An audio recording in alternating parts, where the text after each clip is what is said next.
Hey guys, this is God Harry. How are you all? Please support to subscribe this channel for watching new interesting stories.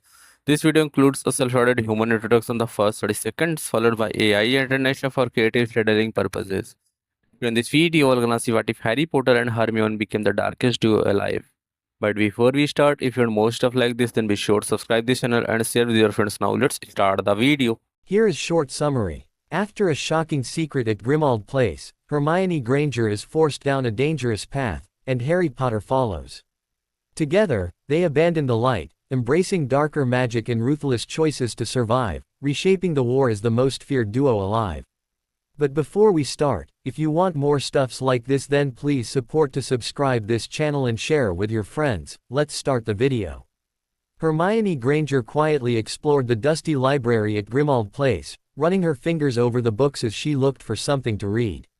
She'd arrived at Grimmauld Place a few days earlier to spend the majority of her summer holidays with her friends, and while she'd tried to make herself useful to the newly reformed Order of the Phoenix, she was conscious of not getting in anyone's way. The Order had been kind enough to let her spend most of her summer holidays with them, so she didn't want to be a nuisance. Currently, several members of the Order were discussing plans to go and get her best friend, Harry Potter, from where he lived with his mother's relatives. Hermione didn't know the whole story, but she knew Harry had been in a bit of bother over the holidays, and sometime over the summer he would have to face a hearing at the Ministry to determine if he could go back to Hogwarts. Hermione was worried about what the future might hold for her best friend, but the rest of the Order were confident that Harry's hearing would go just fine and there would be no further problems. Hermione hoped that they were right, as the last thing Harry needed was to be kicked out of school. Harry was currently being vilified in the press for claiming that the Dark Wizard Lord Voldemort was back. At the end of the previous school year, Harry had encountered a rejuvenated Voldemort, and had barely escaped with his life.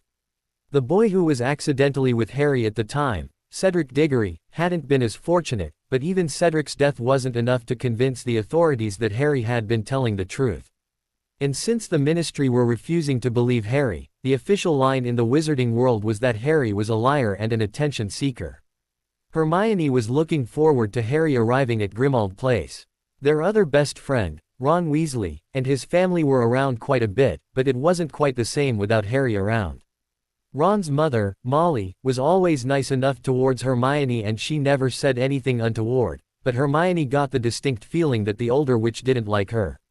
Not that Hermione had ever been able to figure out just what she'd done to warrant Molly's dislike. Shaking her head to dispel unpleasant thoughts, Hermione turned her focus back to finding a book to read. There were several choices, but eventually Hermione settled on a wizarding mystery novel. Spotting a large cozy chair beside the fire, Hermione curled herself up on it and began to read. For over an hour she lost herself in the pages of the book, and she was so engrossed that she initially didn't hear the library door opening and two people entering the room. It wasn't until she heard Molly Weasley's voice that Hermione realized that she wasn't alone. She was also guessing that since Molly and whoever she was with hadn't spoke to her, they couldn't see her curled in the large chair from where they were standing. "What's this about Molly?" Sirius Black, Harry Potter's godfather, asked, just as Hermione was about to make her presence known. "There's something you need to know before Harry arrives," Molly said. Something about Hermione. At the mention of her name, Hermione slunk back lower in her chair so she wouldn't be seen. Not only would it be awkward to reveal herself now, but she wanted to hear what Molly had to say about her. Maybe she was about to discover the reason Molly didn't like her. "Hermione?" Sirius questioned, and Hermione could hear the bewilderment in his voice. "She's not who you think she is, Sirius," Molly warned in a low voice. "She's you-know-who's daughter." Hermione had to clap her hand over her mouth to stop herself from crying out in distress, but fortunately Sirius's surprised exclamation drowned out any sound she might have made. "She can't be," Sirius gasped. "She is," Molly replied, sounding very sure of herself. "How can you be so sure?" Sirius asked. "Dumbledore," Molly answered simply. "Dumbledore," Sirius repeated, clearly wanting more information. Hermione herself wanted more information, and it was taking all her willpower not to jump to her feet and demand Molly told her what she knew. "He spoke to Arthur and I a few weeks after Ron started Hogwarts," Molly explained. "He told us who Hermione was and how he'd manipulated the hat to put her in Gryffindor where she could hopefully befriend Harry and Ron. Are you telling me he deliberately put her back in our lives? Sirius asked. Hermione frowned at the wording of Sirius' statement as it began to occur to her that not once had Sirius expressed surprise that Voldemort had a daughter. He'd clearly been shocked by what Molly had said about her being the daughter, but he hadn't questioned Voldemort actually having a daughter in the first place. Yes, Molly answered in disgust. Hermione couldn't see her face, but she could just imagine the look of disdain on it. Why? Sirius demanded. Why would he do this? It took months of work for us to snatch you-know-whose daughter in the first place. Why would he risk bringing her back to the wizarding world? I asked him the very same question, and he reckons who her father is doesn't matter, Molly replied. Doesn't matter. Of course it matters, Sirius exploded. Her father is the bloody Dark Lord, for crying out loud. He murdered my best friends and left their son an orphan. And Dumbledore thinks it's okay to let that monster's daughter befriend Harry. Her father is the reason he has no parents. Hermione winced at the harshness of Sirius's words and she curled herself into an even smaller ball. She was horrified by what she was hearing, and she didn't know what was worse, hearing that she was Voldemort's daughter or hearing the order had clearly taken her from her parents when she was younger. Everything was so messed up, and Hermione's head was already spinning, but she knew she was stuck in the library until Molly and Sirius had finished talking and she could escape unnoticed back to the bedroom she'd been given. Wasn't she supposed to be placed with a family that wanted nothing to do with our world? Sirius barked. Dumbledore assured us when we took her that we wouldn't have to deal with her again. He was wrong, because he's not only brought her back into our world, he's brought her right into our lives, Molly replied. Didn't you complain? Sirius asked. Of course I did. But Dumbledore was adamant she wasn't a threat. And I could hardly warn Ron off her without having to tell him who she was. So for 4 years I've been forced to be pleasant to that little witch, all the time knowing she's the spawn of the devil. I'm telling you now that I'm not going to play along with whatever game Dumbledore is playing, Sirius spat. What are you going to do? Molly asked eagerly. I don't know yet, but I will not have her worming her way into Harry's affections, Sirius replied in a firm voice. I will do whatever it takes to get her away from my godson. Dumbledore won't just let us tell the truth, Molly warned. Don't forget, we all played a part in her kidnapping when she was just a baby. I will not go to Azkaban for what we did back then. I wasn't thinking of telling the truth, Sirius replied with a cold chuckle that sent shivers down Hermione's spine. Don't forget, we're at war, and the world is a dangerous place at the moment, so I'm sure an accident won't arouse too many suspicions. Count me in on whatever you're planning, Molly said. I want her out of our lives, this time for good. Don't worry Molly, we'll get rid of her, Sirius said reassuringly. I won't risk all of our lives, just because Dumbledore thinks she can be trusted. The whole reason for taking her was so that she wasn't raised with magic. All it would take is one spark to light the darkness that will inevitably be in her soul.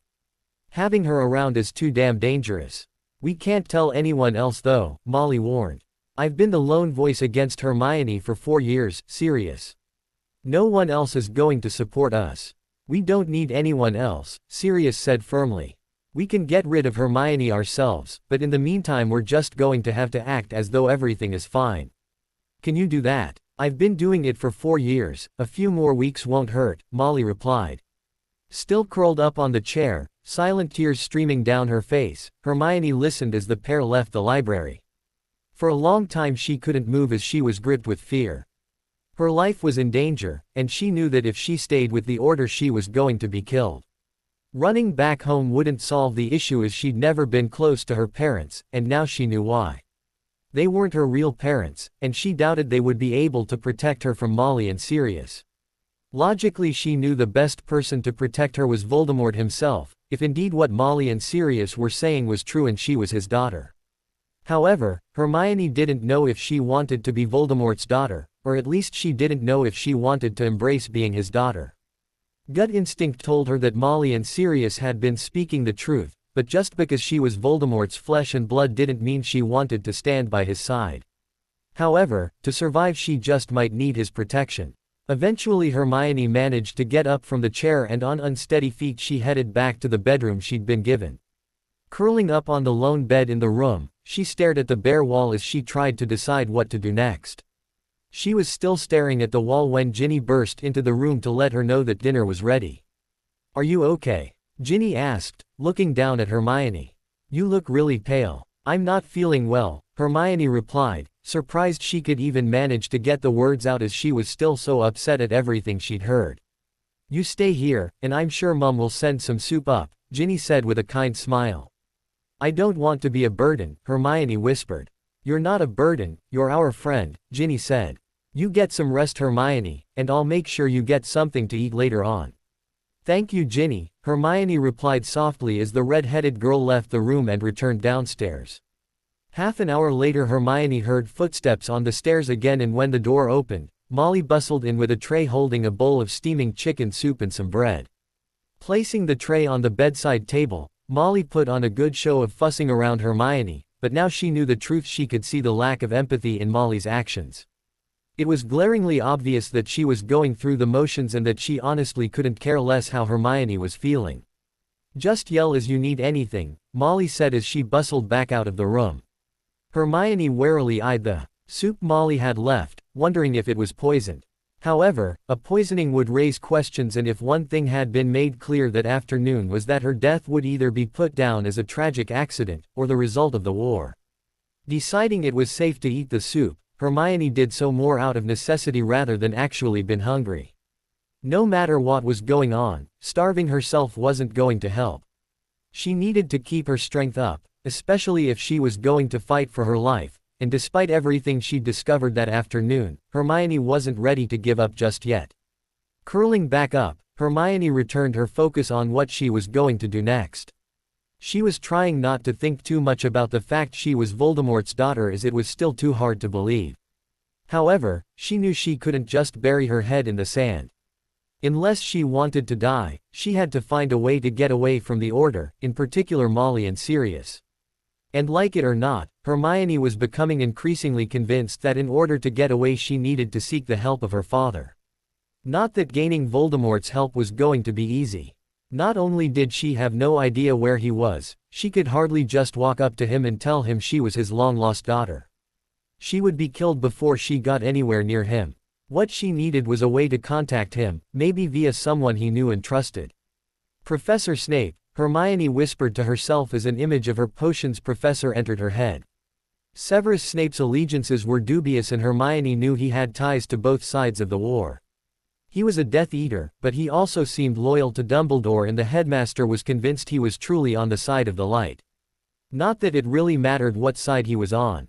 All that mattered was that he had access to Voldemort, and right now that could be the key to saving Hermione's life. She was going to have to throw herself on Snape's mercy and hope that he would do everything he could to protect her.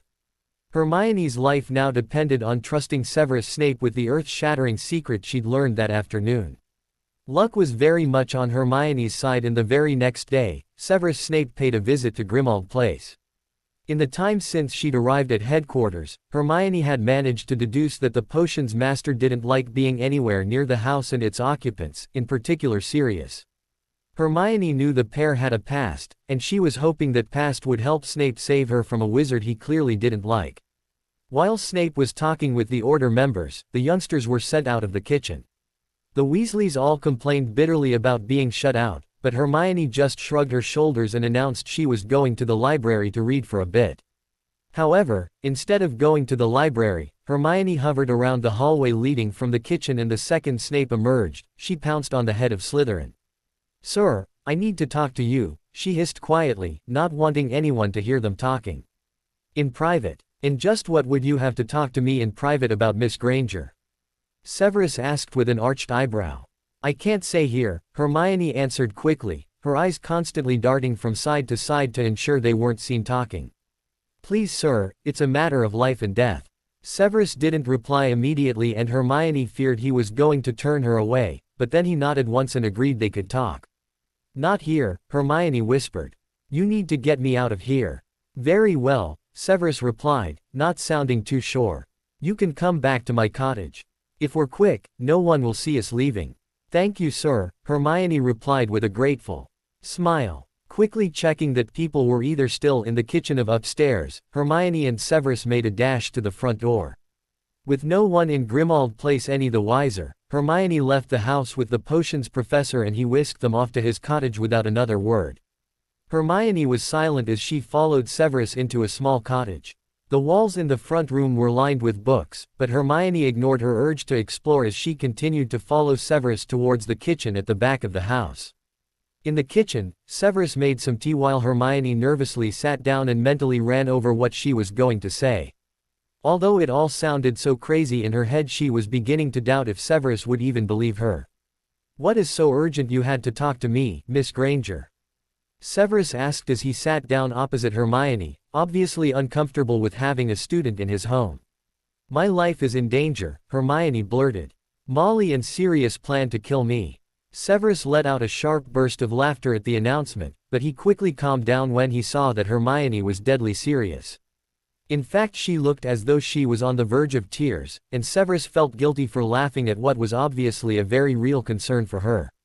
"Sorry," he offered. "I didn't mean to laugh, but it's such a wild allegation." "It is," Hermione agreed, blinking back the tears that she was determined not to shed. "If I hadn't heard them myself, I never would have believed it." "I think you need to start at the beginning," Severus said gently. "Why would Molly and Sirius want to kill you?" "They think I'm dangerous and they don't want me near Harry and Ron," Hermione replied. "Tell me everything," Severus urged as he took a drink of his tea. Taking a drink of her own, Hermione told Severus the entire story. She repeated what she'd heard virtually word for word as the entire incident was etched on her brain. When she was finished, she was aware how crazy the entire thing sounded and she was preparing herself for Severus to dismiss her and tell her she was being ridiculous. However, Severus's expression was shocked, but not disbelieving. "It's true, isn't it?" Hermione whispered. "I'm Voldemort's daughter." "I don't know," Severus admitted. "I've never heard of the Dark Lord having a daughter, but I know a man who will know." "But you're not dismissing it out of hand," Hermione said. "You think Molly and Sirius could be right in who I am." "I see no reason for them to make such a thing up," Severus said. "And from what you heard, it sounded like the Order snatched you when you were just a child. I wasn't really involved with them back then, and I was too lowly within the Death Eaters to know anything about the Dark Lord's private life. However, if he did have a child and the Order found out about her, I could very well picture them taking extreme action to remove her from him." "And do you think I'm in danger now?" Hermione asked. "I certainly do," Severus replied with a severe nod. "Even if they're on the wrong track, Molly and Black have this idea in their head and I doubt either of will be persuaded they're wrong. They're both stubborn, and Black may have been wrongly imprisoned for years, but he's no angel. If he's set his sights on you, you're not safe. Will you help me?" Hermione questioned pleadingly. "Please sir, you're my only hope. I can't go back to the Order. If I do, Molly and Sirius will make sure I'm killed." "I'll help you," Severus promised. "But I think one of the first things we need to do is establish if you are the Dark Lord's daughter. I can promise you that if you are who the Order think you are, the Dark Lord will protect you. He'll expect me to fight alongside him though. Won't he?" Hermione said with a sigh. Part of her longed for his protection, but she hadn't even dealt with the fact she was possibly his daughter, let alone given any consideration to switching sides and joining the Dark. "I don't know what he'll expect," Severus replied honestly. "But I do know he'll protect you and ensure no harm comes to you. Right now, that's exactly what we want. So are you just going to go up to him and tell him about me?" Hermione asked with a frown. "Definitely not," Severus replied with a chuckle. "If you don't mind, I would like to send for a friend of mine. He'll know if the Dark Lord has a daughter, and if so, what happened to her." "Send for your friend," Hermione said, already suspecting that the potions master would be sending for Lucius Malfoy. Sure enough, 15 minutes later, Lucius Malfoy arrived at the cottage. His surprise at seeing Hermione sitting at Severus's kitchen table was evident, but he held his tongue as Severus gave him a cup of tea and asked for his help. "I do hope this is not some sordid affair you're about to reveal, Severus," Lucius drawled, his gray eyes studying Hermione. "Not only is she a Muggle-born, but she's underage. I have influence, but not enough to make this acceptable." "Don't be so disgusting, Lucius," Severus snapped. "Hermione is a student, and she came to me for help." "Hermione is it?" Lucius raised a blonde eyebrow at Severus's use of Hermione's first name. "Lucius, behave," Severus warned. "Hermione, tell him what you told me." Trying not to be too intimidated by Lucius's piercing gray eyes watching her every move, Hermione repeated her story for the second time. The second she mentioned being Voldemort's daughter, Lucius drew in a sharp breath and she felt his scrutiny grow more intense. By the time she was finished her story, Lucius was gazing at her in wonder. "It is true," Hermione stated in a whisper. She knew just from the way Lucius was looking at her that everything she'd heard was true. She was Voldemort's daughter. The Dark Lord had a daughter. Severus questioned, looking at his friend. "Yes," Lucius replied in a stunned whisper. "Her name was Hope." "Was?" Hermione questioned. "What happened to her?" "She died," Lucius answered. "Or at least that's what we thought. Now it's looking like Dumbledore took you and faked your death. How did he even know about you?" "I could hardly ask questions," Hermione said with a snort. "I was lucky not to be seen as it was. I could hardly pop up and ask the details of my kidnapping." "What happened to make you think Hope was dead?" "Hope was taken ill and having trouble with her breathing. The nanny rushed her to hospital, but there were difficulties and she died," Lucius said. Obviously it was all an elaborate scam on Dumbledore's part. Staff at the hospital had to have been involved, and likely the nanny. "I'm sure the Dark Lord will find everyone involved and punish them." "What about my mother?" Hermione asked. "I'm afraid she's dead," Lucius replied regretfully. "She couldn't cope with losing her daughter and she took her own life." "I'm sorry. It's not your fault," Hermione whispered, her mind stuck on all the lives that had been destroyed by her kidnapping. Not only had the Order messed with her life, they'd caused her mother to take her own life. "What should we do now?" Severus asked. "Hermione can't go back to the Order. Molly and Black want rid of her, and it was clear they'd willingly kill her to have her out of their lives. First we need to be sure that Hermione really is Hope," Lucius said. "I can't go to the Dark Lord and tell him his daughter is alive without proof." "How do you plan on getting proof?" Hermione asked. "There's tests we can do," Lucius replied. "It'll take a few hours, but by tonight we'll know for sure who you really are." "So what happens until then? Do I stay here?" Hermione questioned. "I think the manor will be better," Lucius said.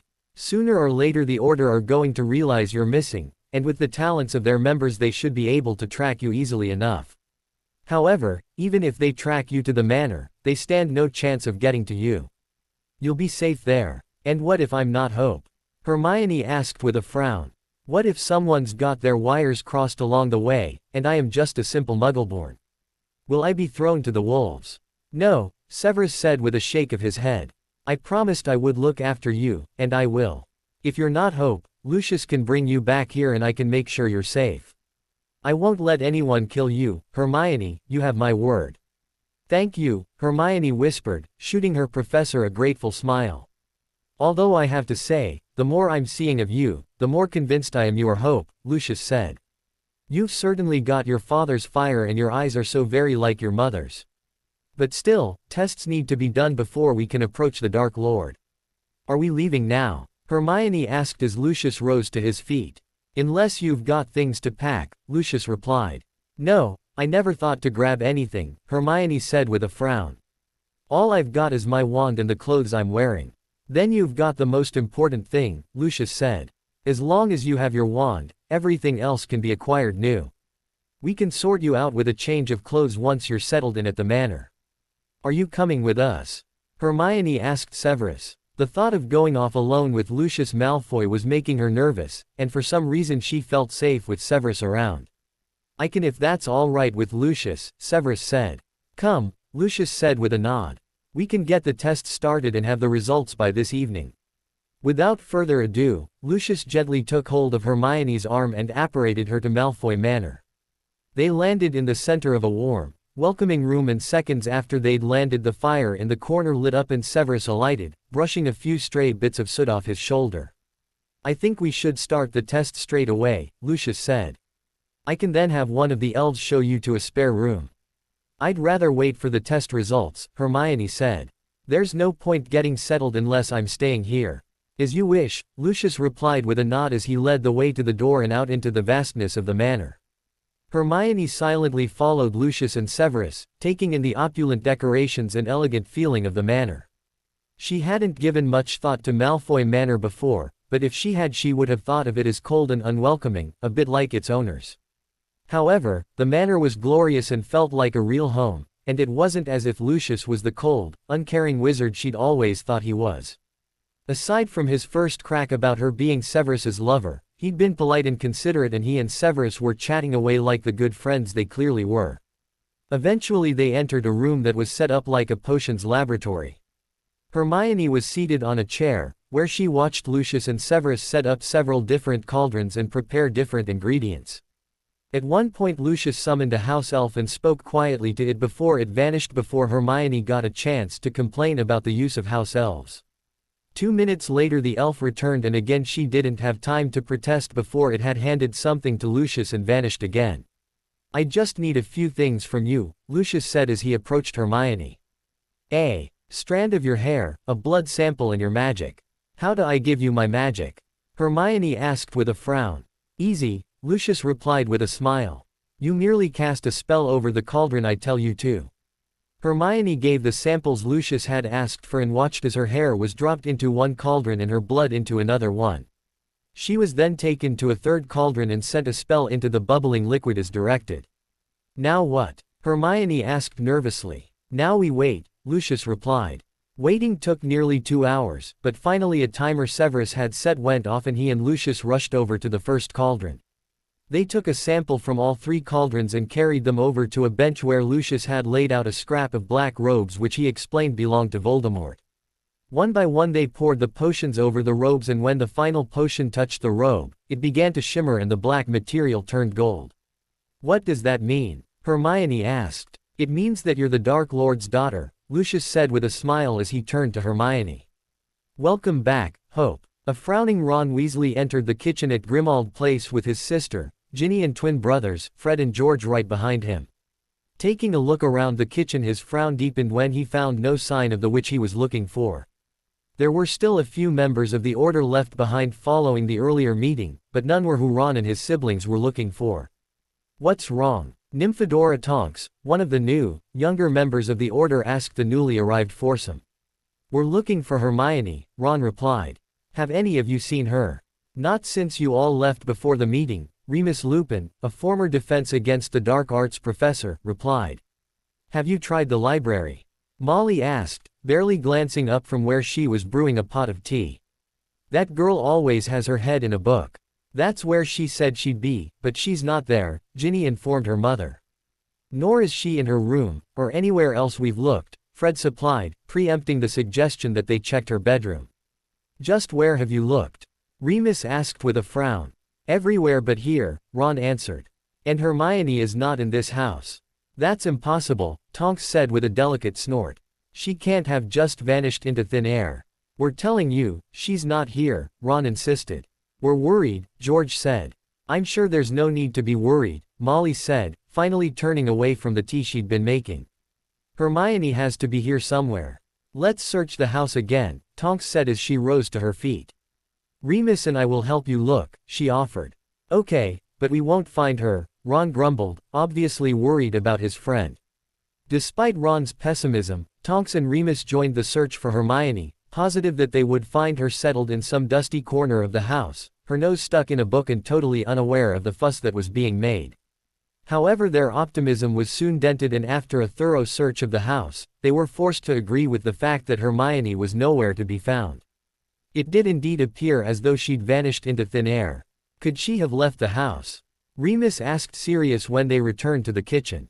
"I guess so," Sirius replied with a shrug. "We don't have wards preventing people from coming and going as they please. I guess she could have just walked out of the front door." "But why would she do that?" Ron demanded. "And where would she go? Her parents live miles away, and she doesn't know the area to try and find her way to somewhere like Diagon Alley."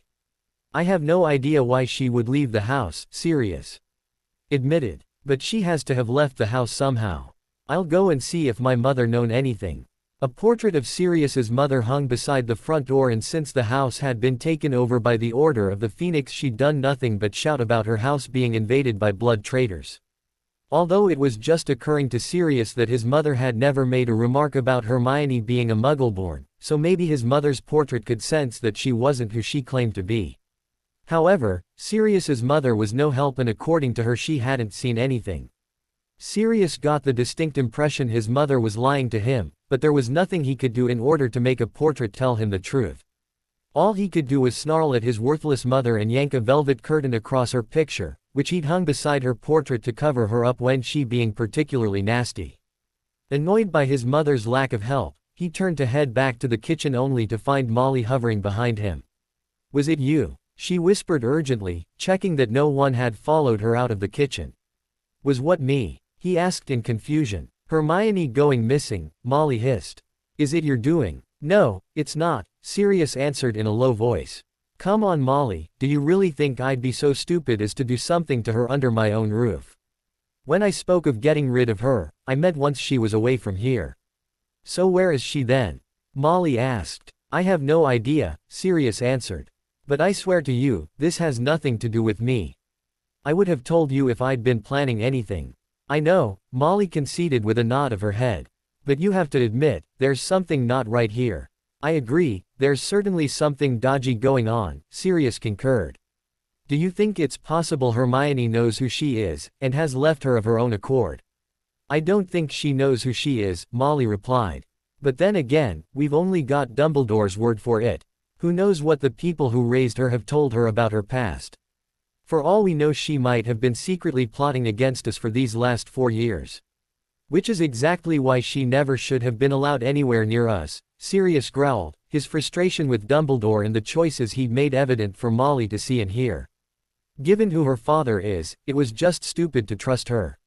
Even if she doesn't know the truth, she's still dangerous. "I suppose this could be a good thing," Molly suggested hopefully. "She might be gone without us having to lift a finger."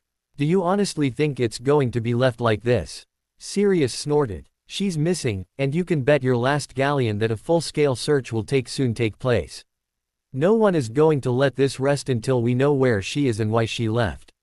And you can bet that Dumbledore will be putting in an appearance soon to stick his oar into matters. When he does turn up, I'm going to have a quiet word with him and suggest that we just leave Hermione to whatever fate is coming her way," Molly said.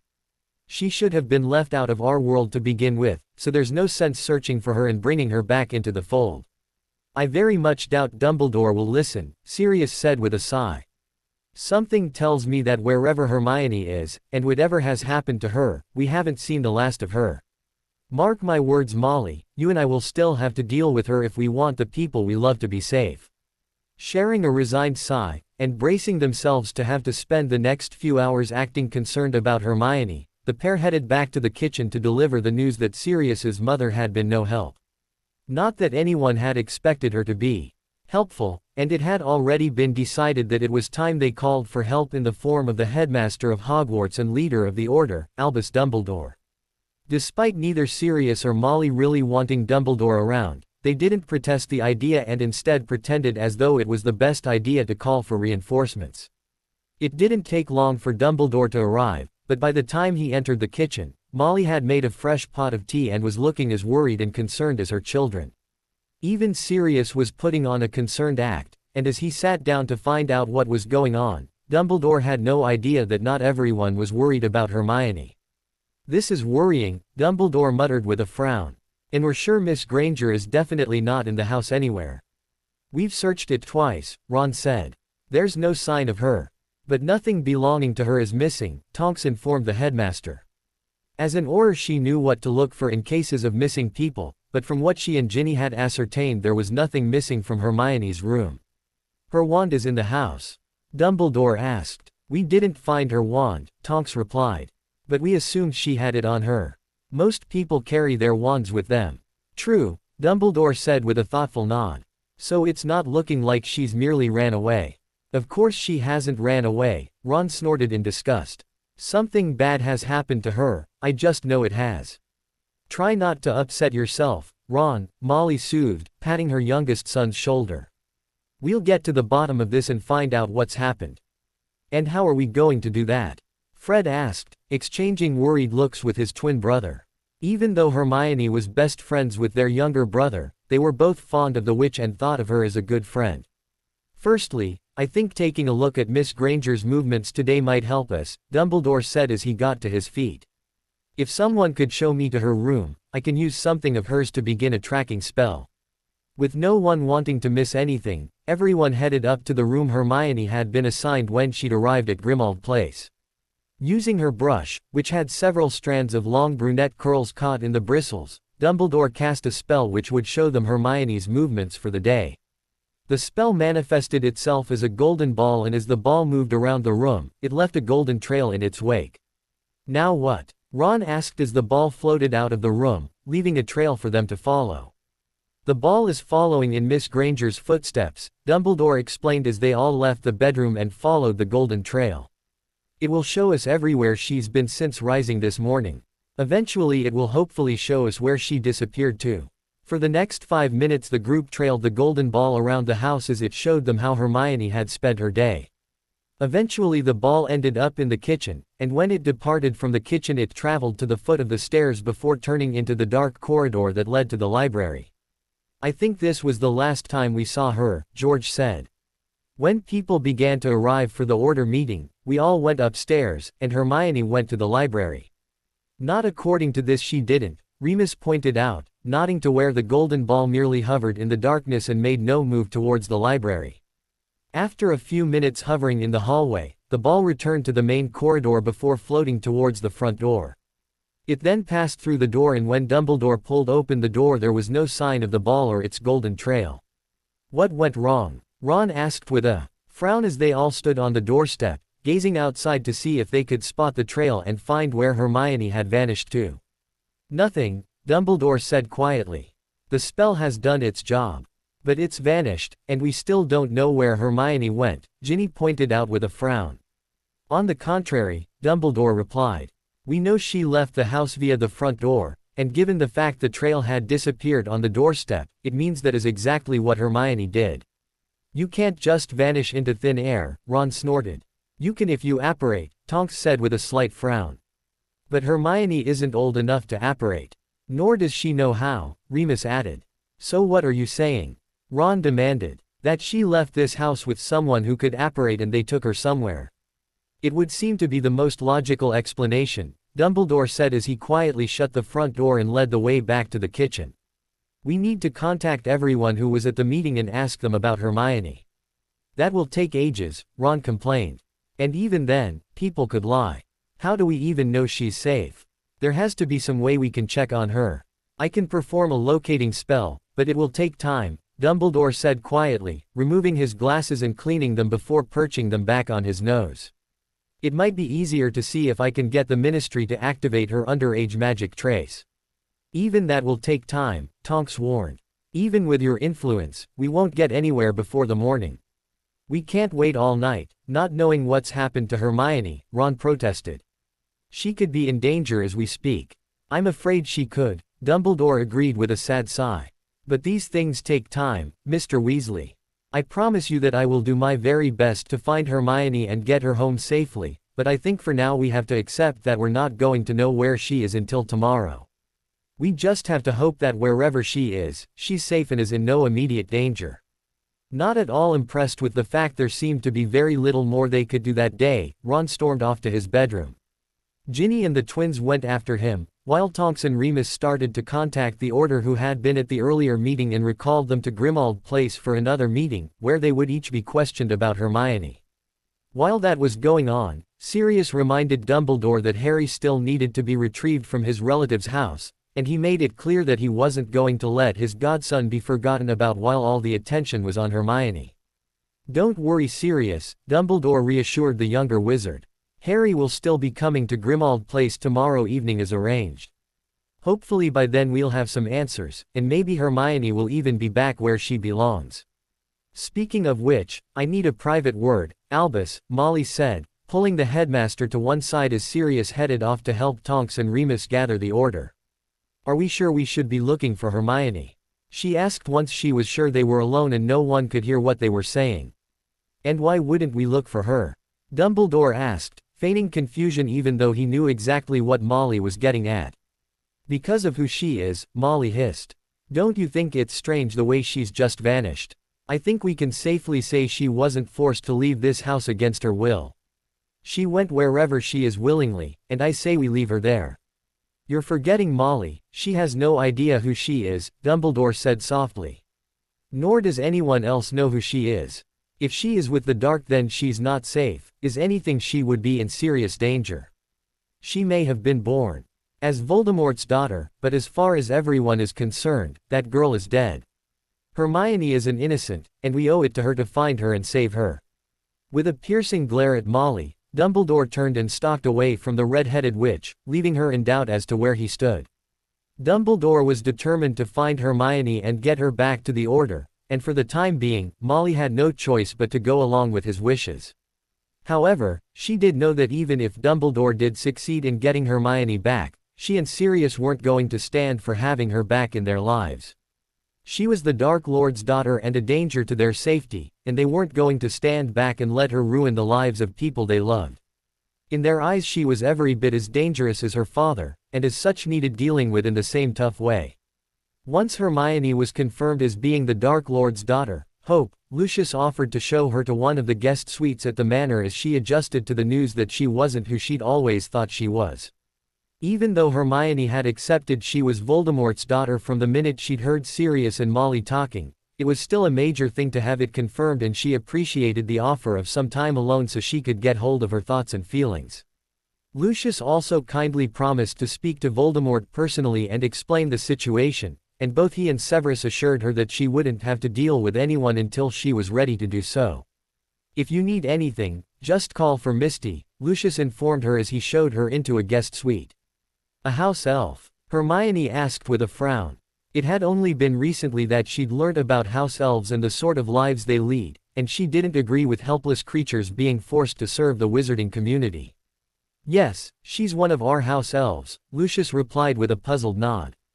"Is that a problem?" "I don't agree with house elves being kept as avs," Hermione answered. "Especially if they're treated badly, as I believe your former elf Dobby was." "Dobby was an exception," Lucius replied quietly, trying not to show his annoyance at the mention of his former elf, who'd always been a troublesome little thing. "Misty is my wife's personal house elf, and I can assure you Narcissa treats her like part of the family. Call for her and speak to her yourself, and you'll see she's perfectly happy." "I'll take your word for it," Hermione said with a sigh. To be honest, she had more important things on her mind than house elves and how the Malfoys treated theirs. "As I said, Misty is at your service if you need anything. I'll also get some fresh clothes and some toiletries sorted out for you. We can talk about any long-term needs once we know exactly what will be happening." "You mean once we know if you know who is going to accept me?" Hermione snorted. "Why wouldn't he accept you?" Lucius asked. "You're his daughter." "A daughter he's believed dead for over a decade," Hermione argued. "No doubt he's mourned for me and moved on. Maybe he won't want me back in his life, and I'll be left all alone with no one to turn to." "That won't happen," Lucius said confidently. "No doubt he'll be shocked when he finds out the truth, but he will never abandon you, Hope. He's your father and he loves you. But even if the worst did happen, you wouldn't be alone. Severus will look out for you, as will I." "Why?" Hermione asked, scrutinizing the older wizard, who'd surprisingly been nothing but kind to her all day. "You're the daughter of the Dark Lord, and had things been different you would have known me and my family your entire life," Lucius replied. "You were meant to grow up surrounded by people who loved and would do anything for you, but the Order stole that away from you. I just want you to know that whatever happens, you're not alone anymore." "Thank you," Hermione whispered. "And what about him? When will I have to meet him?" "Not until you're ready," Lucius assured her. "And don't worry, he'll understand. You're in charge, Hope. We do things at whatever speed you're comfortable with. You will be a part of every decision that is made, and you won't be forced into doing anything you don't want to, or aren't ready to do." "I appreciate that," Hermione said with a relieved sigh, feeling some of the pressure lift from her shoulders slightly. "I'll send one of the elves to see if you want to join us at dinner time," Lucius said as he made his way towards the door. "But don't worry if you're not ready, we can have dinner sent to you. Don't worry, Hope, you're safe now." As ironic as it was, Hermione believed Lucius, and she did in fact feel safe as he departed the sumptuous guest suite and left her in peace. For the first time since she'd overheard Molly and Sirius talking, she felt safe and she wasn't worried about what could happen to her. Although it was rather funny that she felt safe in the custody of the Malfoys of all people. A few days ago she could have thought of nothing worse than being at Malfoy Manor, but now it felt like a haven and she knew that she was in the right place for her own safety. Not to mention she was in the right place to get to the truth about her life, as there was still so much more Hermione needed to know. Knowing she was Voldemort's daughter wasn't enough for Hermione. She wanted to know about her mother, about what her life would have been like if she hadn't been taken from her parents, and more importantly how she'd ended up been stolen in the first place. She had so many questions, and she knew that she would only be satisfied when she had all the answers and knew everything there was to know about her past.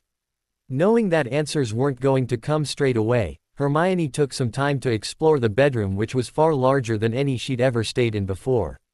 Aside from the large four-poster bed draped in deep purple sheets, the room contained drawers and a wardrobe for the clothes she no longer had. There was also a dressing table with an attached vanity mirror and a writing desk below the large window. Then there was a fire in the corner of the room, with a plush chair situated beside a large shelf full of books. Then there was an ensuite bathroom, decorated in soothing shades of blue and green.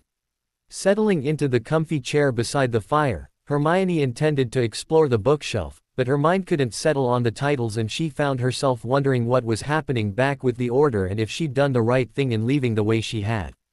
Hermione was sure she'd done the right thing in getting as far away as she could from Molly and Sirius, but she did wonder if there hadn't been another way to go about things. The trouble was, after what she'd heard, she had no idea who she could trust. It had been clear that Molly and Sirius had both been part of her kidnapping as a child, but it was equally clear that other people had known about it both at the time and since her re-emergence into the wizarding world. The truth was, Hermione had no way of knowing which members of the Order knew who she truly was, or what they really thought about it. She could have tried talking to someone, only to find herself in yet more danger depending on how they reacted to what she had to say.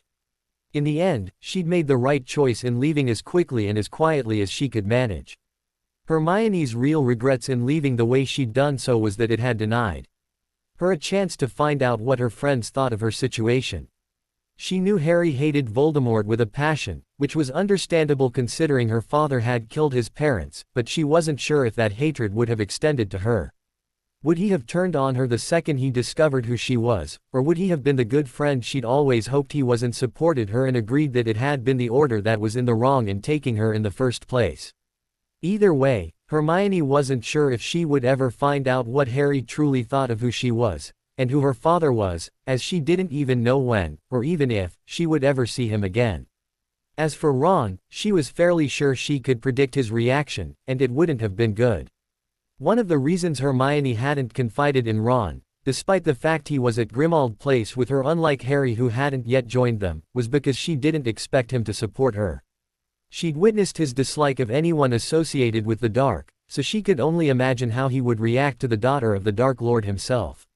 Ron would have disowned her there and then, and likely exposed her to everyone and supported his mother and Sirius's plan.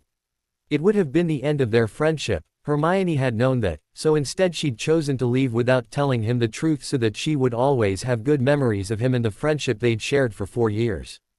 Turning her attention to what her life would now be like, and if she was ready to face life as the daughter of the Dark Lord, Hermione remained curled up on the comfortable chair as she let herself finally process everything that was happening to her. Her entire life was changing, and like it or not, Hermione had to be ready for the changes. Nothing was ever going to be the same again, not now she knew that her entire life had been a lie, and worse still it had been the people she'd trusted who'd lied to her.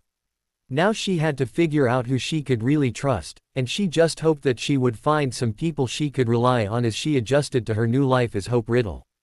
Hermione wasn't the only one grappling with the thought of what life would now be like now the truth about who she was had been revealed, and back in Lucius's study, he and Severus were sharing a stiff drink and digesting the day's events. Both of them were still slightly stunned by everything that had happened, and even though they'd been calm and collected in front of Hermione, they were both still reeling from the revelations. Severus especially was stunned, as not only had he found out for the first time that Voldemort had a daughter, but he'd then discovered the identity of the daughter. "This was a day I wasn't expecting," Lucius remarked, finally breaking the silence in the room. "Tell me about it," Severus snorted. "When Hermione approached me and said she needed to talk to me, this was the last thing I expected." "It was the last thing anyone expected," Lucius agreed. "Least of all the Dark Lord." He's going to be blown away when we speak to him. But will he be accepting of her? Severus checked. He'd never known Voldemort as a father, so he had no idea if the Dark Wizard had a paternal side, or if too much had happened since he'd first lost Hermione and he would be unable to connect with his long-lost daughter. He will, Lucius confirmed with a thoughtful nod of his head. I'm not sure things will always be easy between himself and Hope, but I do know that he won't abandon her. Like it or not, she's his daughter and he won't lose her a second time. When are you going to talk to him? Severus asked. I think tonight is the best option, Lucius replied. Even if she's not ready to see him tonight, he deserves to know his daughter is alive as soon as possible. We're also going to have to discuss my position with the Order, Severus said. Why? Lucius asked with a frown, his mind still lingering on the best way to inform Voldemort that his dead daughter wasn't dead after all, and was currently staying in one of his guest suites. We brought Hermione here for her safety, Severus began. We know the Order will eventually trace her to the manor, and when they do, it'll be easy enough for them to work out how she got here. Besides, I'm not sure I'm being much use where I am. I've been around Dumbledore for years, and not once has he ever revealed that Hermione was the Dark Lord's daughter. He clearly doesn't trust me as much as we thought. And if he hasn't confided in you about Hope, what else has he cut you out of? Lucius finished, understanding where his friend was coming from. Exactly, Severus said with a nod. If the Dark Lord is agreeable, I think my time with the Order is over. That will also mean losing your job at Hogwarts, Lucius said with a frown. It will, Severus agreed with a slightly regretful sigh. Even though he would have loved to have been teaching defense, he did have a passion for potions and he would miss certain aspects of his life at Hogwarts. In that case, we might also have to discuss Draco's future, Lucius said. Once the Order know where Hope is, they might target Draco once he's back at school. Especially if you're not there to offer him your protection. Let's cross that bridge when we come to it, Lucius, Severus advised. We've got all summer to make some decisions. But I think right now, it's time to fill the Dark Lord in on today's events. I think it's time he found out that his daughter is alive and well. Nodding his head in agreement, Lucius pulled up his shirt sleeve and removing his wand from his cane, he pressed it against his dark mark. The action had sent a message to the Dark Lord, and Lucius knew he would arrive at the manor when he was ready. All he and Severus could now do was wait and try and work out what they were going to say when Voldemort arrived and they had to tell him that everything he'd ever thought about his daughter and her death was a lie. Hope hadn't died in hospital, instead she'd been kidnapped and now she was alive and well and preparing to meet the Dark Wizard she'd only just learned was her father. Witnessing Voldemort learn that his daughter wasn't dead after all, and had instead been stolen from him as a baby, was extremely emotional for Severus and something he was never likely to forget. In all his years of serving Voldemort, he'd never seen the man underneath the darkness, but his human side was very much on display as his entire world was shaken to the core. Watching him digest the news about his daughter, Severus was left in no doubt that despite what Dumbledore claimed, Voldemort did know how to love and he did have a heart. Just witnessing the emotion on Voldemort's face made Severus think about how different things might have been if he hadn't lost Hermione. Fatherhood might have changed him, and who knew how he might have changed if he'd had the chance to be a real father to his daughter. Maybe having Hermione in his life would have calmed him down, and while Severus knew it never would have erased his darkness, it might have made him less rash and prone to rushing in without thinking. Maybe if he hadn't lost his daughter he wouldn't have been in such a rush to get to the Potters. Maybe he wouldn't have rushed in the way he'd done, and maybe Lily would still have been alive. The thought of Lily caused Severus to briefly shut his eyes and take a moment to deal with his own pain. Losing Lily had shattered his entire world, even though he'd been forced to accept that he would never have had her the way he desired. She hadn't loved him the way he loved her, but just knowing she happy and alive had brightened Severus's heart. Then she'd been killed, and now he was wondering if it all could have been prevented. Not that it mattered now as the past couldn't be changed, and right now his focus was on helping deal with the fallout of the day's revelations. From the second Hermione had revealed the truth, he'd felt compelled to protect her, and even now, she was still his top priority. Any worries he'd had about Voldemort not accepting her had been dashed as it was clear the Dark Wizard wanted nothing more than to be reunited with his daughter. Still, Severus was wary of Hermione being pushed into something she wasn't ready for, but fortunately Voldemort was more than happy to agree to let his daughter set the pace for their meeting. The Dark Wizard seemed to understand that as shocking as events were for him, it was even more of a shock for Hermione, and she would need longer to come to terms with what was happening. "Are you sure she's safe, Lucius?" Voldemort asked for the third time, jolting Severus from his thoughts. "No one can get to her at the manor, my lord," Lucius assured the Dark Wizard. "But the Order will eventually work out where she is," Severus pointed out. "If they haven't already," Lucius said. "They can't have done so this quickly," Severus answered with a shake of his head. "They'll know she's gone by now, but it'll take time to locate her. All Dumbledore would have to do is go to the Ministry and ask about her underage magic trace," Lucius pointed out. "With his connections, he could have all the answers by this evening." "Then we use our connections to slow him down," Voldemort announced. "Lucius, get in touch with the Ministry and do what you can to slow down the process if he does get in touch asking to use Hope's trace to find her." "Will do," Lucius said with a nod as he rose to his feet and departed the room. "What do I do?" Severus asked. "Even if the Order don't know where Hermione is right now, they'll know where she is soon enough. And once they know she's at the manor, it won't take a genius to work out who helped her get here." "It looks like your time with the Order is coming to an end, Severus," Voldemort said with a thoughtful nod. "How do you feel about that?" he asked, his piercing red eyes scrutinizing the younger wizard as he gently entered his mind to make sure he was telling him the truth. "I'm more than happy to leave them behind," Severus replied honestly. Truth be told, up until that day his allegiance to either side had been interchangeable, and he'd always figured he would make a final choice on where he stood towards the end of the war, but the situation with Hermione had made his mind up for him, and now he would openly pledge his loyalty to the Dark Lord. "Well, let's make sure you do so with a bang," Voldemort said, satisfied that Severus could be trusted. "Lucius may be holding things up with locating Hope, but as you say, they will find out where she is sooner or later." "And what then?" Severus asked. "They might bring the Ministry into things. Dumbledore could accuse Lucius of kidnapping her. And we refute that by having Hope declare she's where she wants to be," Voldemort said. "If of course, this is where she wants to be," he added quietly. "It is," Severus reassured him. "But you need to give her time, my lord. This has come as a major shock to her. Not only discovering you're her father, but finding out she was kidnapped as a child, and then having people she trusted plotting to kill her. Which reminds me, Molly Weasley and Sirius Black have to go." Voldemort snarled. "I want everyone to pay for what they did to my daughter, but those two will die for even thinking about trying to kill her." "Do you have a plan?" Severus asked. "Even I can't plan this fast, Severus," Voldemort replied with a low chuckle. "I only arrived at the manor an hour ago. I'm still reeling from the fact my daughter is alive, and now I have to decide on a plan of action." "We've at least got some time now," Lucius announced, after entering the room towards the end of Voldemort's reply.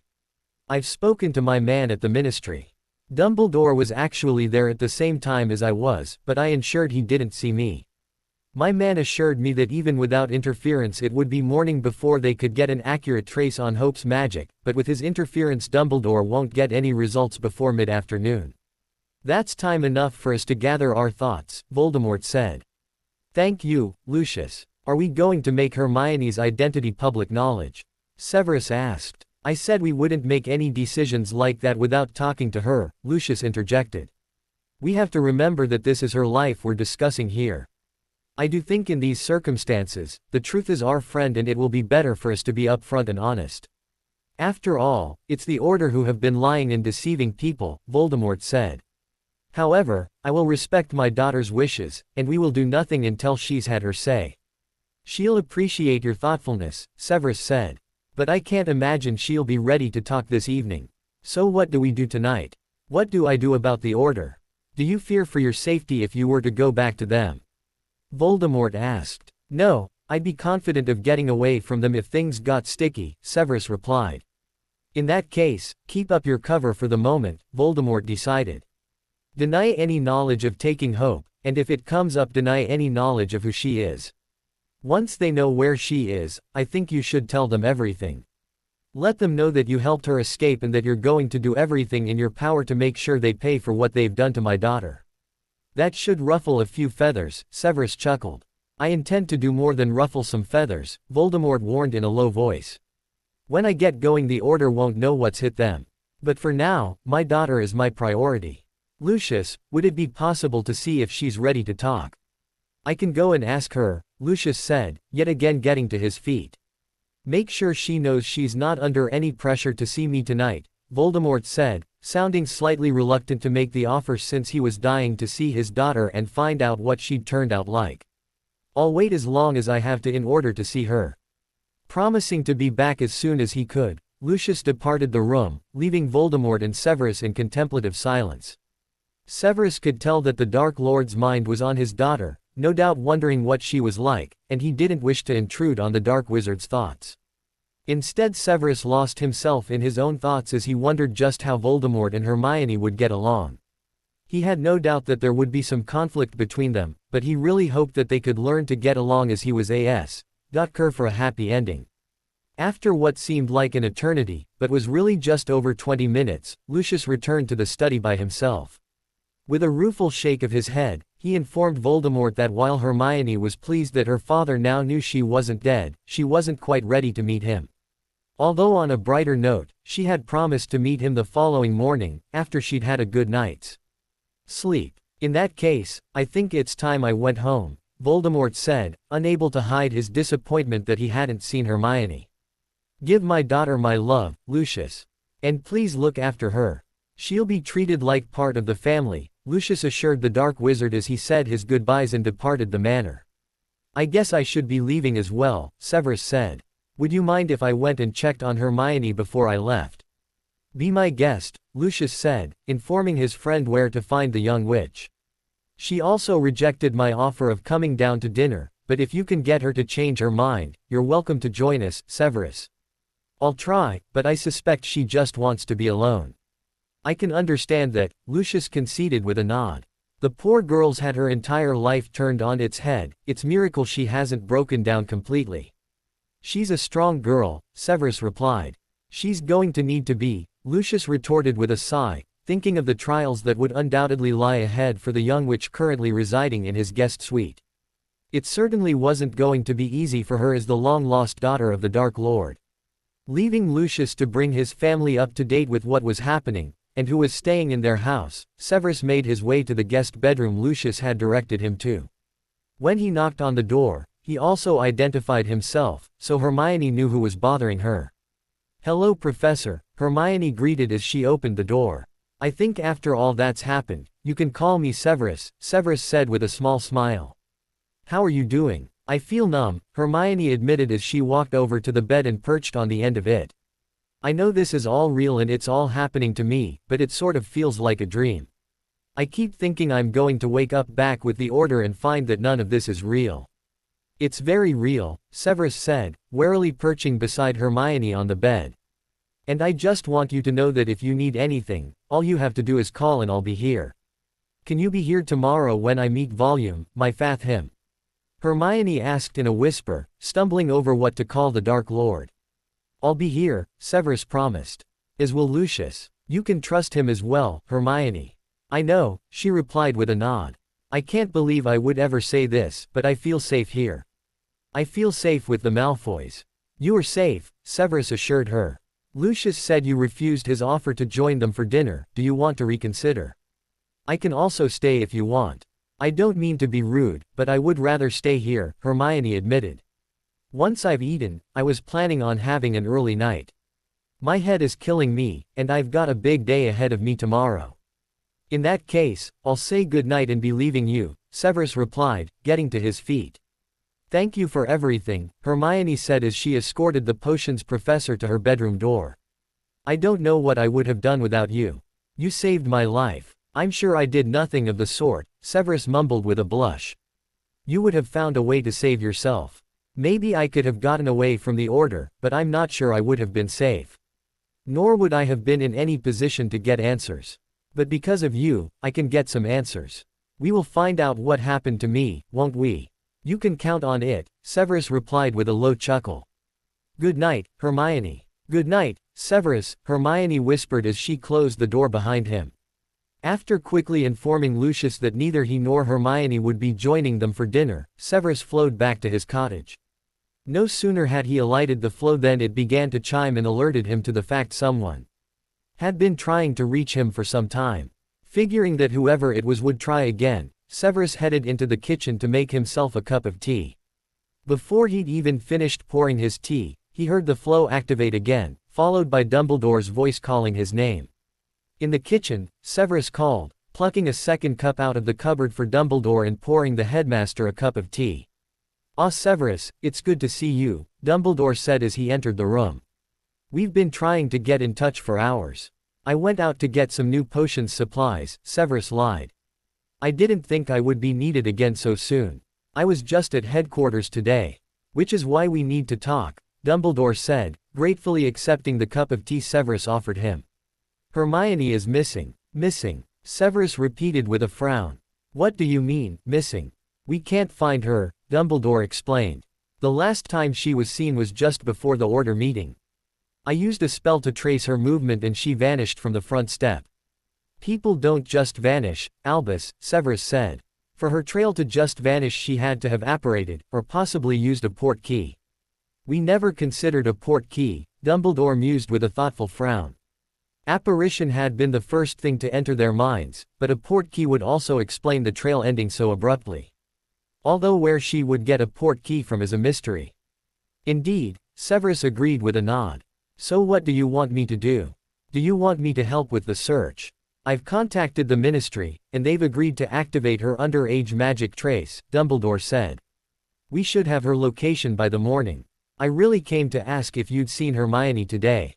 "You mean did I take her from Order headquarters?" Severus corrected sharply, giving the headmaster a piercing glare. "We're asking everyone who was at headquarters today," Dumbledore soothed. "No one is accusing you of anything, Severus." "No, I did not see Hermione today," Severus lied. "Nor did I take her from headquarters. But if I can be of any assistance in finding her, I would like to help." "There's nothing we can do tonight, Severus," Dumbledore admitted with a sigh as he sipped at his tea. "I'll be in touch tomorrow once we know where Hermione is. Maybe then we can work out what happened and where she vanished to." Severus nodded, all the time keeping a concerned look on his face. Of course he knew it would be afternoon before Dumbledore and the Order found out where Hermione was, and hopefully by that time Hermione would have met her father and a plan of action would have been decided upon. Caught up in his own life, Draco Malfoy was completely oblivious to what was going on under the roof at the manor.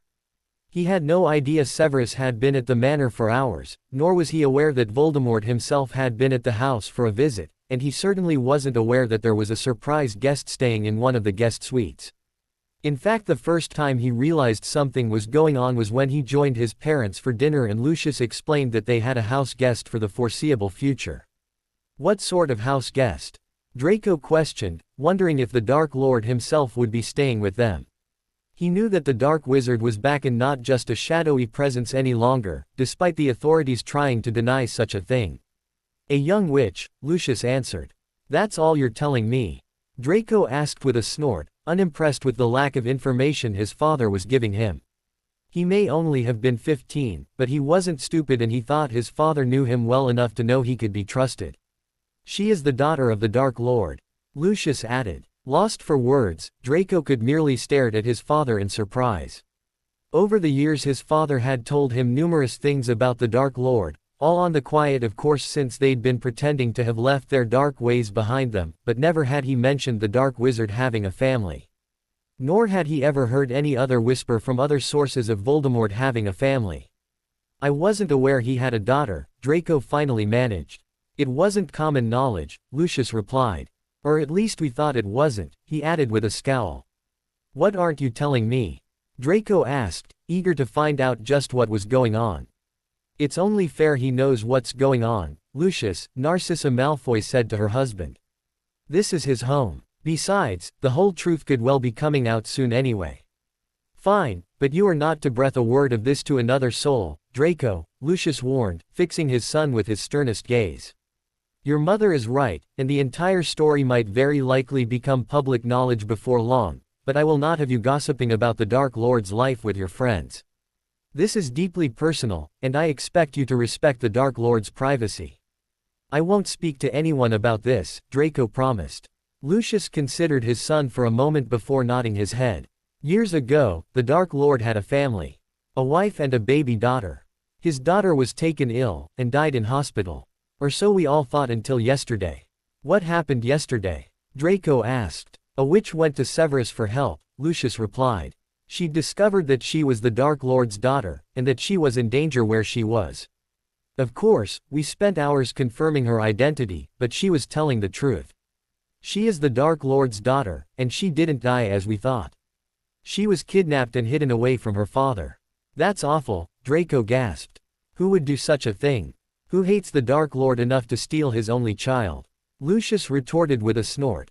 Dumbledore, Draco gasped, the headmaster coming to his mind straight away as he was the person Draco trusted the least in the entire world. Most people thought the headmaster of Hogwarts was a good man, but Draco had always thought that there was a dark underbelly to the old man. Precisely, Lucius nodded, proud of how quickly his son had caught on. So what is this witch's name? Lucius hesitated slightly before informing Draco that the daughter of the Dark Lord was called Hope. The hesitation may have only been slight, but Draco had noticed it, and it was enough to tell him that there was more his father wasn't telling him. Although he knew better than to push the matter, and despite still having several questions on the matter, he didn't voice them when his parents changed the subject. He didn't find out anything more about Voldemort's daughter over the rest of the meal, but his curiosity wasn't sated, so on his way back to his own wing of the manor, he made a detour to where the guest suites were located. Not that he could tell which guest suite was in use, as all the doors were closed, and even hovering in the corridor, he could hear no movement from any of the rooms. With a defeated sigh, he headed back to his own room for the night, determined that he would manage to get a look at Voldemort's daughter and hopefully find out just what his father hadn't told him. Draco was still as determined as ever to find out everything he could about Hope when he rose early the following morning. After grabbing a quick shower and quickly getting dressed, he once again took a detour to the part of the manor where guests stayed. As with the previous night, all the doors were tightly shut, but this time he could hear movement behind the door to the largest and most luxurious guest suite. For a long time Draco debated knocking on the door and introducing himself, but the last thing he wanted was to be rude. He especially didn't want to annoy the witch due to the fact she was Voldemort's daughter, and the last thing he wanted to do was get on the wrong side of the dark wizard he hadn't even met yet. So even though he was still curious about the witch staying with them, and would have loved to have caught a glimpse of her, he reluctantly turned to head downstairs to grab some breakfast. However, just as he turned away from the door, he heard it swing open behind him. Whirling back around, he put a welcoming smile on his lips and prepared to say hello to the Dark Lord's daughter. However, the smile froze on his lips and the words of greeting stuck in his throat when he found himself face to face with Hermione Granger. The Muggle-born witch didn't seem the slightest bit surprised to see him, and she rolled her eyes at his frozen form as she turned and walked back into the bedroom, leaving the door wide open behind her. Not sure if he should follow or not, Draco made his way to the threshold of the room and continued to stare at Hermione, hardly able to believe his eyes. He wasn't stupid enough to ask what she was doing here, as the answer was obvious, but he would be lying if he said he wasn't totally blown away that the Muggle-born witch who had been a thorn in his side over the first 4 years at Hogwarts was really the secret daughter of the Dark Lord. "Are you going to say something, or just stare?" Hermione asked with a sigh, as she turned back around to face the blonde wizard. "I figured you wanted something the way you were lurking around." "I wasn't lurking," Draco replied, finding his voice. "You can't lurk in your own home. I was merely passing." "You were lurking," Hermione stated. "What were you doing?" "Hoping for a look at the Dark Lord's daughter." "Well, here I am, Malfoy, have a good look." Hermione blatantly stared at Draco, quietly challenging him to make the next move. Refusing to be intimidated in his own home, Draco stared back, trying to see if he could see anything different about the witch in front of him now he knew who she truly was. To be honest, he'd only ever paid attention to Hermione because she'd beaten him in every lesson, and it had rankled that a Muggleborn had a better grasp on magic than he had. Although now he knew she wasn't a Muggleborn, it helped ease his pride that she was smarter than him. "What are you smirking at?" Hermione demanded, spotting the infuriating smug smirk slowly creep over Draco's lips. "Nothing much," Draco replied. "It's just good to know that a Muggleborn hasn't been beating me at school for all these years. And it's better that I'm not." Hermione scoffed. "I may not be a Muggleborn, but I was still raised with Muggles, and until the summer before first year, I had no idea I had magic." You've known you were a wizard your entire life, yet you've still been outperformed by someone who has only been doing magic since they were 11. I wouldn't look too smug if I were you, Malfoy. It's hardly something to be proud of, is it? It's not about how long you've been practicing magic, Draco replied defensively, determined to argue back even though deep down he knew Hermione was right and her blood status really didn't change the fact she was smarter and better at magic than he was. It's about the magic that flows in your blood, and with the Dark Lord as your father, you've got strong magic in your veins. And maybe that was why I was stolen as a baby, Hermione whispered, and for the first time Draco could see the pain in her deep brown eyes. There was no doubt that the witch standing in front of him was hurting, and he felt compelled to offer her some comfort. I'm sorry, I didn't mean to upset you, he offered gently. It's not you, Hermione said with a sigh as she slumped down on the edge of the bed. It's everything. 2 days ago my life was normal. Now I'm the daughter of a dark wizard, staying with a family I don't even know. Are you saying you've only just discovered who you are? Draco asked with a frown, coming further into the room. Yes, Hermione replied in a low voice.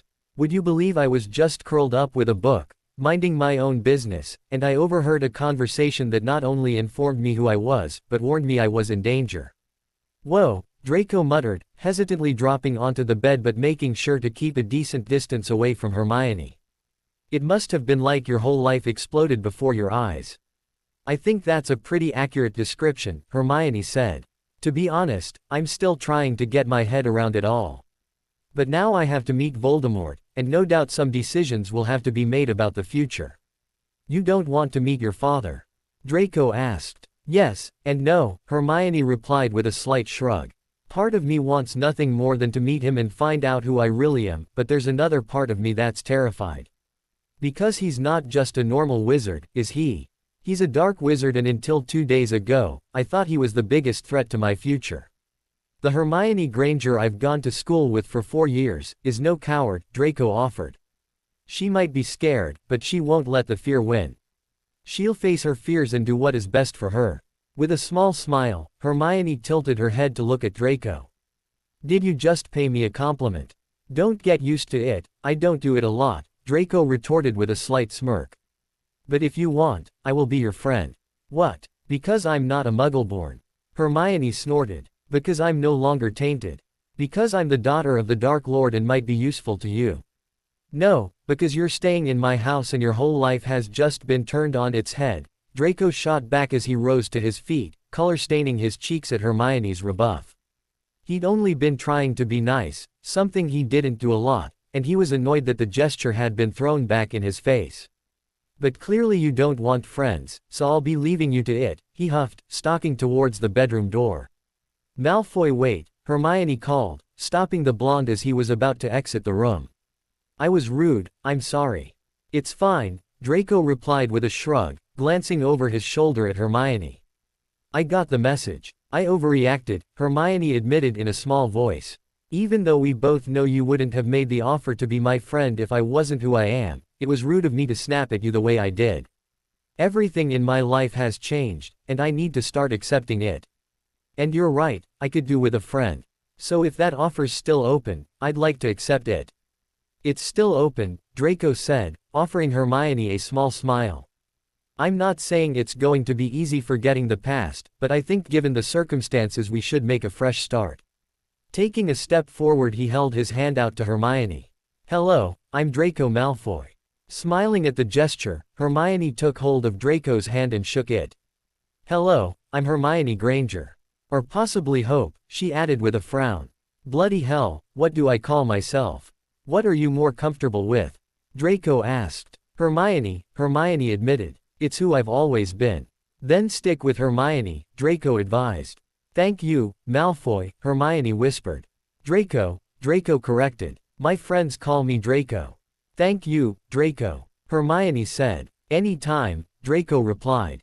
I was on my way to breakfast, would you like to join me? Yes, I think eating something before I meet my father would be good, Hermione replied. Come on then, I'll show you where the dining room is, Draco offered, leading the way from the bedroom. Together the two teenagers went down to breakfast, before Hermione would then meet her father for the first time and make some decisions would affect the course of not just her life, but that of several other people as well, including Draco. Even though he was aware that Dumbledore might be wanting to contact him at some point during the day, Severus was putting his promise to Hermione first, and that meant being at the manor when she met Voldemort for the first time. Connecting his flow connection to his wand, so he would be aware if anyone tried to contact his cottage, Severus left for the manor. When he arrived at the manor, he found Lucius had already contacted the Dark Lord and Hermione was already settled in the front room, awaiting the meeting with her father. "How are you doing this morning?" Severus asked as he greeted a clearly nervous Hermione. "I'm coping," Hermione answered. "Do you think he'll mind that I want to stick with the name Hermione? I understand that to him, I'm Hope, but I've been Hermione my entire life and I don't think I want to change my name. Anyway, Draco said I should stick to what I'm comfortable with," she added at breakneck speed, rushing through what she wanted to say because of her nerves. "You've spoken to Draco?" Severus asked, starting with the last thing Hermione had mentioned. "He introduced himself this morning," Hermione answered. "He offered to be my friend. I hope you took him up on the offer. You're going to need friends, and they don't come much more loyal than Draco. I know he appears cold and uncaring, but he's got a big heart and when he embraces someone, he'll do anything for them. I almost messed it up, but I did accept his offer and we've agreed to start over," Hermione confessed. "That's good," Severus said with a nod. "And as for your name, I can't see any reason why the Dark Lord will insist on you changing it. Although be warned, he's likely to still call you Hope. After all, it's who you are to him." "I don't mind if he wants to call me Hope," Hermione said. In fact, it was what she expected, and she hoped that hearing him using her birth name would help her bond with a wizard she wasn't even sure if she could trust. Although it wasn't long before Hermione would find out if she could trust Voldemort, as Lucius entered the room and announced that the Dark Lord had arrived. Not sure what to expect, Hermione rose to her feet to meet the wizard that had fathered her. What she was confronted with was a tall, pale wizard with glaring red eyes and very short dark hair.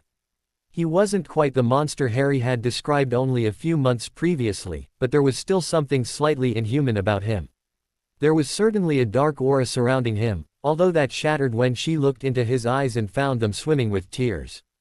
"Hope," he whispered in a hoarse voice, warily raising his hand towards Hermione. Hermione wasn't sure what to call the wizard in front of her, but she followed her instincts when it came to reacting to their reunion. Stepping forward, she gave Voldemort a subtle nod of her head and before she knew it, she was engulfed in his arms.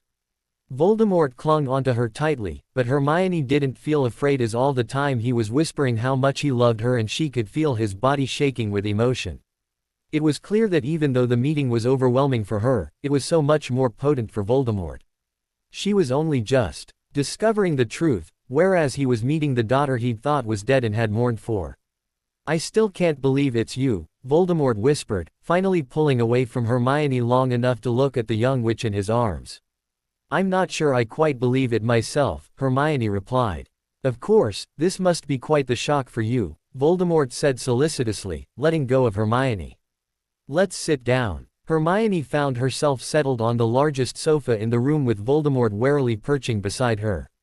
Both Lucius and Severus waited for a small nod from Voldemort before also taking a seat, Severus on the smaller sofa and Lucius in an armchair beside the fire. Hermione could already tell that neither wizard planned on interfering with the meeting, but just having them present, Severus especially, helped make her feel safe. "I just want to start by saying that I don't expect you to love me, or even like me, straight away," Voldemort began. "I won't lie to you and tell you the stories you've heard about me are false, because they're not. I am what is usually regarded as a dark wizard and I have done some dark things in the past, and will do more in the future. However, there is another side of me. A side I hope you want to get to know. Since you're being honest with me, I would like to do the same," Hermione said bravely, looking Voldemort in the eye even though she wasn't sure how he was going to react to what she had to say. "I don't really think I want to be your daughter, and under other circumstances, I don't even think I would be here. But my life was in danger with the Order, and Severus promised me that you would protect me. And I will," Voldemort vowed, hiding his pain at Hermione's declaration that she didn't want to be his daughter.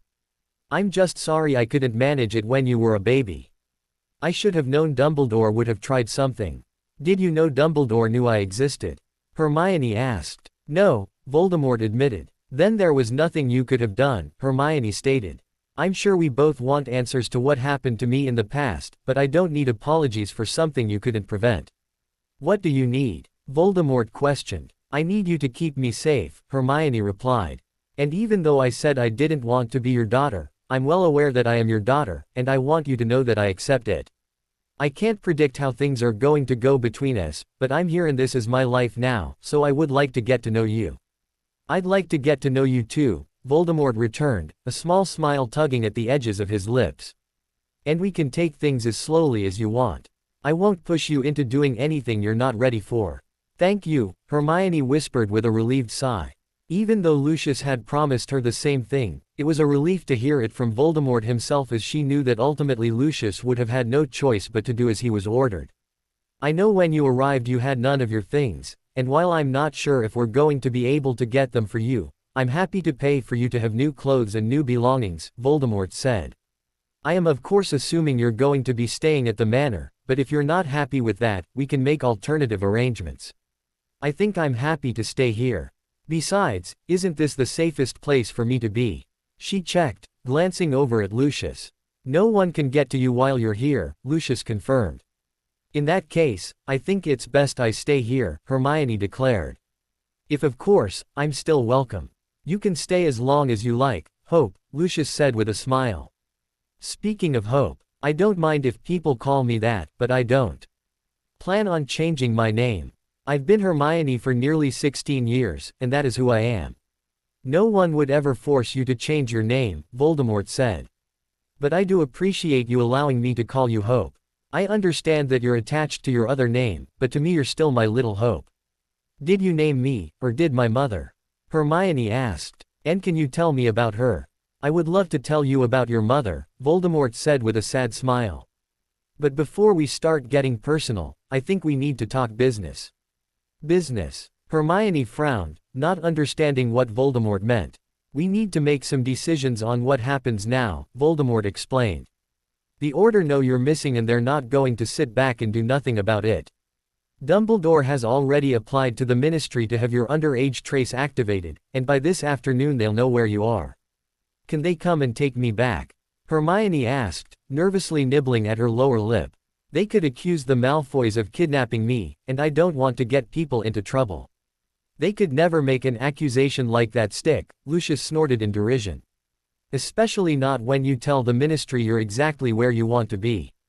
Is that what you want me to do? Hermione asked, turning to look at Voldemort. If you're happy with doing that, Voldemort replied with a nod. In actual fact, as long as you're happy with it, I was going to have you tell the Ministry the truth. All of it, Hermione checked. About what I heard, and why I'm here. Every last detail, Voldemort confirmed. We can do it in such a way we don't have to acknowledge that I'm back. Since the Ministry are so keen on denying my presence, let's leave it that way, and when I'm ready I'll make sure they know for sure that I'm back. But I thought that you, Severus and Lucius could explain everything else that has happened, and put the pressure back on the Order. But if you would rather do things some other way, we can. No, I like the idea of being truthful, Hermione said with a thoughtful nod. Apart from not acknowledging that Voldemort was back, it meant she didn't have to lie and deceive people, and that was to her liking. That's settled then, Voldemort said. When the Ministry come calling, which no doubt they will, you tell them the truth. Lucius, I want you to make sure that Hope is with either you, Severus or Narcissa the entire time she's in contact with the Ministry. I want my daughter safe. And what do you want me to do about the Order? Severus asked. I avoided Dumbledore's questions last night, but we all know they're going to know I played a part in delivering Hermione to you. As long as you're confident you'll be able to get away again, you can also tell them the truth, Voldemort said. You can make it clear that they won't get their hands on Hope again. I will protect her with my life if necessary. But won't that mean you lose your job? Hermione asked with a frown. Dumbledore won't let you stay on at Hogwarts once he knows you helped me run away. I can get another job, Severus assured Hermione with a small smile. Protecting you is more important. Thank you, Hermione whispered, touched by how much the potions professor had done for her over the last 24 hours. I was also thinking that while I was with the Order, I could try and grab some of your things, Severus said. I can't promise anything though, he added quickly, not wanting to get Hermione's hopes up, as until he arrived at Grimmauld Place he would have no idea what the situation was like. That would be appreciated, but all I really want is Crookshanks, Hermione said. She felt terrible that with all the drama, she'd forgotten about her precious ginger cat until she was lying in bed unable to sleep due to everything that was whirling around in her head. He was catching mice when we left headquarters yesterday, and it never occurred to me to grab him. I'll do my best to grab him, Severus promised. Thank you, Hermione repeated, feeling as though she was doing nothing but thank people just lately. You're welcome, Severus returned. Do we want to discuss what happens after we've dealt with the ministry? Lucius asked. Even once the truth comes out, there's no guarantee Dumbledore and his cronies will be held accountable for their crimes. You know what a slippery old sod the Git is.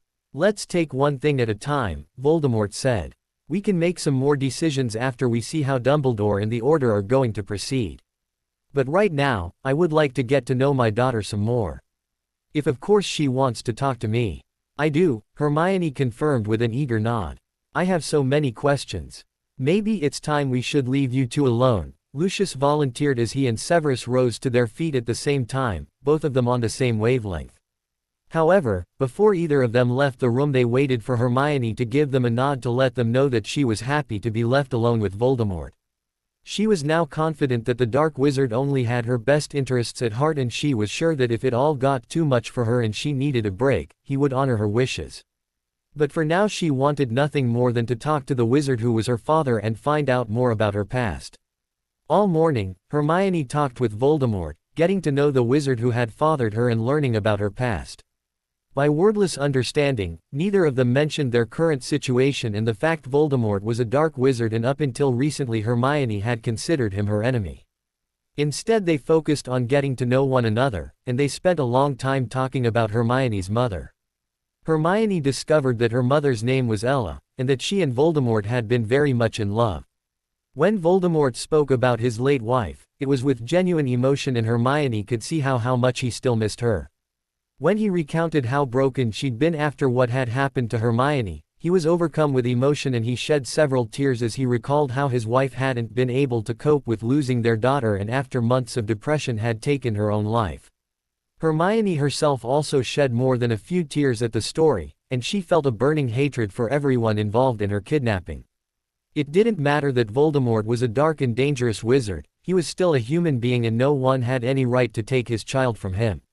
Especially as he wasn't the only one affected by her kidnapping, and an innocent woman had ended up so broken that she'd felt the only way out of her pain was to end her life.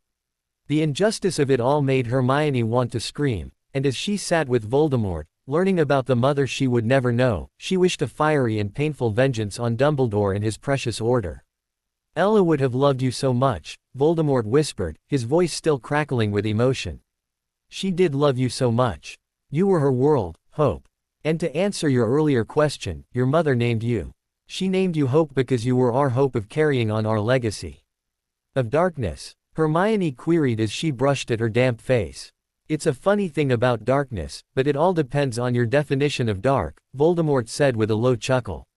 Someone, somewhere once decided which magic was the so-called dark arts, and began a culture of frowning on those who used that branch of magic. But once upon a time, magic was just magic. After all, even a so-called light spell can be used to create pain and suffering. And people who are supposed to be the saviors of our world, steal babies and fake their deaths. So really there is no real light and dark, just different shades of gray, Hermione said. I guess that's one way of looking at it, Voldemort agreed with a nod.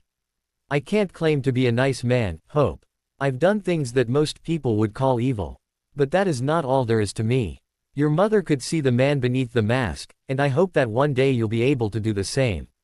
I already can, Hermione admitted with a sad smile. After all, there was no way she could deny that Voldemort had a heart after witnessing his raw emotions over the course of the morning. And I think you're right on the varying shades of gray in the world.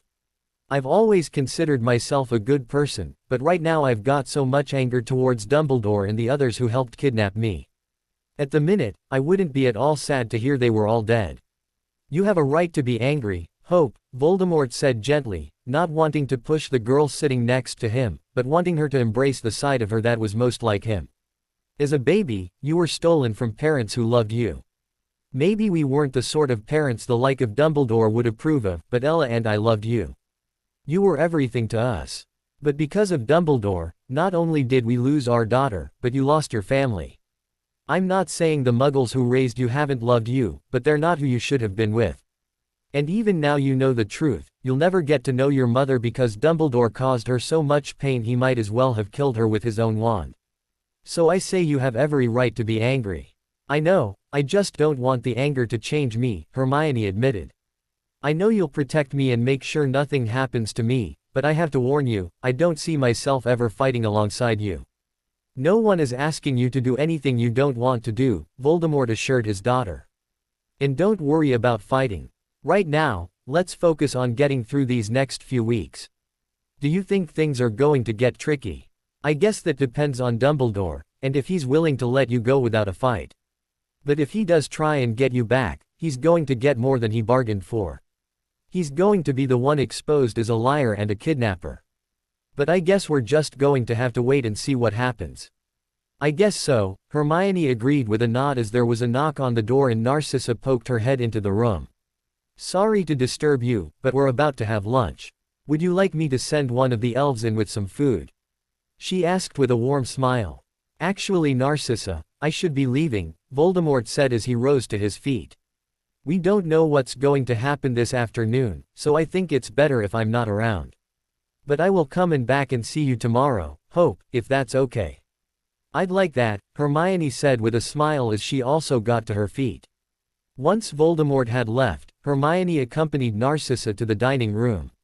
She found Severus had already left, with plans to try and head to Order headquarters before Dumbledore found out where she was and grab Crookshanks and some of her stuff. But Lucius and Draco were in the dining room, even though Draco was disappointed by Voldemort not joining them as he'd wanted to meet the Dark Wizard. I'm sure you'll get your chance to meet the Dark Lord sooner or later, Lucius told his disappointed son. I suppose I will, Draco conceded with a sigh, before turning to Hermione, who had slid into the chair next to him. Do you like him? He asked. Hermione considered the question for a short time before nodding her head. I think I do actually. She hadn't expected to actually like Voldemort, but it was incredibly hard not to like someone who so clearly loved her and was overjoyed to have her back in his life. So he's not too scary? Draco pressed. Actually, he is pretty scary, Hermione admitted honestly. There had been a couple of times over the course of the morning where she'd seen the intimidating wizard he was famed for being, and there wasn't a doubt in her mind that he was a formidable enemy. I'm not sure you could handle meeting him, she added teasingly, deciding to see if Draco had meant what he said about being friends, or if he would take offense and prove that he didn't really want to get to know her. I could handle him, I'm tougher than I look, Draco retorted. You're not that tough, you let me get the better of you in third year. I did not let you get the better of me, you took me by surprise, Draco muttered, blushing slightly as he recalled the time Hermione had almost broken his nose by punching him in the face. And just in case you didn't know, friends don't recall the times they hit other friends, he added with a slight smirk, just to let Hermione know he wasn't too offended by her mentioning the most embarrassing moment of his adolescence. I'll try and remember that, Hermione said with a slight smile, rather taken aback by how easy it was to banter back and forth with Draco. Do that, and I'll give you a tour of the manor, Draco said. If you're going to be staying here for the foreseeable future, you should know your way around.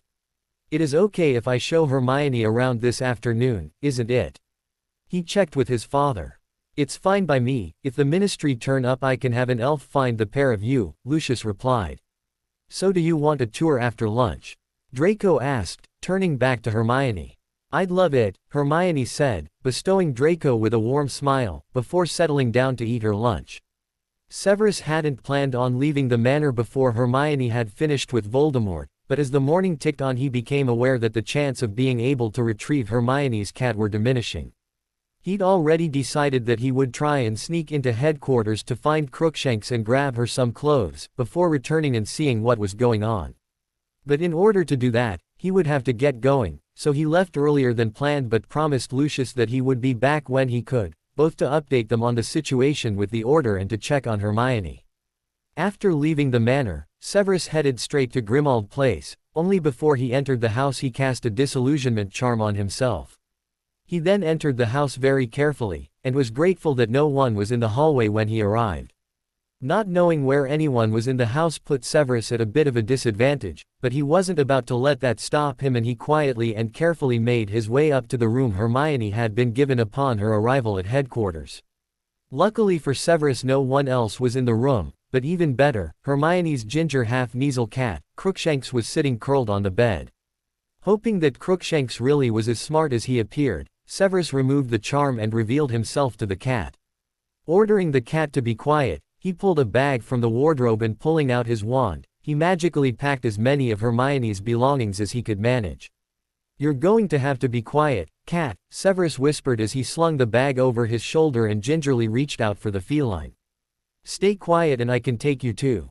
Hermione. Obediently, Crookshanks allowed Severus to pick him up in his arms, and he didn't utter a single cry as he re-erected the disillusionment charm over them both. With Crookshanks safely nestled in his arms, Severus once again quietly and carefully moved through Grimmauld Place and headed to the front door. As it was when he arrived, the front hallway was empty and he was able to slip out of the house without any even realizing he'd been there. Instead of going home from Grimmauld Place, Severus went straight back to the manor, and after handing Crookshanks and Hermione's bag over to one of the elves, he headed back to Order headquarters. This time he entered the house without any charms to hide himself, and he strode into the kitchen with his usual quiet confidence. "What are you doing here?"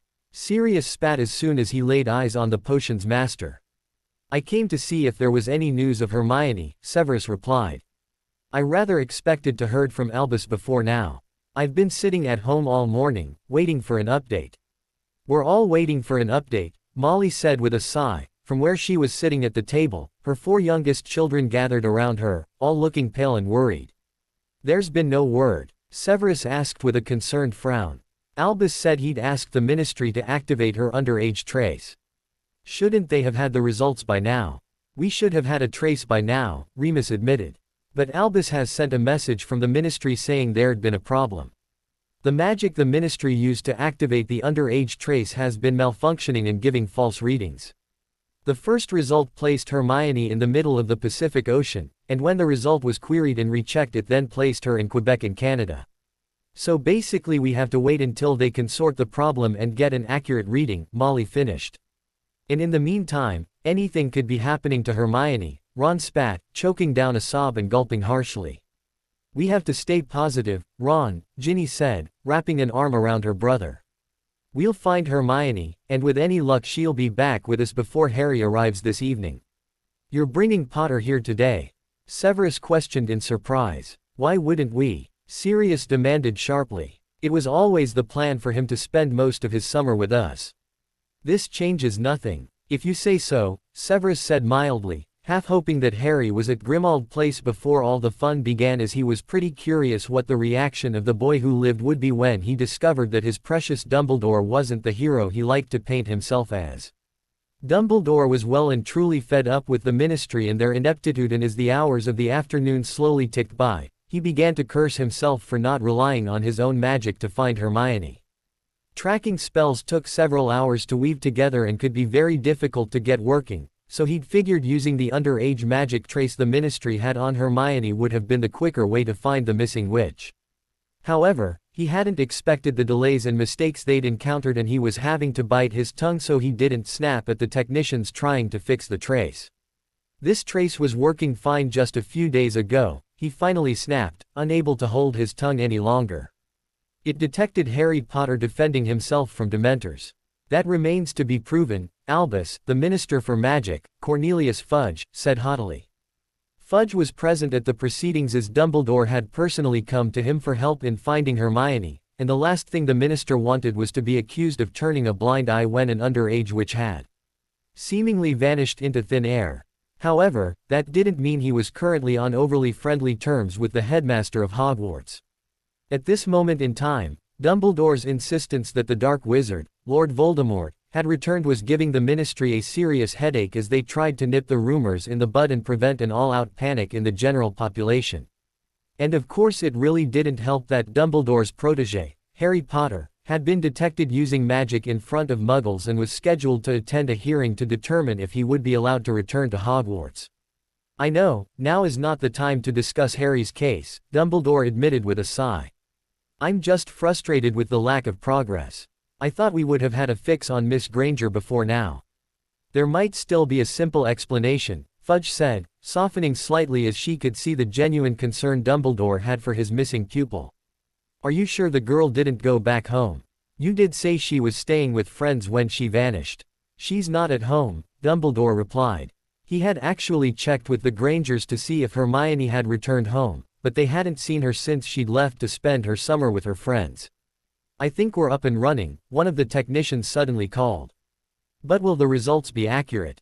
Dumbledore asked as the necessary information was loaded into the device that tracked underage magic and would hopefully give them Hermione's location. We're pretty sure it's working correctly this time, the technician replied.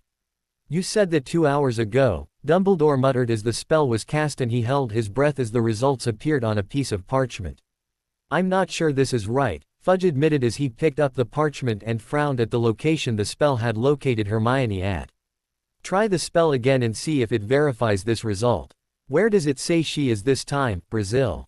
Dumbledore snorted as a second spell was performed to check the results of the first one. No, she's in this country, Fudge replied as he was handed the second set of results, which were exactly the same as the first set. Wiltshire to be precise. Wiltshire. What's in Wiltshire? Dumbledore questioned. According to these results, your missing student is currently in Wiltshire at the home of Lucius and Narcissa Malfoy. Malfoy Manor, Dumbledore gasped, his blood running cold and the potential implications of Hermione being with the Malfoys. The only question was, had she been kidnapped, or had she gone to Malfoy Manor of her own free will? Kidnapped. Fudge snorted incredulously, giving Dumbledore a look that suggested that he thought the headmaster had lost his mind. The pair were currently in Fudge's office, and Dumbledore had informed that Minister of Magic that he believed Hermione Granger had been kidnapped and that her life was in danger. Yes, kidnapped, Dumbledore repeated. I know for a fact that Miss Granger would never go to the Malfoys willingly. Why not? Fudge questioned with a shrug. Their son must be around her age. Perhaps the two are friends. Hermione is a Muggle-born, Dumbledore scoffed. Believe what you want about the Malfoys, but even you can't pretend they would tolerate their son befriending a Muggle-born. Certainly not to the extent that they would invite her to visit them at home. I admit the idea is a strange one, but not beyond the realms of possibility, Fudge argued. And I certainly can't believe that Lucius would kidnap anyone. He's a well-respected member of our community, and is someone I've worked with on numerous occasions and never had any problems with. We could argue all day about Lucius Malfoy, and debate our own personal opinions on the man, Dumbledore said. But what is important now, is that a 15-year-old girl has vanished from the place she was staying with friends, and now she is seemingly at the Malfoys. Surely it warrants a visit to the manor to at least find out what's going on. I suppose you're right, Fudge admitted reluctantly. But you will not be able to go to the manor yourself. Since I know Lucius, I will go personally. And just to satisfy you, I will take an Auror with me in case of any wrongdoing. Does that meet your approval, Albus? He asked sarcastically. It's not ideal, but I can accept that it's how things must be played, Dumbledore said with a sigh as he pulled out a chair and settled himself in front of the minister's desk. I'm assuming you don't mind if I wait here for your return. Of course not, Fudge replied with a fake smile as he called for his assistant and asked for an available Auror to be sent to his office. By pure chance the Auror who arrived was Kingsley Shacklebolt. Kingsley was actually a part of the newly reformed Order of the Phoenix, but he took extreme care not to let his boss see that he already knew Dumbledore. The Ministry's official stance was that Lord Voldemort had not returned, so Kingsley and his colleague Tonks were careful to keep their connection to Dumbledore and the Order private. Once Fudge had quickly briefed Kingsley on the situation, unaware that the Auror already knew of Hermione's disappearance, though not her newfound whereabouts, the pair left for Malfoy Manor, leaving Dumbledore alone in the minister's office to contemplate what was going on. Left alone with his thoughts, Dumbledore couldn't help but prepare himself for the worst and that somehow Hermione knew the truth about who she was. Although how that could have happened, he didn't know, and try as he might, he couldn't work out where the truth could have come from. Even now, faced with the possibility of the truth coming out, Dumbledore couldn't bring himself to regret his course of action 15 years ago. He'd convinced the rest of the Order that it was too dangerous to allow Voldemort to raise a child, and he stood by that even now. He firmly believed that he was doing the right thing for Hermione, in giving her a chance to grow up away from the darkness, and even if she did somehow know who she was, he was determined to get her to listen to reason and make her see that everything he'd ever done had been in her best interests. He was the only person who'd ever cared what was best for her, and he wasn't going to rest until Hermione could see that too. Although not wanting to get too bogged down with thoughts of things that might never happen, Dumbledore turned his mind away from the situation with Hermione. Instead he started to think about Harry, and what they would have to do in order to convince the Ministry that he hadn't broken any laws by using magic outside of school and in front of Muggles. He was in fact just trying to save his cousin from a Dementor attack. Running over the strategy for Harry's hearing in his head, Dumbledore lost track of time and was slightly startled when the door to Fudge's office opened and the Minister entered the room with Kingsley behind him. Dumbledore's eyes immediately searched for Hermione, but when there was no sign of the bushy-haired witch, he turned his focus onto Fudge. Well, where is she? Was she there? Miss Granger was in fact at Malfoy Manor, Fudge said coldly, fixing his stare on Dumbledore as he settled himself at his desk. And Dumbledore pressed. And she is there of her own free will, Fudge replied. Nonsense, Dumbledore snorted. You can't trust a word that comes out of Lucius Malfoy's mouth. It wasn't Lucius who said she was there willingly, it was Miss Granger herself, Fudge said. You spoke to her. I did, Fudge confirmed with a nod. And she convinced me that she is exactly where she wants to be. The Malfoys are not holding her there against her will. She is free to leave whenever she wants. Then why didn't you make her leave with you? Dumbledore demanded. Because she made it perfectly clear that she had no intention of leaving the manor, Fudge answered. And she said that if I wanted to know why she'd left where she was staying to ask you. Me. Dumbledore frowned. I have no idea why she vanished. Perhaps Molly Weasley can help, Fudge suggested. Miss Granger also suggested I talk to her. I got the distinct impression there was something she wasn't telling me, Albus, so this is the time to be honest with me. What is the real story with Miss Granger? I honestly know no more than I've already told you, Dumbledore said quietly, his mind whirring as he tried to work out where Molly fit into the mix. He knew she wasn't happy about Hermione's return to their world, but he didn't think she would have spilled the beans to Hermione about her real family. But I can promise you that this is not the end. The Malfoys have no right to keep Hermione at the manor. I will be back, Cornelius, and I will have the Grangers with me. And there is no way you can deny them custody of their daughter. Come back by all means, and maybe then we can get some answers, Fudge said as Dumbledore rose to his feet. There is something strange going on here, Albus, and I will not rest until I get to the bottom of it. Ignoring the minister's threat, Dumbledore swept from the office and through the outer offices of the minister. However, instead of immediately leaving the floor, he waited until Kingsley emerged from the offices in order to get back to his own job. What happened, Kingsley? Dumbledore asked as the Auror pressed the button that would summon the lift. Did Hermione really claim to be with the Malfoys of her own accord? She did, Kingsley confirmed in his deep voice as the lift arrived and the two men stepped into the deserted gold box. Everything the minister told you was true. If she is being held against her will, they're doing a good job of controlling her. I caught her eye a couple of times, trying to silently let her know that I could help her, but she didn't react. The Imperious curse is impossible to detect, Dumbledore mused. If Lucius has her under that curse, she could fool anyone into believing what she's saying. Maybe, but what about what she said about Molly? Kingsley asked. She was adamant that Molly knew more than she was letting on. And while the minister was talking to Lucius at one point, she mouthed serious to me. Fudge is right, there is something more going on here, and I think you know what it is. What makes you think that? Dumbledore asked as the doors opened on the floor where the Auror offices were located. I'm an Auror, I'm trained to know when people are hiding something, and you've been shifty all day, Albus, Kingsley said, partially stepping out of the lift and holding it open so he could carry on talking. If you want my advice, come clean about what you're hiding. Or at least confide in the Order. If we know the truth then we can help, but if you're going to keep us in the dark, then you'll end up all alone. Stepping out of the lift, Kingsley let go of the doors and they slid shut, leaving Dumbledore to his thoughts as he traveled the rest of the way down to the atrium. He was still lost in his thoughts as he alighted the lift, crossed the atrium and flowed back home.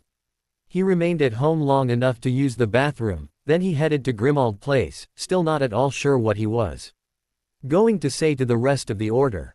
Did he follow Kingsley's advice and come clean about what he suspected was happening, or did he lie until he could find a way to get to Hermione and talk some sense into her? "Where's Hermione?" Ron demanded the second he stepped foot into the kitchen. "Did you find her?" Remus questioned. "Is she hurt?" Ginny asked. "Is she dead?" she whispered, noticing the shell-shocked look on the headmaster's face. "She's alive," Dumbledore muttered as he slumped down in one of the empty seats. In fact, there wasn't a lot of people in the room, but he knew that a lot more of the Order would be arriving as the afternoon drew to a close, as it was the night they were going to bring Harry from his relative's house. "But in what state?" Fred asked warily. "I haven't seen her, but the minister talked to her and he said she seemed fine," Dumbledore admitted. "Kingsley was also with him, and he said the same thing," he added, noticing Ron had opened his mouth to argue. "So where is she then?" Remus asked. "And what happened to her?" "I'm still not sure what exactly happened," Dumbledore confessed. "But as for where she is, she's in Wiltshire. At Malfoy Manor to be precise." Malfoy Manor. Ron exploded as everyone turned to face Severus, who was sitting calmly at the far end of the table. "You," Sirius hissed at Severus, hatred burning in his eyes. "You were behind this." "I helped," Severus admitted with a shrug. "Severus." Dumbledore gaped at his potions master, not wanting to believe that he'd been betrayed by someone he'd always trusted. "I always told you the bastard was still a Death Eater," Sirius snarled. "I knew we couldn't trust you," Ron yelled, jumping to his feet and pulling his wand out and pointing it at the head of Slytherin. "I'm going to kill you for taking Hermione. You try cursing me and I'll make you regret it," Severus warned in a low voice. "Don't you dare threaten my son, you traitor," Molly screeched, although at the same time she plucked Ron's wand from his shaking hand. "It's funny you should mention threats, Molly, because it was your threat that started this all," Severus chuckled, actually starting to enjoy himself as he prepared to shatter the Order and expose their secrets. "My threat?" Molly frowned. "What threat? I don't know what you're talking about." "To be fair, it wasn't just you," Severus said, his eye drifting down the table to where Sirius was sitting.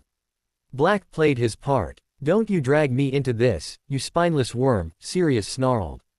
"Dumbledore should have let you rot in Azkaban rather than save your worthless hide. You've never been loyal to us." "Actually, I very likely would have remained loyal to you," Severus admitted.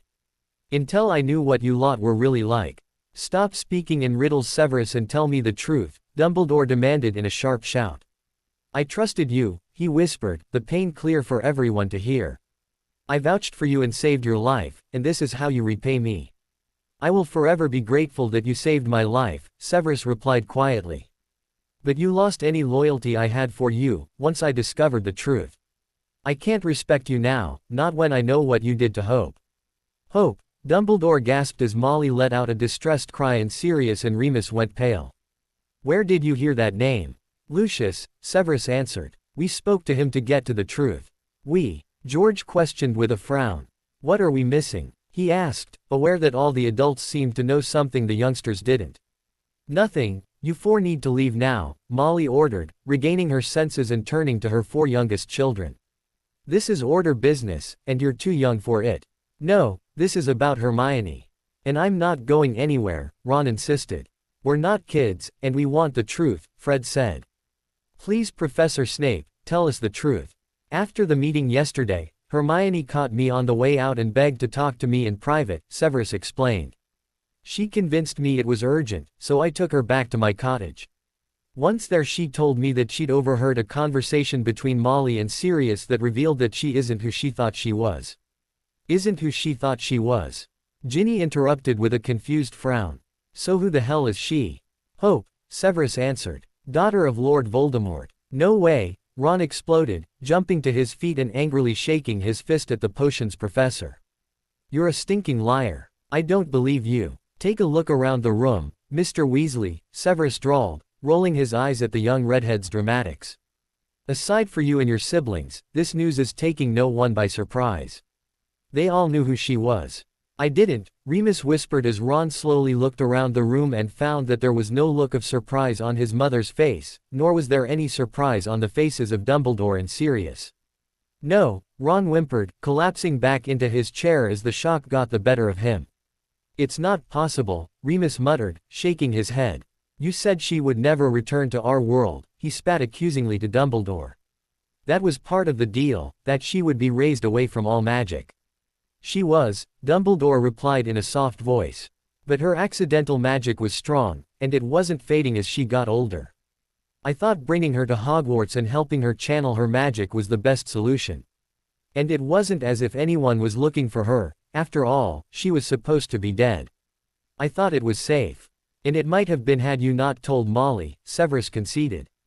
You warned her and Arthur, didn't you? When Hermione first started Hogwarts, you told them and Molly didn't like it.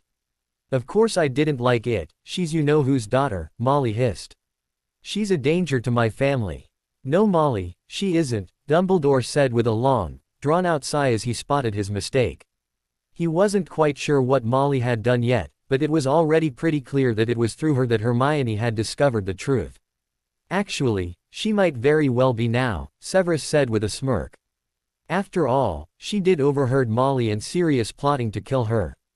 What? Dumbledore exploded, his eyes burning with anger as he confronted Molly and Sirius. Why would you do such a thing? How could you allow her back into our lives? Sirius demanded angrily. How could you allow her into Harry's life?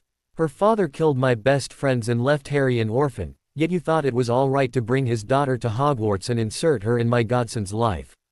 I was doing what you had failed to do, Albus. I was putting Harry first. And that is the sort of hatred Hermione overheard, Severus said calmly. She was in fear of her life when she begged for my help. Of course, I'd never heard about hope, so I wasn't able to help her in that respect. But I knew someone who could help. Lucius Bloody Malfoy, Dumbledore spat. Did it have to be him you went to, Severus? Lucius has always been a good friend to me, and I knew that he was once close with the Dark Lord, Severus replied with a shrug, brushing off the disappointment he heard in Dumbledore's voice. It was easy enough for him to confirm her identity, and once we knew that Hermione was really Hope, she was more than happy to stay at the manor. And now she is safe from all of you. Do you really think this is the end, Severus? Dumbledore asked wearily as the younger wizard rose to his feet. That girl is innocent, and I don't intend on letting that monster of a father corrupt her. From where I'm standing there's only one monster in all of this and it isn't the Dark Lord, Severus shot back. Who is it who kidnapped a baby? Who is it that faked her death and caused her mother so much pain and suffering that she killed herself? Who is it that kept Hermione from her true family, all because you're afraid of her father? I am not afraid of Voldemort, Dumbledore spat. I never have been. Maybe you should be, Severus said. If you want my advice, leave Hermione alone. If you push this, the Dark Lord will push back and all your secrets will be exposed. Do you really want the whole world knowing what you're capable of, Albus? With his final threat ringing around the kitchen, and a stunned group sitting around the table, Severus stalked out of Grimmauld Place and without a second thought apparated away from the property to his new life totally and utterly on the side of the Dark Lord and his daughter. In the large library at the manor, a bored Draco drummed his fingers on the arm of the chair he was sitting in. Every couple of minutes, his eyes also flicked towards the large grandfather clock in the corner of the room. To Draco it seemed as though the minutes were dragging by since a house elf had interrupted him showing Hermione around the manor to inform her that there were people from the ministry here to talk to her. Even though they'd both half expected the interruption, Draco had still been disappointed as he'd been enjoying himself getting to know Hermione. Although that wasn't to say they were already firm friends, as even with them both trying to get along, there had been awkward moments and silences when neither of them quite knew what to say to one another. Even so, Draco was confident that the awkwardness would pass the more time they spent together and the better they got to know each other. Draco also couldn't help but wonder what was happening with the officials from the ministry. He would have loved to have been there to witness what Hermione and his father were saying, but since he and Hermione were only just getting to know each other, it didn't feel right offering to go and support her. Besides, he knew his father would be right at her side and would make sure that everything went according to plan. Hearing the library door creak open behind him, Draco turned in his chair, fully expecting to find Hermione returning. However, it was her ginger cat, Crookshanks, that sauntered into the room and patted his way over to him. Crookshanks had unexpectedly turned up at the manor a couple of hours ago, thanks to Severus, and Draco could tell that the cat was already settling into life at the manor. He had no doubt that the cat would end up totally spoiled, as his mother was an animal lover and would more than likely dote on the feline. "Make yourself at home," Draco muttered to the cat, when it jumped up on the empty chair beside him and began to curl up as though it owned the place. Crookshanks glanced at Draco when he spoke, before turning his back on the blonde wizard and settling down on the chair. Within seconds, Crookshanks was snuggled comfortably on the chair, looking as though he'd been there for hours. Shaking his head at the brazenness of the cat, Draco allowed his thoughts to drift back to Hermione and what was happening elsewhere in the manor. Luckily for Draco, he didn't have to wonder for too long before the door to the library was pushed open again, and this time Hermione entered the room. However, he immediately noticed that she had a frown on her face, and it looked as though she had something on her mind. "Are you okay?" he asked as she picked Crookshanks up from the chair and took his seat, settling the cat back on her lap and stroking its long fur. "I guess so," Hermione replied in a small voice. "You don't look okay," Draco stated. "Did something happen with the people from the ministry? You're not worried that you'll be taken away, are you?" "I know I'm safe here," Hermione assured him. "It's just that things didn't go entirely as I thought they would." "What happened?" "When I got to your father's study, I found the minister himself was here, along with an Auror who happens to be part of the Order. I take it he's a secret member of the Order given the ministry's stance on your father's return," Draco remarked. "I assume so," Hermione said with a shrug, having never really given any thought to the situation with the Order members who also happened to be employed by the Ministry of Magic. "At any rate, he didn't greet me as though he knew me. He just settled for trying to catch my eye." "So what else happened?" Draco asked, sensing that Hermione hadn't yet reached the part of her story that was causing her problems. "Fudge asked me what was going on, and instead of telling him everything like we'd talked about, I just dropped cryptic hints about Dumbledore. I said that he had the answers, and that he knew why I have left. I also mentioned Molly, and said she was also involved in my decision to leave. I then managed to mouth Sirius's name to Kingsley. He's the Auror who was with Fudge," she added, not sure if Draco would know who Kingsley was. "So what's the problem?" Draco asked with a confused frown. "Even though you haven't told the full story yet, you've let the ministry know that there's something going on. You've even let a member of the Order know that there's something strange going on. Fudge is bound to question Dumbledore, and even if he manages to avoid telling the minister the truth, an Auror who's part of the Order knows something is going on. He's bound to press the issue with the Order, or at least with the Mother Weasel in Black." "I know all that," Hermione conceded with a sigh. "And I don't for 1 minute think we've seen the last of Fudge. I'm sure he'll be back and I'll get to tell the whole story. I just hadn't meant to drop devious little hints about what was going on. It all just sort of happened. So what is really bothering you is the fact you acted like a Slytherin," Draco declared with a knowing smirk. "Yes," Hermione confessed in a whisper. "When I said what I did to the minister, your father gave me this proud smirk, and that's when I realized I'd acted just like a Slytherin." "And you think there's something wrong in that?" Draco asked, sounding a bit harsher than he'd planned to, causing Hermione to look at him in surprise. "Sorry," he quickly apologized. "It's just that I'm proud of my Slytherin tendencies, and for what it's worth, I think most people have it in them to be devious if the occasion calls for it." "But did the occasion really call for it?" Hermione countered. "We've already decided to expose what Dumbledore's done. What did I achieve by speaking in riddles?" "You've likely put Dumbledore under even more pressure," Draco said. "The truth hasn't come out yet, but he must now suspect that you know it. And then chances are Severus will confirm his worst fears, and that will leave the Order in a right panic. From what I can see, you've just prolonged their suffering." "But why would I do that?" Hermione whispered. "Because they hurt you, Hermione, and you have every right to hate them," Draco said softly, leaning forward so he was almost close enough to touch the witch sitting in the chair beside him. "What they did to you was unforgivable, and it's perfectly understandable that you'd want them to suffer. And don't be ashamed that you've got a Slytherin side, because it's always been there." "I doubt that," Hermione said with a light laugh, feeling slightly better after accepting what Draco was saying. "Just think about the last 4 years at Hogwarts, and how many rules you broke," Draco said. You've definitely got a mischievous, devious side to your nature, but that's okay.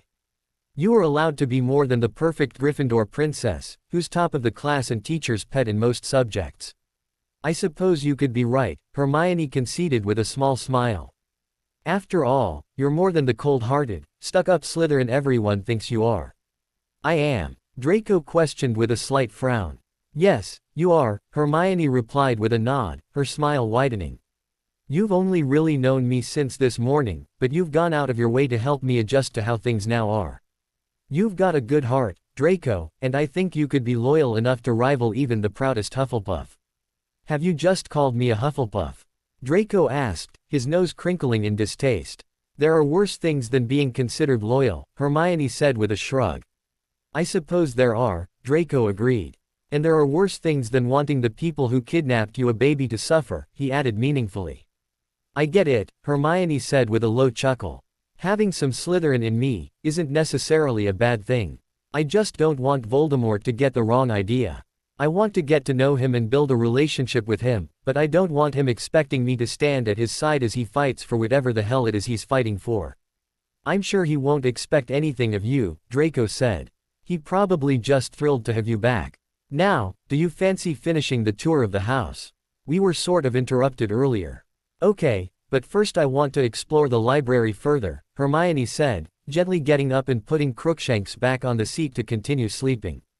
Your wish is my command, Draco said with a grin as he also got up and led Hermione deeper into the vast library at Malfoy Manor.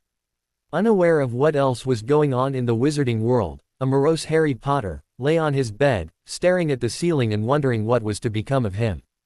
The summer holidays had barely started when he'd encountered a couple of Dementors, and he'd been forced to use magic to protect himself and his horrid cousin, Dudley. However, the Ministry seemed unconcerned about the danger he'd been in as within an hour of performing the Patronus charm, he received a letter warning him that he would have to face a hearing at the Ministry to decide if he would be allowed to return to Hogwarts. The thought of not returning to Hogwarts, the only place he'd ever felt as though he belonged, made Harry feel sick to the stomach. He was just hoping that the people he loved would help his fight the unfair charges, but he wasn't even sure on that. Just after receiving the letter from the Ministry, he'd received one from the Weasleys, promising that they knew what had happened and were making plans for him to join them for the summer.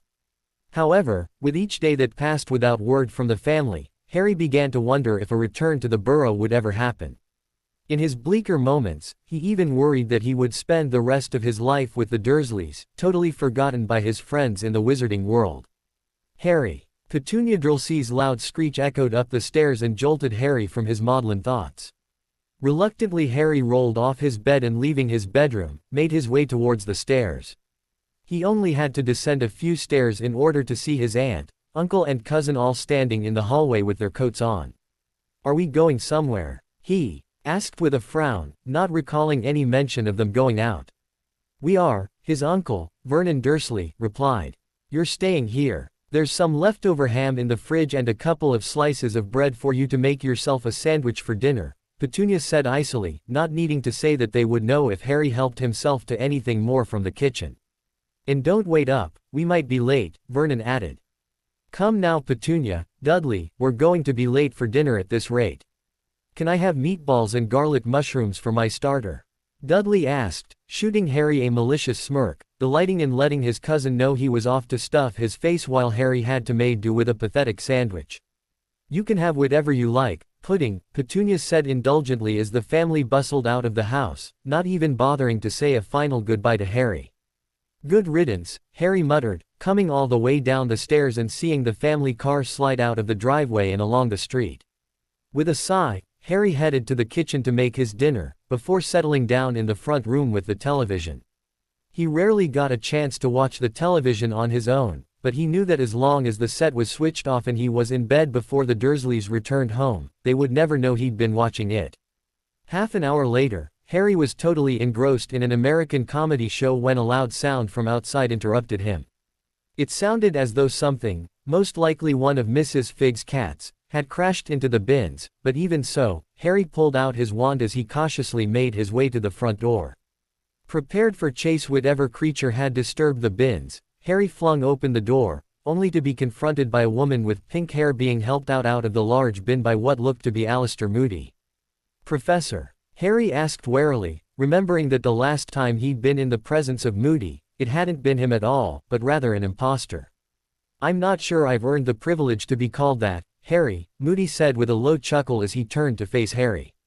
"Come along, Nymphadora," he called back to the witch behind him who was out of the bin, but now picking stray bits of rubbish from her clothes. "Don't call me Nymphadora," the witch hissed, her pink hair briefly turning dark red before going back to bubblegum pink. "Whoa," Harry muttered, his eyes widening at the sight. "Don't just stare, lad, let's move it indoors," Moody said, giving Harry a gentle push. "And don't put your wand in your back pocket," he tutted when Harry stashed his wand in his jeans as he headed into the house. "It's a good way to lose your beep." "Really?" Harry questioned, hastily removing his wand from his jeans. "Don't scare the boy, Mad Eye," the pink-haired witch scolded, before grinning at Harry and offering him her hand. "Hiya Harry, I'm Tonks. Pleased to meet you," Harry said, already liking the bright and bubbly witch with pink hair. "But what is going on, Professor?"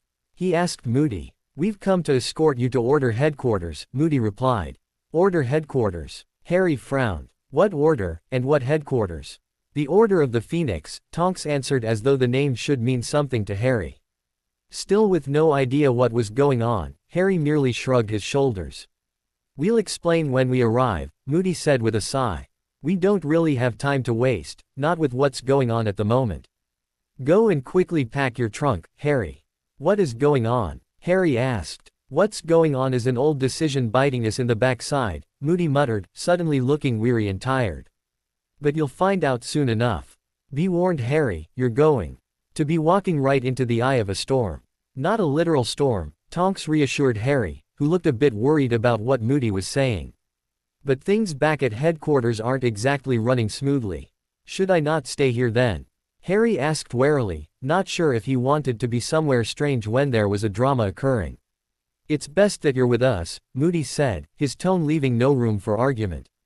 "Don't worry Harry, the Weasleys will be around, as will Sirius," Tonks said with a small smile. "Sirius?" Harry gasped, lighting up at the mention of his godfather.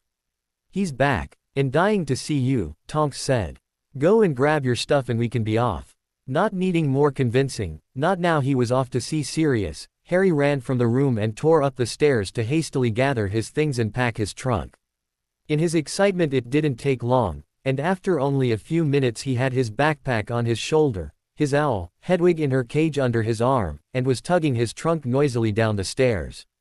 "Allow me," Tonks said, suddenly appearing at the foot of the stairs and using magic to float Harry's trunk the rest of the way to the bottom. Without the burden of the trunk, Harry flew down the remaining stairs, and with Tonks still in control of his trunk, he checked he hadn't left anything behind, before joining Tonks and Moody outside of the house. 3 broomsticks were lined up on the Dursleys' front lawn, which Moody told him were hidden from the eyes of the Muggle neighbors. Not that Harry could really care less if the Muggles saw him, he was just happy to be getting away from the Dursleys and going to see his godfather. Once all of Harry's luggage was secured to the 3 broomsticks, the trio hopped on and rising into the air, they flew away from Privet Drive and towards Grimmauld Place. However, Harry had no idea of the mess he was about to fly into, and the devastating secrets he was about to learn.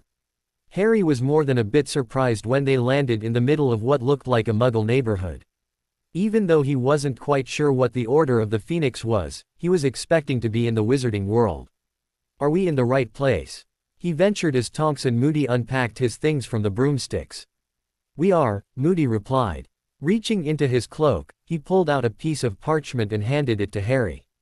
"Read that." Opening up the parchment, Harry read the words, "Number 12 Grimmauld Place," in Dumbledore's neat handwriting. Still not sure what it meant, Harry raised his head to ask, only to be confronted with the 2 houses they'd landed in front of slowly move apart and reveal a hidden house in the middle of the street.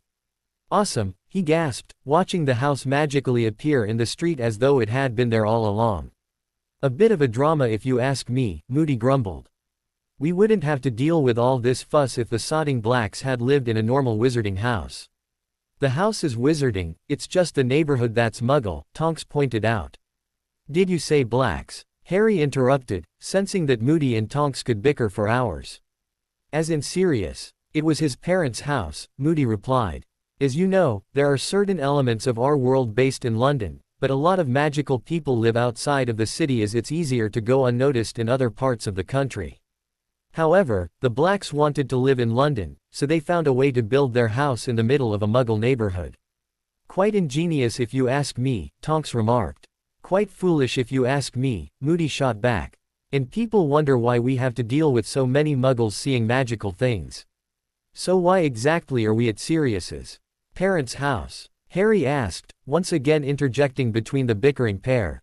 Sirius now owns the house, and he's allowing the Order to use it as headquarters, Moody replied. You'll get a proper explanation once we're in the house, but for now all you need to know is that the Order was founded by Dumbledore and it's made up of witches and wizards who are willing to fight the dark forces. Although how many of them will stick around remains to be seen, Tonks muttered. Nymphadora, Moody hissed in a low voice. Now is not the time. Harry's going to find out the truth soon enough, Tonks retorted with a shrug as she picked up Harry's trunk and led the way to the front door. Come on, Harry, everyone will be waiting for you. Wondering just what was going on, and what exactly he was walking into, Harry silently followed Tonks into the house, with Moody bringing up the rear. 12 Grimmauld Place was dingy and sparsely lit when Harry crossed the threshold, but he'd hardly had time to consider the fact the house was nothing like he'd imagined Sirius growing up in, when an awful screeching started from an ugly portrait on the wall. Harry was rather taken aback when the bitter-looking witch in the picture shouted at him and spat hatred about blood traitors taking over her house. Ignore her, Moody said as he yanked a curtain over the portrait, which muffled her cries. She is not happy with our presence here. So I gathered, Harry murmured. And I'm assuming that charming woman was Sirius's mother. She is, Tonks confirmed with a nod as she neatly stacked all of Harry's belongings beside the bottom of the stairs. Just leave things here, Harry. Your stuff can be sorted later. Gently placing Hedwig's cage on top of his trunk, Harry turned and followed Tonks down a dim corridor. At the end of the corridor was a partly open door, and before he even reached the door, Harry could see light spilling from the room. He could also hear voices, but it sounded to him as though people were arguing and sniping at each other. Still, the noise didn't stop Tonks from pushing open the door and entering a large kitchen. Harry tentatively followed Tonks into the kitchen, and the second he appeared in the room, everyone fell silent. At one end of the large kitchen table sat the Weasleys, Molly, Arthur and their 4 youngest children. Professor Dumbledore sat at the opposite end of the table, along with Professors McGonagall, Flitwick and Sprout. Hagrid was sat at the middle of the table next to the former defense professor, Remus Lupin and a couple of other people Harry didn't recognize. However, Harry didn't get a chance to say hello to any of them as Sirius rose from his seat on the other side of Remus and pulled him into his arms. Harry, it's so good to see you, he said jovially. It's good to see you too, Sirius, Harry replied with a grin. All of you, he added, glancing around the room and smiling at everyone else, especially Ron as he'd missed his best friend. Sit down, Harry, and I'll make you some food, Molly said, jumping to her feet. You must be hungry. And tired. Maybe an early night is in order. No, I'm not tired, Harry said as he slipped into a spare chair beside Sirius and looked around the room. He could feel the tension in the air, and he wanted to know what was going on. Is this about me? He asked in a quiet voice. Are you all stressed about my hearing at the ministry? Do you think I'm going to be kicked out of Hogwarts?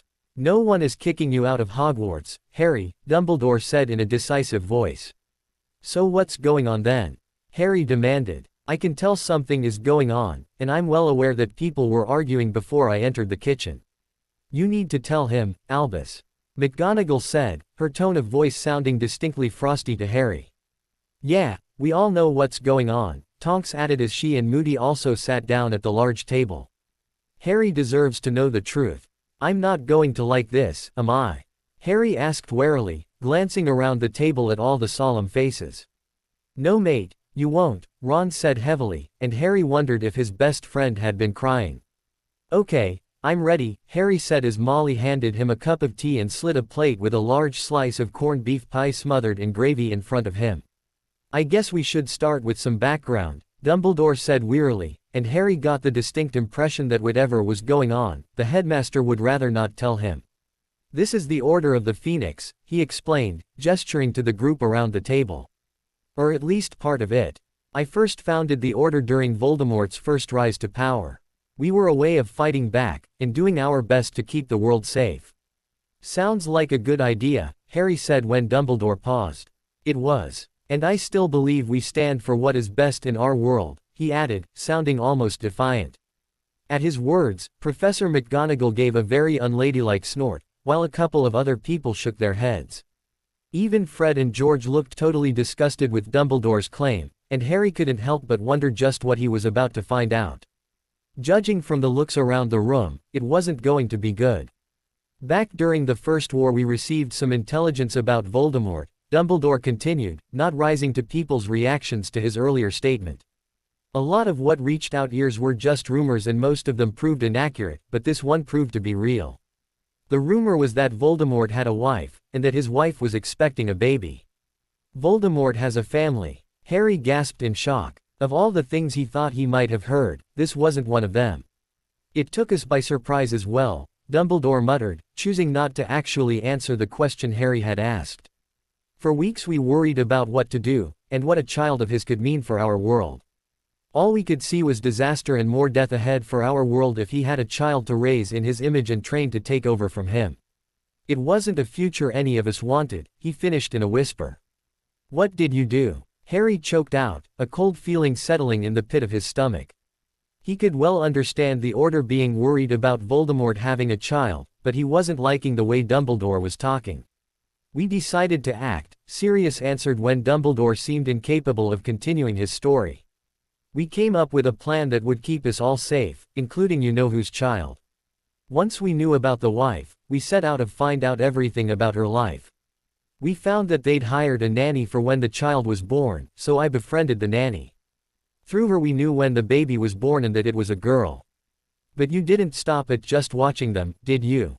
Harry whispered when Sirius stopped talking. No, we didn't, Remus confirmed in a low whisper, and when he looked up, Harry could see the devastation in his eyes. More than anything, I now wish we'd taken a different course of action, but at the time we were all on board with it. What did you do? Harry questioned. What needed to be done? Dumbledore answered, finding his voice again. We couldn't let Voldemort raise a child, not with his darkness. With the help of the nanny, we faked an illness for the child when her parents were away and she was rushed to St. Mungo's. I have everything sorted at that end and by the time Voldemort and his wife returned, their daughter was dead. You killed an innocent baby. Harry spluttered, feeling bile rise in his throat at the thought of people he trusted doing such a wicked thing. Of course we didn't, Molly gasped. We faked her death, and removed her to safety. Before Voldemort and his wife were even back in the country, I had their daughter out of the wizarding world and settled with a Muggle couple, Dumbledore said. She was safe away from Voldemort's darkness, and because he thought she was dead, he wasn't looking for her. It was the perfect plan, and no one should ever have known it had happened. Until you decided to mess with things and brought her back into our lives, Sirius spat, glaring angrily at Dumbledore. What's happening now is all your fault. I would say you and Molly need to shoulder your part of the blame, Remus accused, giving his best friend a look of pure disgust. Or are you conveniently forgetting that it was you two that caused Hermione to run in fear of her life? Hermione. Harry frowned at the unexpected mention of his best friend, before he slowly started putting the pieces together and coming to a devastating conclusion. Hermione was the baby you stole, he whispered after a couple of minutes' deduction. She's Voldemort's daughter. Makes you sick, doesn't it? Ron spat. All this time I thought she was our friend, when really she was the enemy. Taken aback by the venom in Ron's voice, Harry looked over at his friend and almost recoiled at the hatred burning in his friend's eyes. It was clear that Ron hadn't taken the news well, and while Harry could only think of the suffering Hermione had been put through, his friend seemed to be focusing on who her father was. It's true, isn't it? Harry demanded, turning away from Ron and towards Dumbledore. Hermione was the baby you stole. She was the baby we saved, Dumbledore corrected. Say what you want, but you lot stole her, Harry hissed, not caring who saw how angry he was at what had happened. I'm not saying that it was ideal that Voldemort had a child, but you had no right to take that child. What about her mother? Did anyone give any thought to what you were doing to her? She thought her child had died. How could you put anyone through that pain? She was no innocent, Harry, Sirius warned his godson. She knew who she was married to, and what he was capable of. And that warranted kidnapping her baby and making her think she was dead. Harry scoffed. That poor woman, she must have been heartbroken. And what about Hermione? You stole her from her parents, and what, just handed her over to some couple you didn't know? She wasn't just handed over to some random couple, Dumbledore argued. She was with people who loved her. I suppose that's more than you gave me, Harry snarled, his anger at what had happened to Hermione bringing up a few issues he'd suppressed over the years. I was just dumped with the Dursleys because they happened to be relatives of my mother. They certainly didn't love me, hell they don't even want me. Maybe now is not the time for this, McGonagall said quietly, her own guilt flaring up due to all the times she'd allowed Dumbledore to override her concern for Harry's well-being with his horrid family. Now is the time to focus on Hermione, Harry said fiercely. What did Professor Lupin mean when he said she'd ran for her life? What happened to her and where is she? Not here, Dumbledore said with a sigh. She was here, up until yesterday when she went missing, he added. What happened? Harry repeated in a low voice. Yesterday we realized she was missing, and thanks to her underage magic trace, we were able to track her location this afternoon, Dumbledore explained. She's at Malfoy Manor. Malfoy Manor. Harry repeated in surprise. And just how did she get there? How do you think? Sirius snorted. Bloody Snape. Snape took Hermione to Malfoy Manor. Harry questioned. Why? Because she went to him for help, Remus informed Harry with a sad sigh. After what she heard, she clearly didn't trust any of us.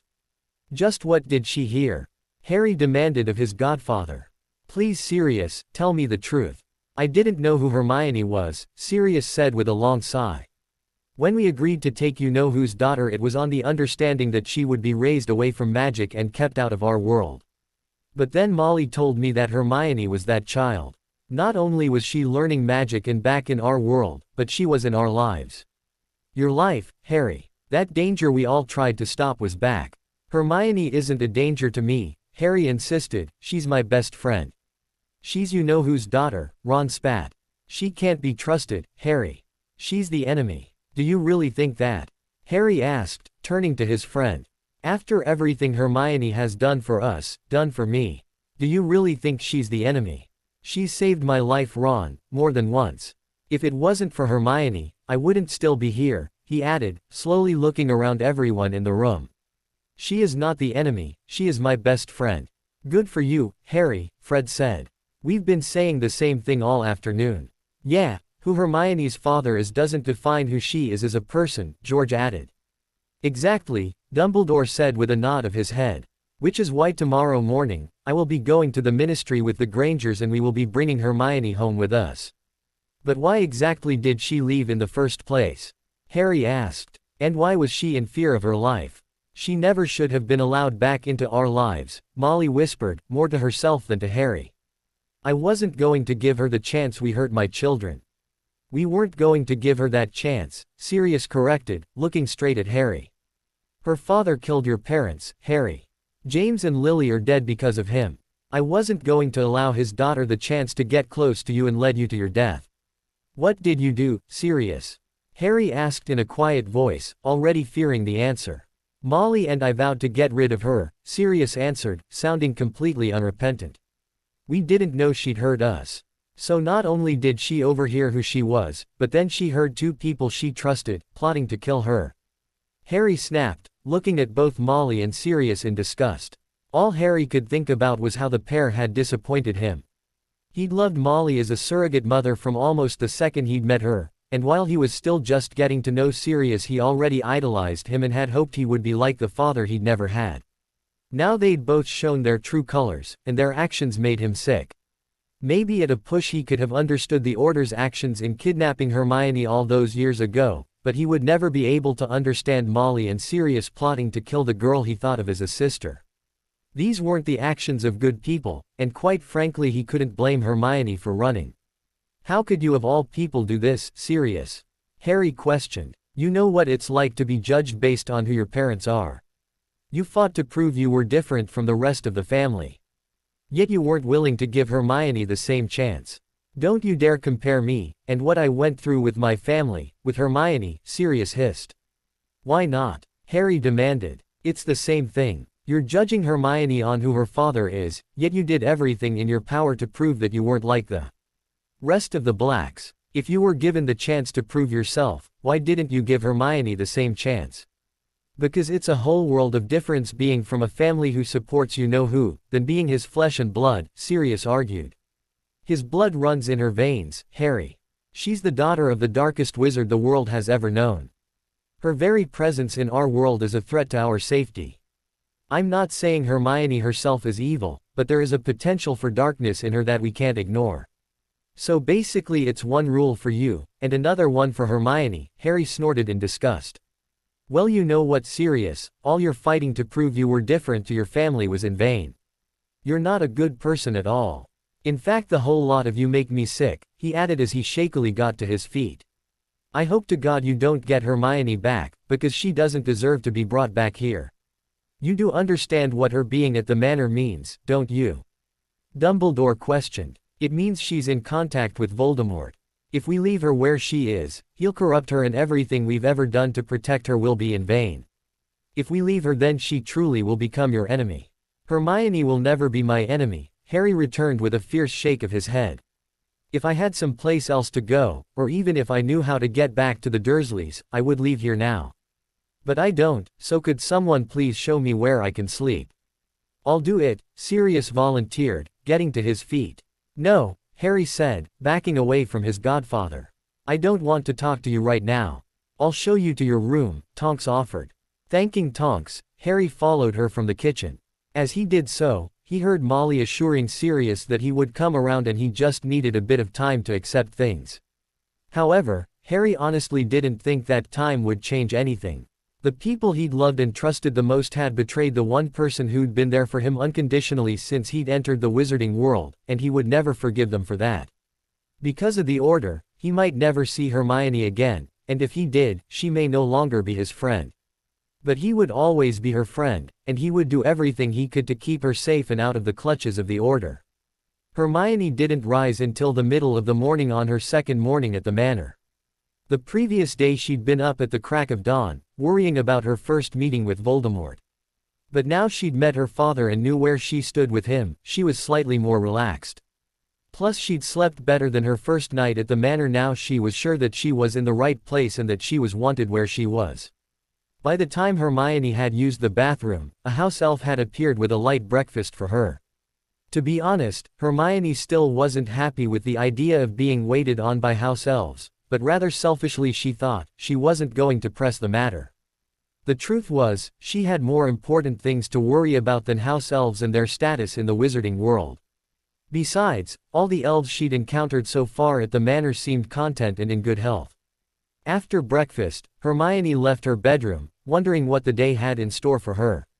The previous day she'd known that she was going to meet Voldemort, and even though she expected to see him again today, she had no idea what sort of visit it would be. Would it be another chance to talk about the past and get to know each other a bit better, or would all they have time for was dealing with whatever move the Order made next? Totally caught up in her own thoughts, Hermione paid very little attention to where she was going, and as such she ended up slightly lost. Even though Draco had given her a tour of the manor the previous day, it was still a huge house and Hermione suspected she could spend the entire summer with the Malfoys and still get lost in their vast house. Hoping to find a room she could remember from the previous day's tour, Hermione peered into several rooms until finally she stuck her head into what was clearly a bedroom. In fact, given the green and black decorations and a few pictures dotted around, she was fairly sure it was Draco's bedroom. Hermione, Draco called, suddenly appearing from what Hermione suspected was the ensuite bathroom. Sorry, I didn't mean to pry, I got lost, Hermione said apologetically. You'll get used to the place eventually, Draco replied. It's a nice day, so I was going to go for a fly, do you want to join me? I don't fly, Hermione answered with a shake of her head. Why not? Draco asked, opening a cupboard and pulling out what looked to be a brand new broomstick. I just don't like it, Hermione shrugged. It's unnatural, and quite honestly, rather scary. What you need is someone with some serious skills to show you the ropes, Draco said with a smirk. And of course a decent broomstick. Those pieces of rubbish we had to use in first year would put anyone off flying. And I suppose you're just the person to teach me, are you? Hermione asked with a slight chuckle. I am very impressive on a broomstick, Draco boasted. Trust me, Hermione. By the end of the day, you'll be flying around as though you were born to do it. I'm not sure about that, Hermione muttered. And I'm not really sure about flying myself, but I would like to watch you fly. You can show me how good you are. Who am I to say no to a bit of showing off? Draco laughed as the pair left his bedroom. From Draco's bedroom, which he informed Hermione was actually in his own personal wing of the manor, the pair traveled down towards the main staircase. Approaching from a different angle than they had the previous day, Hermione paused at a railing that overlooked the front hallway. It offered a spectacular view of the entrance hallway, which was actually far larger than Hermione had realized the previous day. In fact, now she was slightly more settled. She was realizing that the manor was even more stunning and beautiful than she'd ever imagined. This is the perfect spot for spying, Draco said with a chuckle, pausing alongside Hermione. From here you can see everyone who arrives via the front door. As if on cue, a chiming sound echoed around the house and one of the house elves appeared in the front hallway. Opening the door, the elf stood for a couple of minutes before pulling the door back and allowing the guests into the house. The Minister for Magic was the first person over the threshold, followed by Kingsley, but Hermione was rather taken aback when they were followed into the manor by her parents, Richard and Jean Granger. Who are those people with the minister? Draco whispered as the elf escorted them towards the main living room. The tall wizard with the vibrant bright purple robes is Kingsley Shacklebolt, Hermione said. The Auror and secret member of the Order. Draco checked, and Hermione nodded her head in confirmation. And who are the other two? They don't look like magical people. They're not, Hermione replied, just as Lucius strode through the hall below them and towards the living room. They're my parents. Or should I say my adoptive parents. Oh, Draco muttered. Do you think they've come to take you home? Dumbledore's likely sent them, Hermione said. But I'm not going with them, she added forcefully, turning to look at Draco, who could see the passion blazing in her brown eyes. I'm safe here and here is where I'm going to stay. Don't worry, Father won't let them take you away, Draco assured her as an elf suddenly appeared at their side and informed Hermione she was needed in the living room. Come on, I'll walk down with you, he offered. Grateful for the blonde wizard's support, Hermione headed down the stairs with Draco at her side. At the door to the living room, he assured her that everything would be all right, before she took a deep breath and entered the room. Hermione, her mother, Jean, cried, rushing over to her daughter and embracing her. Hermione was rather taken aback by the show of affection, as while she knew her parents loved her, they weren't overly affectionate. They rarely hugged, and certainly not in front of people they didn't know. Are you okay? Richard asked, his expression filled with concern. I'm perfectly fine, Hermione assured her parents. Which I told you yesterday, Minister, she added pointedly, glancing over to where Fudge sat in an armchair, Kingsley standing behind him. I informed your parents that, but they insisted that we come to see you as you're apparently here without their permission, Fudge replied. I'm sorry I couldn't inform you where I was going, Hermione said to her parents as she settled them on the large sofa. Instead of joining them on the sofa, even though there was plenty of room, she turned and settled herself on the smaller sofa next to Lucius. But I'm sure that by the time we're finished here, everyone will agree that I'm in the right place. Is this where you tell me what's really going on? Fudge asked. Did you not ask Dumbledore what was going on? Hermione questioned, even though she already knew through Severus that the headmaster had avoided telling the ministry the truth, even though he'd been unable to do the same with the Order and they now knew what was going on. He claimed not to know what you were talking about, Fudge said. And I dislike being used as a puppet, Miss Granger. So I suggest you tell us the truth, so we can sort this mess. First, I think I should tell you that I wasn't staying at the Weasleys' house, Hermione began. But that's where we gave you permission to go, Richard argued. Molly and Arthur assured us that they would take care of you over the summer. They were, just not at the Burrow, Hermione replied.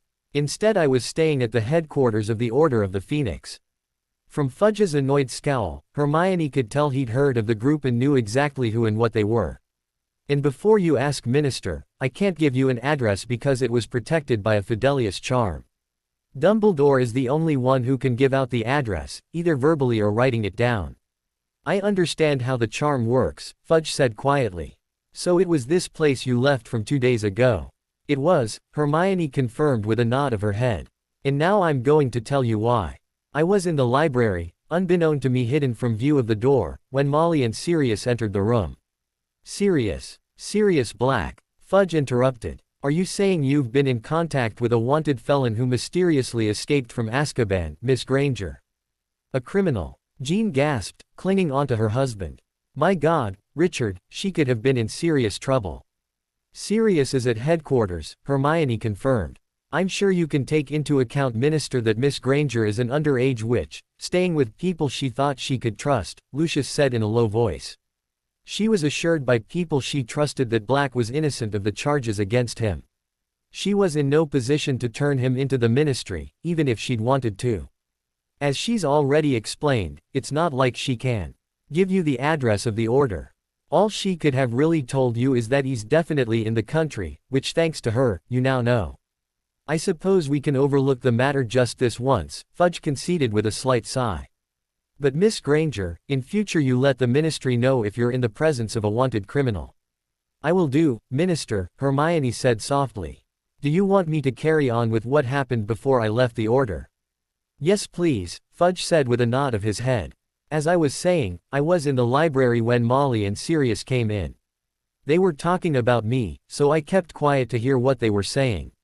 Molly was telling Sirius that I'm not who everyone thinks I am. She told him that I was the daughter of the Dark Lord. Impossible, Fudge gasped as Hermione's parents exchanged guilty looks, leaving Hermione to wonder just how much they knew about her past. They seemed sure enough, Hermione said with a slight shrug. They were also pretty clear on the fact that they, along with Dumbledore and other people in the Order, had kidnapped me as a child. Sirius wasn't happy that I was in their lives, so he and Molly planned to get rid of me. How? Jean demanded on a harsh sob. How they were going to do that? They talked about me having an accident of some sort, Hermione answered. Their meaning was pretty clear. They were going to kill me. Minister Fudge, I want these people arrested immediately, Richard exploded, his face turning red with anger. My daughter could have been killed if she hadn't been lucky enough to overhear this conversation. Or lucky enough to get away, Fudge mused. And how did you do that, Miss Granger? How did you go from this hidden headquarters to Malfoy Manor? Dumbledore was adamant yesterday that you're not friends with Lucius's son. Professor Snape helped me, Hermione replied. I didn't know who I could trust in the Order, but I hoped Professor Snape would at least be able to tell me if I was the Dark Lord's daughter. He couldn't really help me, but he knew someone. Trailing off, Hermione turned to Lucius in panic, worried that she'd dropped him in it and landed him in trouble.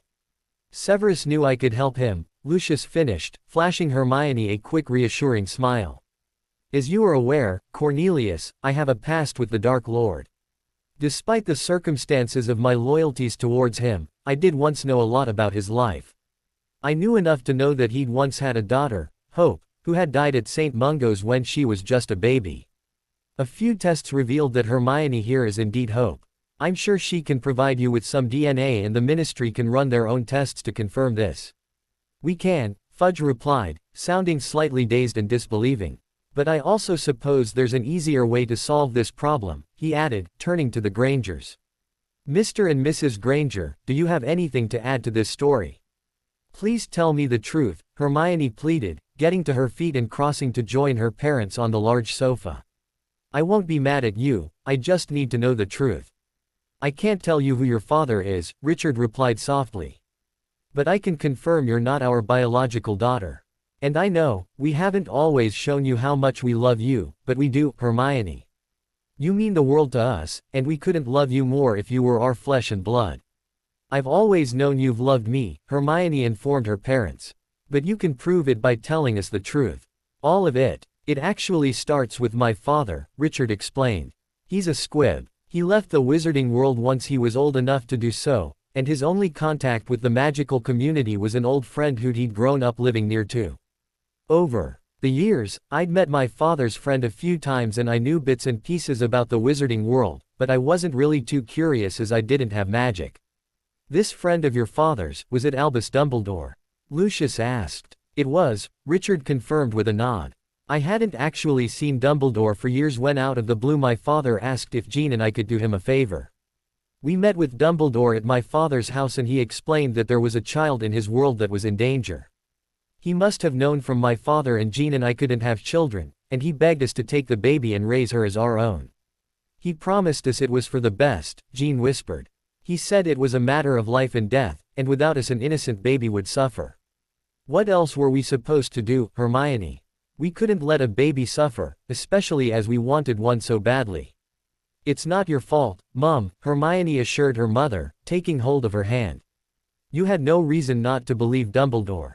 In your shoes, most people would have done the same thing and taken me in. Is that what happened? Fudge asked. You agreed to take the baby, and Dumbledore just handed her over. It was about a week later when he brought us Hermione, Richard said. He also took care of all the paperwork, making it all legal. All he asked was that we kept her in our world and never told her about the wizarding world.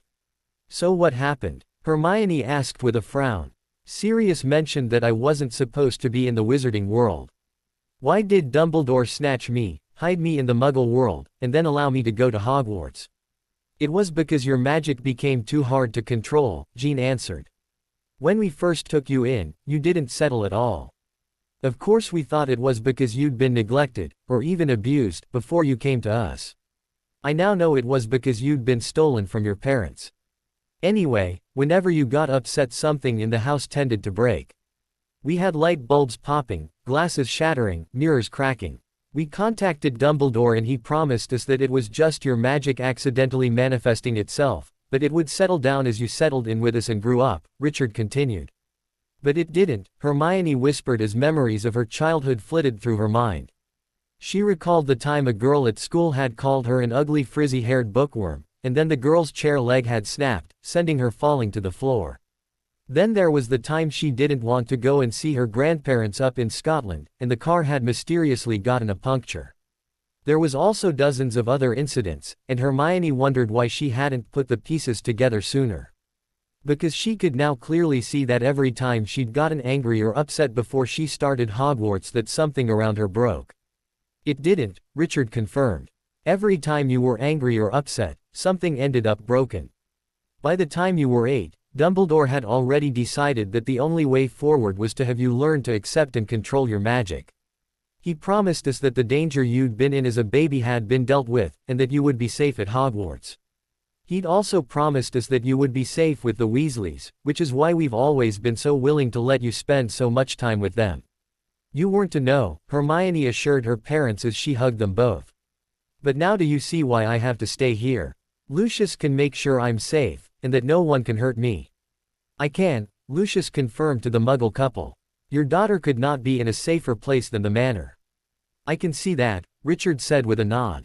But what about Dumbledore and this order of his? Are they going to get away with what they've done to Hermione, both when she was a baby and now? I do expect there will be an investigation, Lucius said, turning his piercing gaze on Fudge.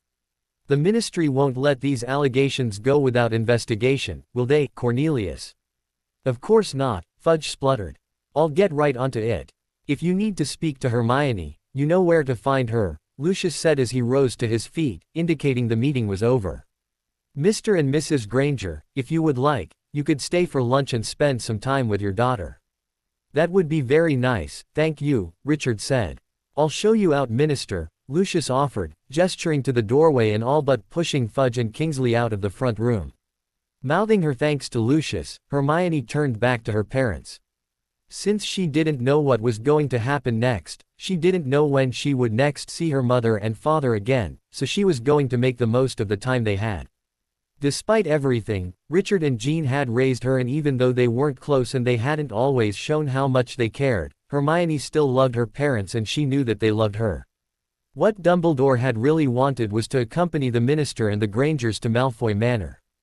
Given the bombshell that Severus had dropped the previous evening, he would have preferred to remain on hand in case Hermione said anything problematic. However, Fudge had been adamant that he wasn't needed at the manor and he downright refused to allow him to attend the meeting. So instead Dumbledore was stuck at the Ministry, fearing the worst and preparing himself for the trouble that might be heading his way. What Dumbledore didn't expect was for Kingsley and Fudge to return to the Ministry without the Grangers. Even without Fudge saying a word, Dumbledore knew that Hermione had said more than he would have liked her to. Following the minister into his office, after Kingsley had been dismissed, he hid his nerves and got ready to deliver the performance of a lifetime as he tried to keep himself and several other people out of trouble. Is it too much to hope that the Grangers have taken their daughter home? Dumbledore asked as Fudge slammed the door to his office behind the headmaster.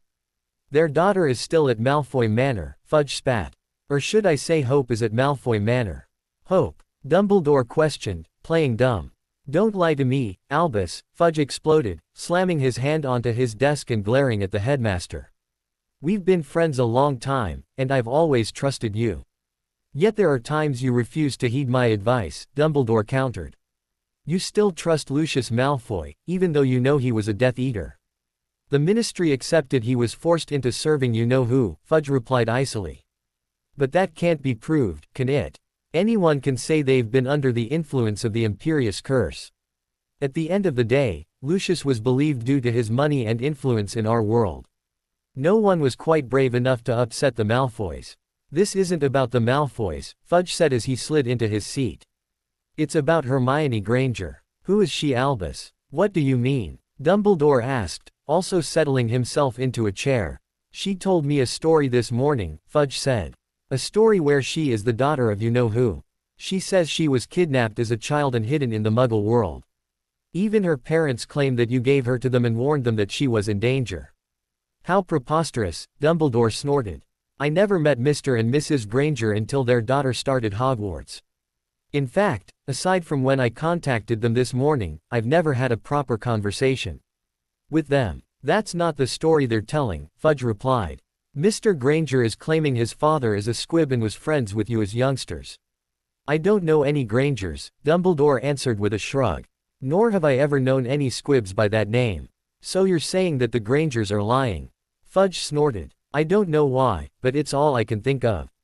And that story of Hermione being you-know-who's daughter. I wasn't aware he had a daughter, Dumbledore lied. If of course, it's even true. I can't believe I'm saying this about a girl who seemed so lovely and honest, but Miss Granger is clearly lying. And just why would she do that? Fudge questioned with an arched eyebrow. What could she possibly have to gain by lying about her heritage? I know I said that she wasn't friends with Draco Malfoy, but I now have reason to believe they've been secretly working against Harry Potter for years, Dumbledore said gravely. As you know, my potions professor, Severus Snape, was once a Death Eater. A1 you personally vouched for as I recall, Fudge interrupted. You were what kept him out of Azkaban, Albus. I know, and I bitterly regret that now I know the truth about him, Dumbledore said with a sigh. And what is the truth? Last night he admitted to helping Hermione leave the Weasleys, Dumbledore explained, the lies coming incredibly natural to him as he fought for survival. He confessed to continuing to practice the dark arts alongside Lucius Malfoy. He informed me that Hermione became friendly with Draco in her first year, and he's been teaching them both dark magic in his spare time. He admitted to working against Harry and myself, with the aim of proving themselves to Voldemort. Now Voldemort's back, Severus wanted to embrace his true self, and he didn't want to leave Hermione all alone, so he took her to the manor so she could also show her true colors. Interesting, Fudge muttered, his eyes never leaving Dumbledore. After so many years of friendship he thought he would have been able to tell if the headmaster was lying, but the truth was, he had no idea what to believe. You think I'm lying? Dumbledore asked, sounding hurt by the suggestion. I think I have two very different stories here, Fudge replied. Miss Granger is spinning me a tale of being stolen as an infant and raised away from her real family. She also claims that you've reformed the Order, and that Sirius Black is a part of it. Now there, she is telling the truth, Dumbledore admitted. You always knew I was going to reform the Order, Cornelius. And my offer to you still stands. When you're ready to believe Voldemort is back, we are willing to help you. And Black? Fudge demanded. He's a wanted criminal, Albus. He didn't commit those crimes, Cornelius, Dumbledore argued. He was framed. Framed or not, he escaped from Azkaban and went on the run, Fudge argued. As a moral member of our community, it was your duty to inform of the Ministry of his return to the country. For Merlin's sake, man, you're part of the Wizengamot. You cannot be harboring criminals. I won't give him up, Cornelius, Dumbledore said softly. Then don't be surprised when I redouble the Aurors charged with tracking him down and bringing him to justice, and I warn you Albus, if we can prove you helped harbor a criminal, you will be charged. As will anyone else found to be involved, Fudge warned. I will also be conducting an investigation into the claims Miss Granger has made against you and your order. Right now, I have no idea who to believe, but I will get to the truth, Albus. You can count on that. I do, Cornelius, Dumbledore replied. I will help in any way I can, and I'm sure I can say the same for anyone else you wish to talk to. I will not stand back as my good name is dragged through the mud. This is all a ploy to discredit me, and I won't take it lying down. I trust you to find the truth, Cornelius, and clear my name. If it deserves to be cleared, Fudge retorted. Trust me, it does, Dumbledore said as he rose to his feet. If that's all for now, I have to go and help Harry prepare for his hearing. I take it we're going ahead as planned next week. Yes, that won't be affected by the new investigation I'll be setting up, Fudge replied. You are telling the truth, aren't you Albus? He asked in a low whisper, his despair clear for the headmaster to hear. You have my word that I've been honest with you, Cornelius, Dumbledore swore, sounding sincere even though he was lying through his teeth. Truth be told, if I'd known what I know now about Miss Granger, I never would have come to you. Then why bring the Grangers to me this morning? Fudge asked. I'd already been in touch with them before Severus's revelations yesterday, and I had no idea they were also involved. I guess I hoped that if we got Hermione away from the Malfoys, we could still get through to her. I hate to think of that pure girl being corrupted by the darkness. Feigning a sad sigh at Hermione's plight, Dumbledore left the minister's office as quickly as he could. Traveling through the ministry at top speed, he jumped into the first available flow and headed home. Once at home he allowed events of the morning sink in, and he slumped down into his armchair as he thought of all he had to do. He'd come up with a believable lie to save their skins, now all he had to do was make sure it stood up under scrutiny. And for that he would need the help of several members of the Order. Luckily for him the people he was relying on for help hadn't walked out on him, and he was sure he could convince them to help him. After all, if they didn't a whole host of the Order could be in trouble, and Dumbledore wasn't going to let anyone go to Azkaban for trying to do the right thing.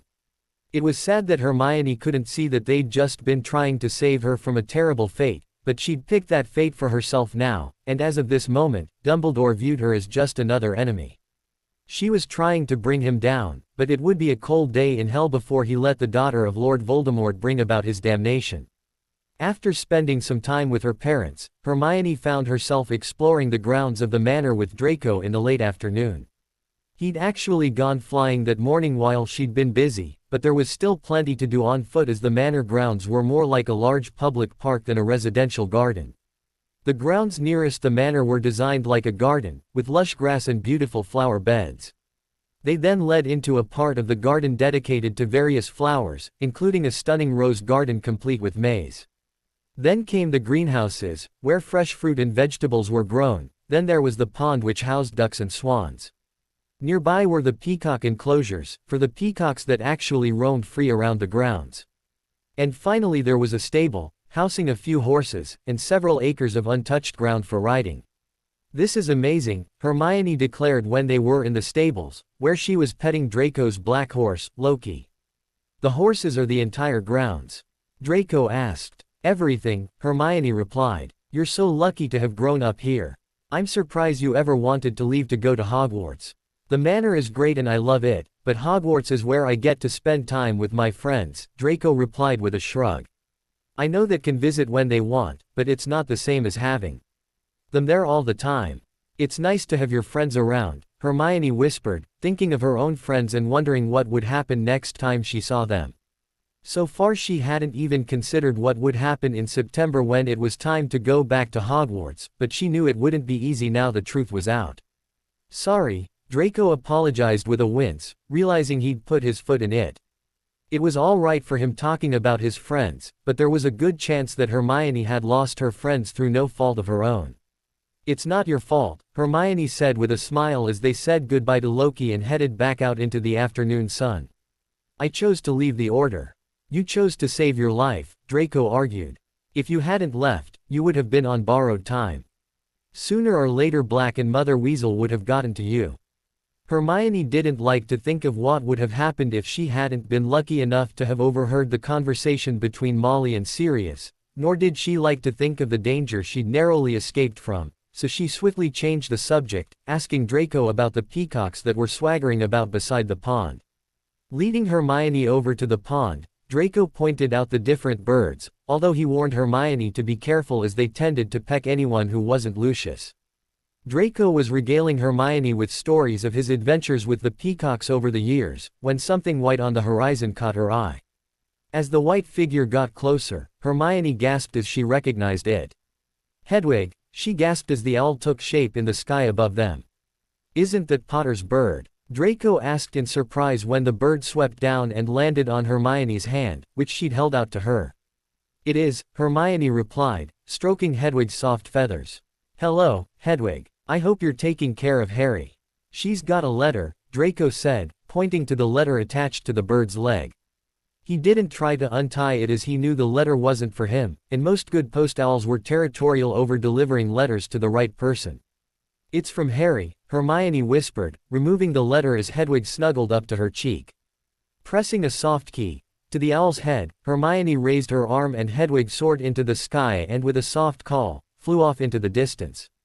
"Why do you think Potter's writing to you?" Draco asked suspiciously as Hermione watched her friend's bird disappear. "He's my friend," Hermione replied in a quiet voice. "Or at least I hope he still is." "Do you really think that's possible?" Draco asked softly. "You're the daughter of the wizard who killed his parents. Do you think he could ever accept that?"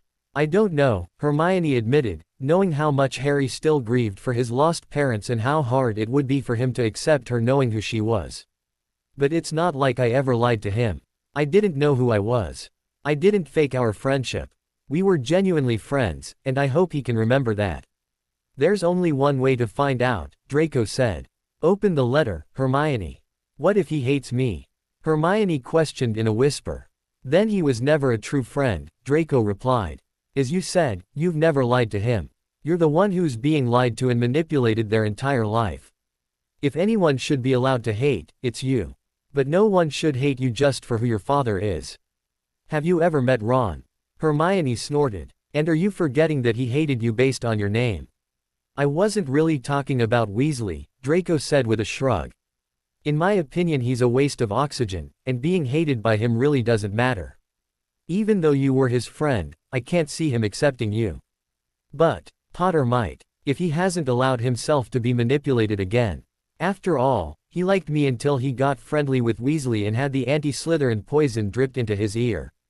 "When did Harry like you?"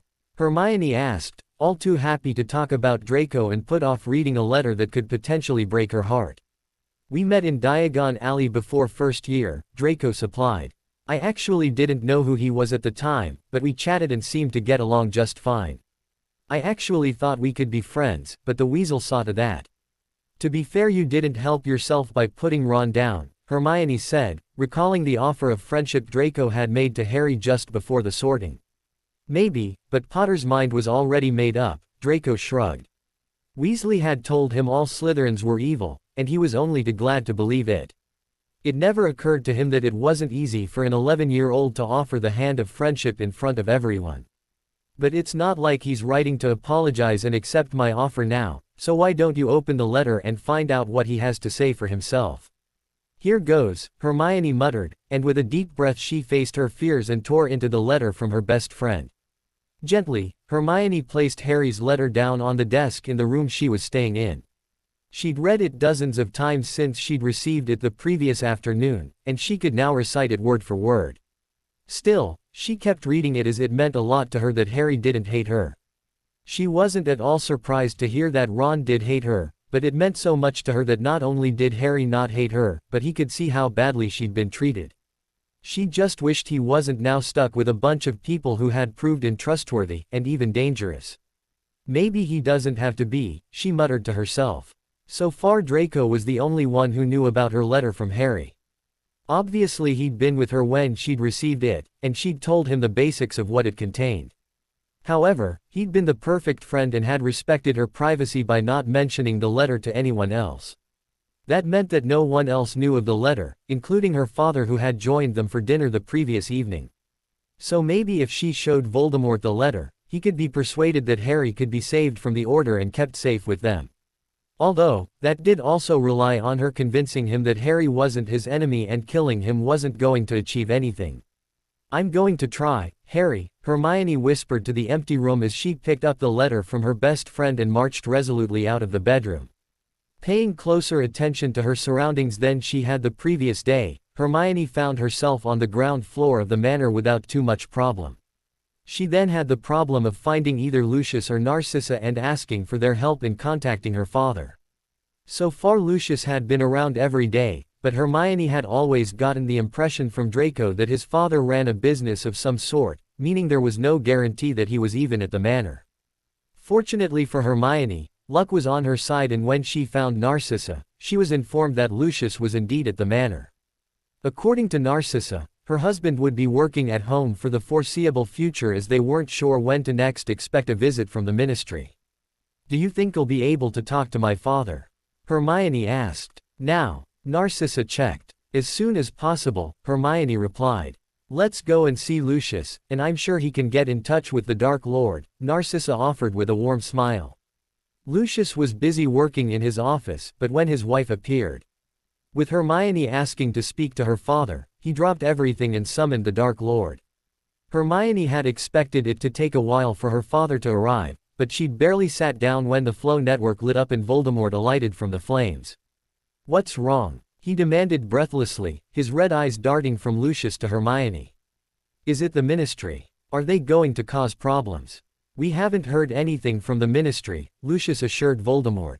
"To be honest, I don't expect to hear from them for a few days. It's going to take time for them to start an investigation and find that Dumbledore isn't the man he pretends to be." "I was the one who wanted to talk to you," Hermione said. "Sorry for panicking you. I just worry that I'm going to lose you again," Voldemort admitted in a small voice as he sat down next to Hermione. "Even now, I can't quite believe that you're back. Narcissa and I will leave you to it," Lucius said as he and his wife headed for the door. "You can stay," Hermione offered. "After everything the pair of you have done for me, I don't have anything to hide from you." Accepting the offer to stay and find out what was on Hermione's mind, Lucius and Narcissa grabbed some chairs and placed them so they were sitting opposite Voldemort and his daughter.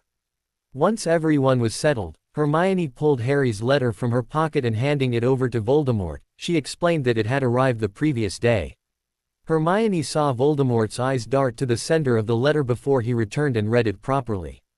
As he read, she could see the surprise on his face, and once he was finished he asked for permission to hand it over to Lucius. Once Lucius and Narcissa had also read the letter, it was returned to Hermione, who carefully put it back in her pocket. "Well," Hermione asked, looking around at the three adults. "What do you think?" "What am I supposed to think?" Voldemort asked with a frown. His initial attention had been drawn to the information about Hermione's nanny, and his mind was already going over plans to find her and make her pay for her part in the scheme to kidnap his daughter. However, he knew that Hope's focus would be on the other parts of the letter. "Do you not think it's pretty amazing that Harry is still supporting me, even though he knows I'm the daughter of the wizard who killed his parents and has tried to kill him on numerous times?" Hermione questioned, not bothering to sugarcoat Voldemort's past actions, even though it was something they'd yet to deal with.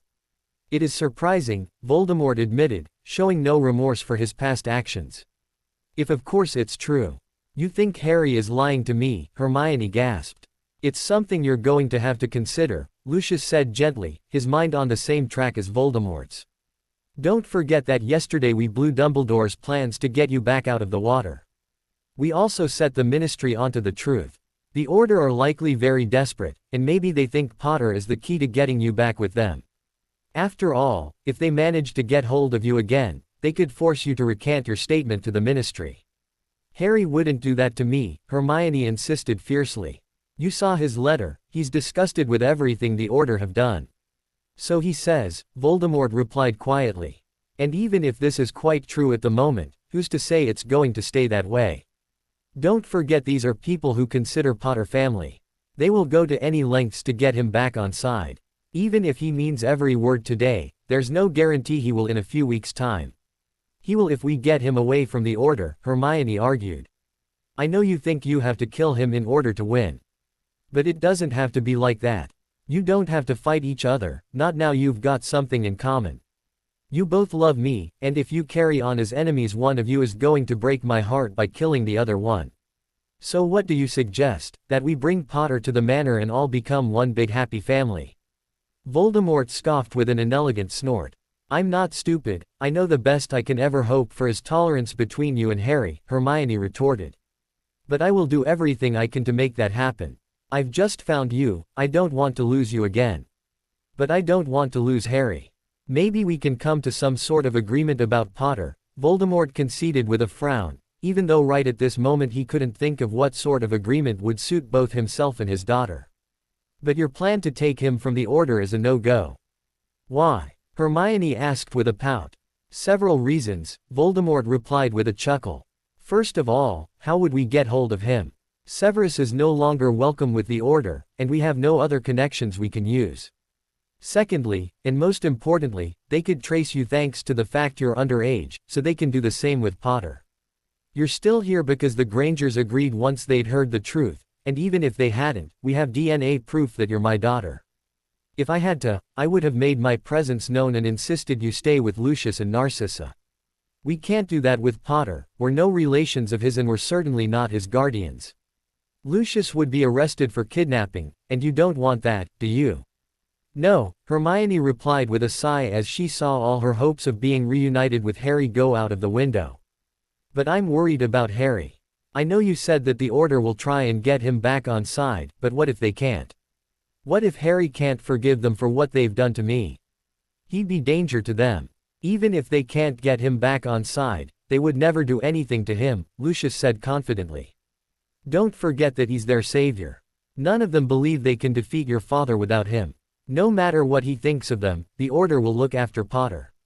Lucius is right, Voldemort said. Potter is safe with the Order. No matter what dramas are going on, they won't turn on him. But if he doesn't accept what they've done, he's going to be so alone, Hermione whispered sadly. She was thrilled that Harry had supported her and could see the evil within the Order, but it broke her heart to think of how he could end up isolated if he continued to be loyal to her. Ron already hates me, and if Harry refuses to agree with him, he'll walk away. Harry will lose both of his best friends. But you didn't walk away from him, Narcissa gently pointed out. He knows why you left, and if his letter is truthful, he understands and supports you. If the worst does happen and he ends up alone, it's not your fault.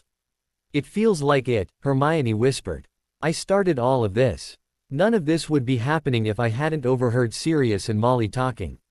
If you hadn't overheard them talking, you would be walking around with a target on your back, Voldemort said, swallowing hard to hide the anguish he felt at the thought of someone hurting his daughter. It had been hard enough to deal with her dying when he thought it was natural causes and no one was to blame, but the thought of someone physically hurting his daughter made his blood boil. You didn't start this, Hope. Dumbledore and his Order started this the second they kidnapped you as a baby. And I'm sorry we can't do anything about Potter, but our hands are tied. At least you know he's okay. I guess, Hermione said with a sigh. And, I'll see him myself once we go back to school. Actually that remains to be seen, Voldemort said. What remains to be seen? If I see Harry, or if I go back to Hogwarts?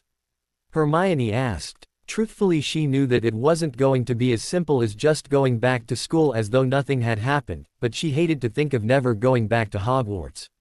Both, but mainly going back to Hogwarts, Voldemort replied. Before we make any decisions, let's wait and see what the Ministry dig up on Dumbledore and his Order. If everything goes our way, you'll be able to go back to school as normal. And if it doesn't? Hermione asked. We're discussing contingency plans, Voldemort said. But don't worry, you and Draco will be included in any decision we have to make. Draco. Hermione frowned. We're dragging Draco into this. He's involved, Hope, Lucius said softly.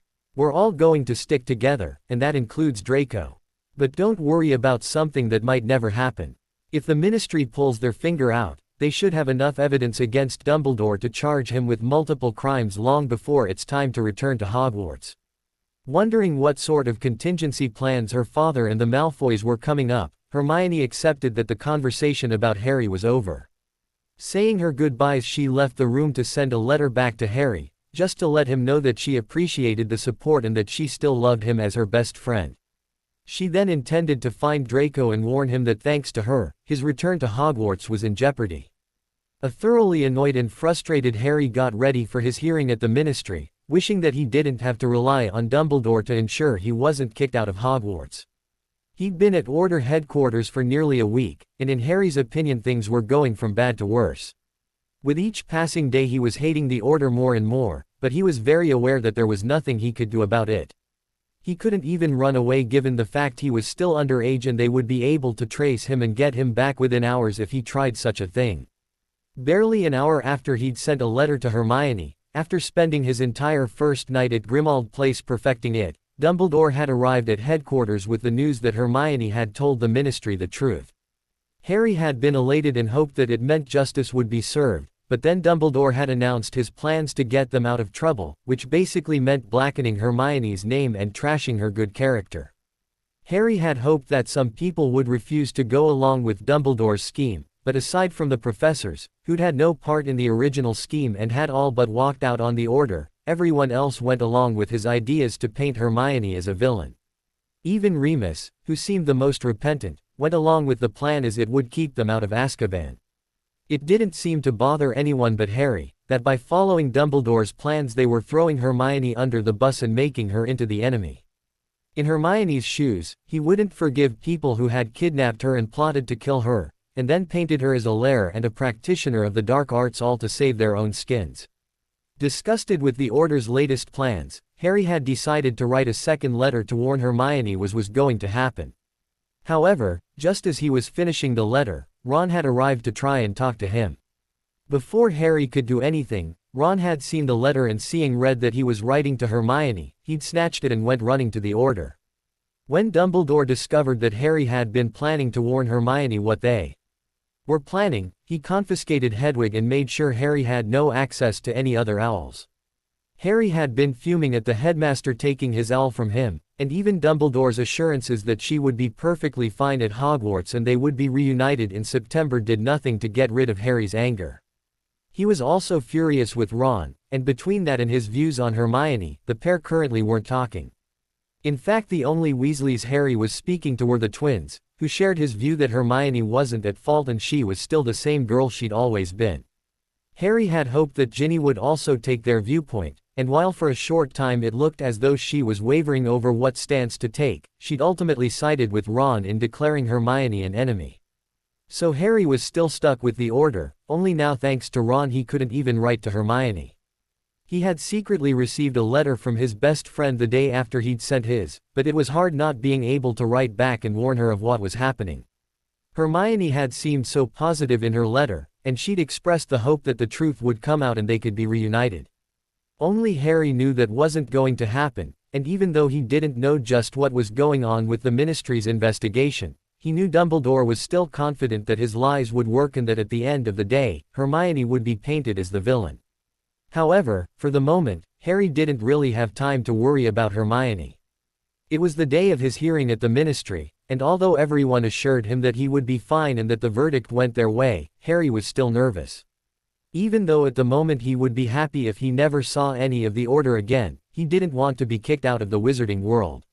He was a wizard, and this was the world he belonged in, even if right now he wasn't sure quite where his place was. One thing at a time, he muttered to his reflection, trying to channel Hermione and imagine the advice she would give him. Get through the hearing, and then worry about the future. Repeating the advice a couple of more times, he straightened the tie Tonks had advised him to wear, and taking a deep breath, he left the bedroom he'd spent most of the previous week in. Making his way down to the kitchen, he found Arthur was waiting to escort him to the Ministry. It had already been decided that Arthur would take him to his hearing, and Dumbledore would meet them there. "You look smart, Harry," Molly said with a motherly smile, as determined as ever to get Harry to forgive them and move forward. "And don't worry, everything will be fine," Sirius added, clapping Harry on the shoulder. Jerking away from Sirius, Harry turned his back on his godfather and focused on Arthur instead.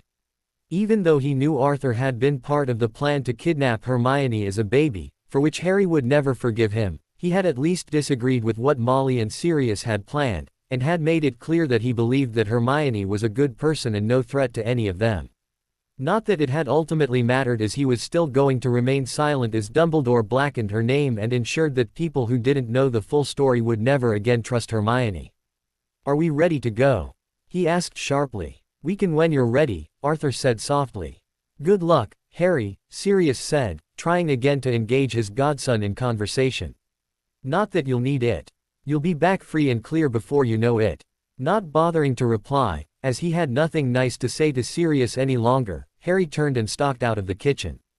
Arthur followed him a couple of minutes later, and together they left Grimmauld Place. From headquarters, Arthur apparated them to a deserted side street somewhere else in London, where he then proceeded to lead them towards a Muggle phone box. "Is now really the time to indulge your love of Muggle technology?" Harry asked impatiently as Arthur got into the phone box and pulled Harry in alongside him. "Watch and learn, Harry," Arthur chuckled as he picked up the phone and dialed a number. A couple of seconds later a voice from the phone asked for identification and the reason for a visit to the Ministry of Magic. Arthur identified himself, and Harry, and stated Harry's reasons for being at the ministry. A badge then appeared in the return coin slot, with Harry's name and reason for visiting the ministry printed in bold letters. "Put it on," Arthur ordered as the phone box began to shake and slowly descend into the ground. "It's a lift," Harry declared as they sunk lower into the ground and the busy atrium of the ministry came into view. "It's the visitor entrance," Arthur explained as they stepped out of the phone box lift. "A lot of visitors also use the flow or apparition points, but you can still only do that if you're a regular visitor to the ministry." "Like Dumbledore," Harry remarked bitterly, spotting the headmaster alighting from a fire further ahead of them. Hearing the bite in Harry's voice, Arthur merely nodded as he led the way towards the headmaster, who had stopped to wait for them. Dumbledore did try and greet Harry as though nothing was happening, but when Harry gave him a frosty glare, he sighed and shook his head. Harry did think he was going to say something to try and talk him around, but obviously the fact they were around people stopped him. As Dumbledore began to lead them towards the lifts, Harry wondered if he could somehow take advantage of being in the ministry to help get the truth about Hermione out.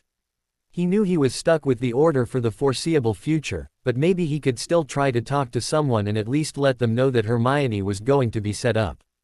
Looking around, he tried to decide who best to try and talk to, or decide if it was better to just shout out the truth where several people could hear it.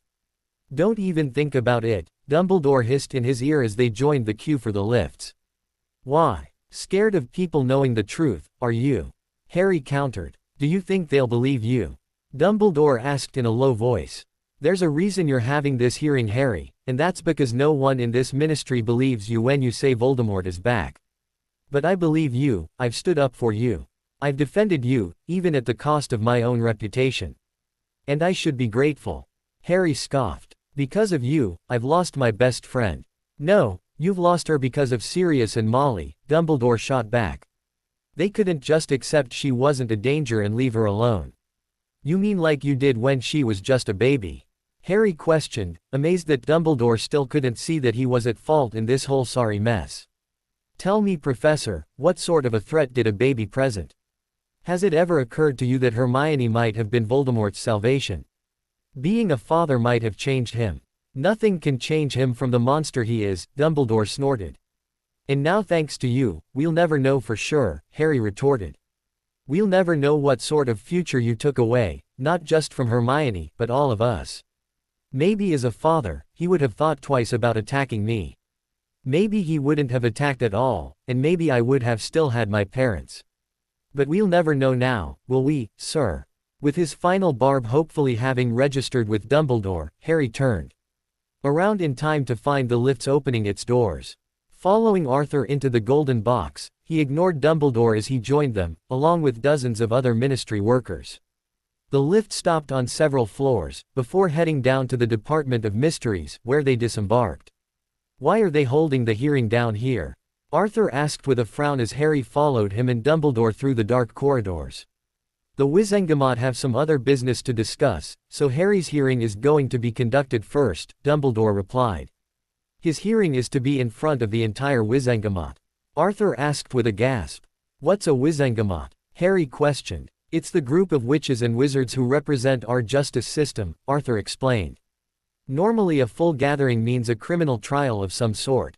But in this case, it's just a matter of convenience, Dumbledore said. Don't worry Harry, you'll be in and out in under an hour.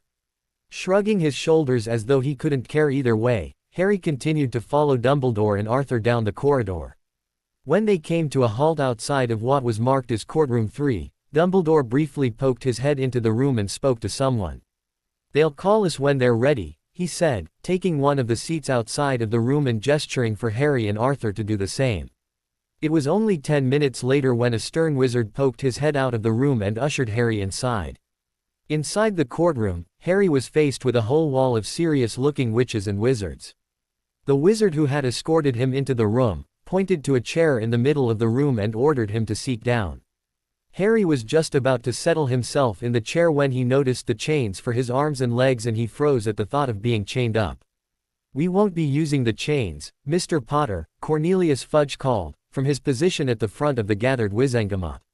"The Ministry is not in the habit of chaining up underage wizards." With a slight sigh of relief, Harry sat down on the chair. However, his relief didn't last for long as the questioning about what had happened at the beginning of the summer began. Despite the fact he was underage, the Wizengamot didn't go easy on Harry, and a plump witch dressed all in pink seemed particularly keen on making Harry trip himself up and confuse matters. However, Harry held his nerve and withstanding the barrage of questions, he explained what happened with quiet confidence. After all, he'd done nothing wrong, unless you counted saving Dudley's life as doing the wrong thing, and even though Harry disliked his cousin, he couldn't say he regretted what he'd done. Harry's questioning seemed to go on for what seemed like hours, but finally Fudge asked Harry to move from the chair in the middle of the floor and take a seat off to the side of the room. "Do I have to wait for a verdict now?" Harry dared to ask as he moved seats. "No, now we heard from our witnesses," Fudge replied. "Let's have our first witness, Mrs. Arabella Figg." Harry was gobsmacked when his muggle neighbor Mrs. Figg entered the courtroom, but he was even more blown away when she revealed that she was a squib. When Mrs. Figg revealed that she knew Dumbledore and that she kept an eye on Harry for him, Harry felt sick to the stomach. He'd known Mrs. Figg his entire life, and he knew that she was aware of what sort of life he'd had with the Dursleys. And that meant that Dumbledore had known of his suffering for years, but had been content to leave him with his so-called family because it suited him. With every passing minute, Harry was hating Dumbledore more and was fast believing that maybe it was Dumbledore who was the truly dark and evil wizard. In the end Mrs. Figg did little to help Harry's case. In fact she even made things worse when she lied and said she'd seen the Dementors, and then it was pointed out to her that squibs, like muggles, couldn't see the fierce creatures that guarded Azkaban prison. By the time the old woman had finished her testimony and had left the courtroom, Harry was convinced that despite everyone's positivity, he was doomed and would end up kicked out of Hogwarts. But then Dumbledore swaggered into the courtroom and gave a rousing speech about Harry, Voldemort and the Ministry's duty to do what it could to protect the wider wizarding world. Seeing the headmaster in action, Harry could see why he'd once idolized the man. In fact, if it hadn't been for recent events, he knew he would be sitting watching Dumbledore in awe and praising him as his savior. However, he knew that underneath the act he'd put on, Dumbledore wasn't to be trusted, and Harry wasn't going to be swayed to his way of thinking just because he'd been gushing in his praise of him. Unsurprisingly, after Dumbledore had spoken so passionately, it hadn't taken the Wizengamot long to reach a verdict. Harry was once again back in the chair in the center of the room when Fudge delivered the verdict. He was cleared of all charges, although he was issued with a warning not to use magic outside of the wizarding world again. "I won't, sir," Harry promised Fudge, aware that the pink toad of a woman sitting next to the minister was glaring at him as though he was the foulest thing she'd ever set eyes on. "And thank you. Run along, Mr. Potter," Fudge said with a slight smile. "And consider yourself one very lucky young man." Nodding his agreement, Harry mumbled a sharp thank you to Dumbledore, before exiting the courtroom and delivering the good news to Arthur. Since Dumbledore was staying at the Ministry, no doubt to aid his plans to ruin Hermione's reputation, Arthur escorted Harry back through the Department of Mysteries and up to the atrium. Harry was still hoping to catch someone's attention in the atrium, despite what Dumbledore had said about no one believing him, but the atrium was fairly deserted and those people Harry did see were far too busy to pay attention to him. In the end, Arthur ushered him out of the Ministry without him ever having a chance to try and defend Hermione's honor. As expected, Arthur took his straight back to Grimmauld Place, where the news of the positive outcome to his hearing was greeted by joy all around. Once again Sirius tried to engage Harry on conversation and Molly suggested they had a celebration, but Harry brushed them both off and returned to his bedroom. Changing into his normal clothes, he threw himself down on the bed and began to turn his thoughts to the future. He'd gotten through his hearing, now he needed to decide on his next move. Because one thing was for sure, he wasn't going to just toe the line and accept what the Order had done, and were going to do, to Hermione. It was time to break free and live his own life, he just needed to work out how the hell he was going to manage to do such a thing. Lying on one half of a large throw in the garden area of the manor's grounds, Hermione should have been enjoying the summer sunshine. However, she had other things on her name. Namely, worrying about what was going on at the Ministry. To be honest, she'd expected to hear something from the Ministry long before now, but it was nearly 2 weeks since she'd spoken to the Minister and exposed Dumbledore's secrets. In fact, the only time the Ministry had been in touch since then, was a couple of days later when they'd requested samples of Hermione's DNA. They hadn't even returned to ask for an official statement or to get more information from her. Initially, Lucius and her father hadn't seemed to be concerned by the lack of visible progress from the Ministry, and several times Lucius had insisted that it would take time to see some results. However, Hermione could now see that both wizards, and Severus, who'd also been around a lot, were starting to get nervous. Even though they tried not to show their worry and continued to say all the right things, Hermione could see the truth in their eyes. They were every bit as concerned as she was. Although Hermione wasn't the only one concerned with the outcome the Ministry would reach. Turning her head, Hermione could see Draco, who was lying on the throw next to her, nervously nibbling at his lower lip. He knew that whatever the Ministry decided would have an effect on his life as well, and like the rest of them, he was hoping for the right result. "I'm sorry," Hermione whispered, turning over properly and propping herself up on her elbow, facing Draco.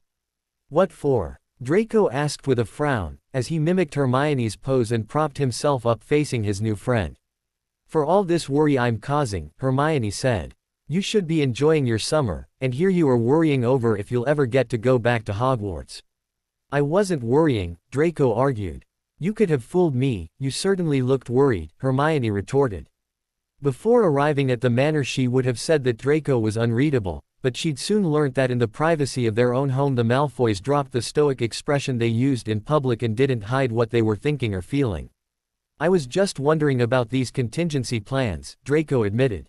"Do you think they're ever going to tell us what they are?" "I don't think they're going to tell us anything until we've had some sort of word from the Ministry," Hermione replied.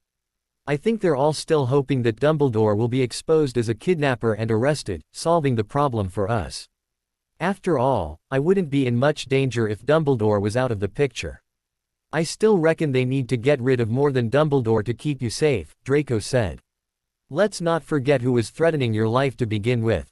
Dumbledore may have kidnapped you as a child, but I don't think he planned on hurting you now." "Unless I'd done something to upset him," Hermione said. "Do you think he might have turned on me if I'd done something he didn't approve of?" "What do you mean?" "Like doing something that made him wonder if I could be tempted by the dark," Hermione said. "What if I'd done something he considered to be dark, and he'd decided that evil ran in my veins and I was a danger after all? Do you think he would have hurt me then?" "Yes," Draco answered, not needing to even think about his response. "I was right when I said he hadn't planned on hurting you, but I bet he's been keeping a close eye on you. And if you'd done one thing to give him cause for concern, I bet he would have turned on you like a rabid dog and torn you to shreds." "You paint such a lovely picture, Draco," Hermione muttered with a roll of her eyes. "Just being honest," Draco shrugged. "Besides, you asked." "So I did," Hermione conceded. "So do you think we're ever going to find out what's going on with the Ministry? Surely they have to have found the truth by now. I heard Father telling Mother that if they didn't hear anything within the next 48 hours he's going to pay the Minister a visit," Draco confided. "Really? When was this?" "Last night," Draco answered with a slight grimace. "I'd gone to the library to change my book, even though it was way past midnight. My parents were already in the room, but they didn't notice me. They were talking about the Ministry's investigation, so I hung around to see if they knew more than they were letting on, and that's when Father expressed his impatience and what he was going to do about it. What's with the disgusted-looking face? It looks like your King Alemo, Hermione said. Before I could get back out of the library they started getting frisky, and quite honestly I heard more than I ever needed to know, Draco replied with a shudder, causing Hermione to laugh at his embarrassment. Remind me to stay out of the library after dark, Hermione chuckled. I'll certainly not be visiting again so late, Draco said. Honestly, you would think they would have some self-control at their age. They could have at least made it to the privacy of their bedroom. Maybe they love each other so much they just couldn't resist one another, Hermione suggested. More like they're a pair of randy old goats who should know better, Draco grumbled. I think it's sweet, Hermione said with a smile. They're clearly still very much in love after a lot of years together. I hope I find someone like that to spend my life with. He'd had to be very brave, Draco said. Why? Are you saying I'm a nightmare or something? Hermione scowled. No, you're actually a lot more laid back than you appear once you get to know you, Draco answered. I was meaning they would have to be brave considering who your father is. I'm sure the Dark Lord would have been protective of you anyway, but considering he lost you for so long, he's going to be really wary of letting anyone get close to you. Your future boyfriend is going to have to be prepared for a grilling of a lifetime once the Dark Lord discovers his interest in you. If anyone can't handle my father, then they're not man enough for me, Hermione retorted. Not that it really matters at the moment, as I'm far too young for a serious boyfriend. First I need to finish school and pass all my exams. And then what? Are you going to join your father and his Death Eaters? Draco asked, genuinely curious about how Hermione saw her future. Even though the pair had spoken a lot since her arrival at the manor, and they were becoming closer every day, they'd yet to really touch on her stance in the war and her plans for the future. I've always said I don't agree with what he stands for and I would never fight for him, but I'm beginning to see that the world isn't as black and white as I've always seen it, Hermione admitted. All I can say right now is never say never. I've already learnt this summer that things aren't always what they seem, and people you trust can betray you in the worst possible way.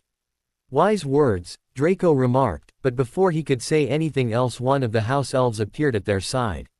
Master Draco and Mistress Hope, Master Lucius wishes to see you both, the elf said, informing them that Lucius was in his study before vanishing into thin air. Is this good or bad? Hermione asked warily as the two teenagers got to their feet. We'll soon find out, Draco replied, leading the way back towards the manor. The second they entered Lucius's study, they both knew the news wasn't good. Lucius was standing beside the window, a scowl on his handsome features. Severus and Narcissa were sitting in chairs in front of Lucius's desk, both looking somber, and Voldemort was pacing in front of the fire, muttering expletives under his breath.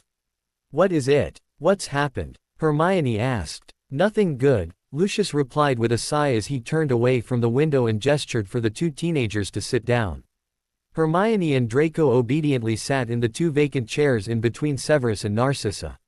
Lucius then took his chair behind his desk, but Voldemort continued to pace and mutter to herself. My lord, Lucius said softly, sounding a bit wary of interrupting the Dark Wizard in what was obviously a bad mood. Father, Hermione called when Voldemort didn't respond to Lucius. Instantly Voldemort froze, before slowly turning his head towards his daughter. You called me father, he whispered. It is who you are, Hermione replied. The truth was, she'd been thinking of Voldemort as her father for days now, and had in fact referred to him as such to other people, but it was the first time she'd addressed Voldemort in such a way. It is, Voldemort said vehemently. Despite what anyone says, I know the truth. I know that you are my hope. We all know the truth. Yes we do, Hermione said slowly, sharing a worried look with Draco. Clearly something had happened, and her gut instinct told her that she wasn't going to like it. There's something going on, isn't there? Draco asked quietly, looking around at the four adults. He'd now met Voldemort several times, and while the Dark Wizard still scared him at times, he knew he'd probably seen more of his human side than anyone who wasn't in his father's study, and he knew there was more to the Dark Lord than met the eye. There is, Voldemort replied, slumping into the last available chair, beside the fire. Lucius, you can do the honors. I don't think I can repeat what you've told me without losing my temper again. Again? Hermione asked warily. What happened? Just a slight incident with a decanter of my finest port, Lucius said with a slight shrug. Which I will replace, Lucius, Voldemort promised. There's no need, my lord, Lucius replied with a slight smirk. Before I contacted you, I threw a full-fire whiskey bottle at the wall. Damn, this is serious, Draco whispered to Hermione. Father never throws things unless he's totally and utterly furious. Who are you furious with? Hermione asked. The Ministry, Dumbledore, or someone else? The Ministry, Dumbledore and ourselves, Lucius admitted. Yourselves. Hermione frowned. Why are you mad at yourselves? For underestimating our enemy, Voldemort whispered. The greatest mistake a man can make is underestimating his enemy. And I'm sorry, Hope, but that's exactly what we did with Dumbledore. We thought we had him cornered, but the old gets as slippery as an eel. It's my fault, Severus sighed. I've been around him for years. I should have known by now how easily he manipulates people and gets them on side. I should have been prepared for something like this. Something like what? What exactly has happened? Hermione demanded. I was at the Ministry this morning, Lucius began. I was actually there on other business, but I thought I would check up on the investigation. I hate to inform you of this, but things haven't gone our way. How can they not go our way? Draco asked in confusion. Hermione told the Ministry the truth. They took her DNA to prove who she was. All they had to do was dig and they would find the truth. What they found was lies, which Dumbledore had salted the earth with, Lucius replied in a disgusted voice. After what we told the minister, he spoke to Dumbledore and got a very different story. Dumbledore claimed that he'd just learnt that Severus had been loyal to the dark all along, and had been teaching the pair of you dark magic in school. He claimed the three of you had been plotting against Potter and had tried to kill him on numerous times. That's preposterous, Hermione snorted. And even if anyone was foolish enough to believe such a thing, the facts about who I am are out there. I'm afraid even they've been tampered with, Lucius said. He covered his tracks with your death all those years ago, so even though the Ministry could find a record of your birth, they also found a perfect record of your death. And in order to keep you safe, I wasn't named on your birth certificate as your father, Voldemort added. So it's just our word that I'm your father. What about DNA? Hermione asked. Draco's already mentioned it. They took my DNA to test it against yours. A test which apparently came back negative, Lucius snorted. Dumbledore either managed to switch your sample, or switch whatever sample of the Dark Lords they were testing it against. With his influence at the Ministry, it would have been all too easy, Voldemort said with a sigh. I just can't believe we didn't think of this. How could we be so stupid as to think he was just going to sit back and let the Ministry make a criminal case against him?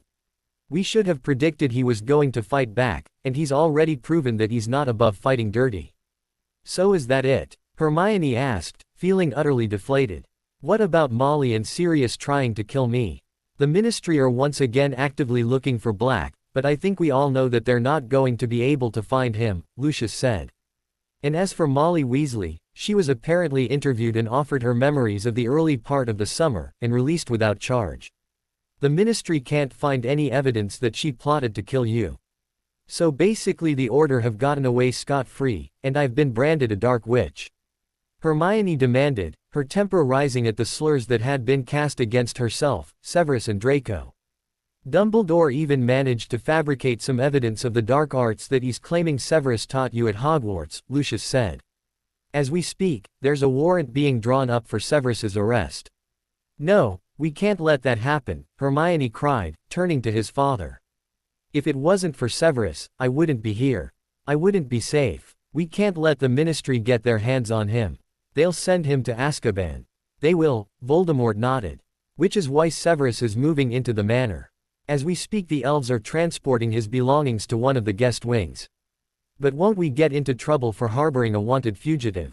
Draco asked. Not that I don't want to save you, Severus, he added, not wanting the potion's master to be offended. Because I think we should protect you. I appreciate that, Severus said with a small smile. Hopefully there won't be any comeback on your family, as no one can actually prove I'm here. Unlike Hermione, who they tracked here with her underage magic trace, they can't do the same with me. And with no evidence of Severus being here, the Ministry can't get a warrant to search the manor, Lucius added. We're all safe for the time being.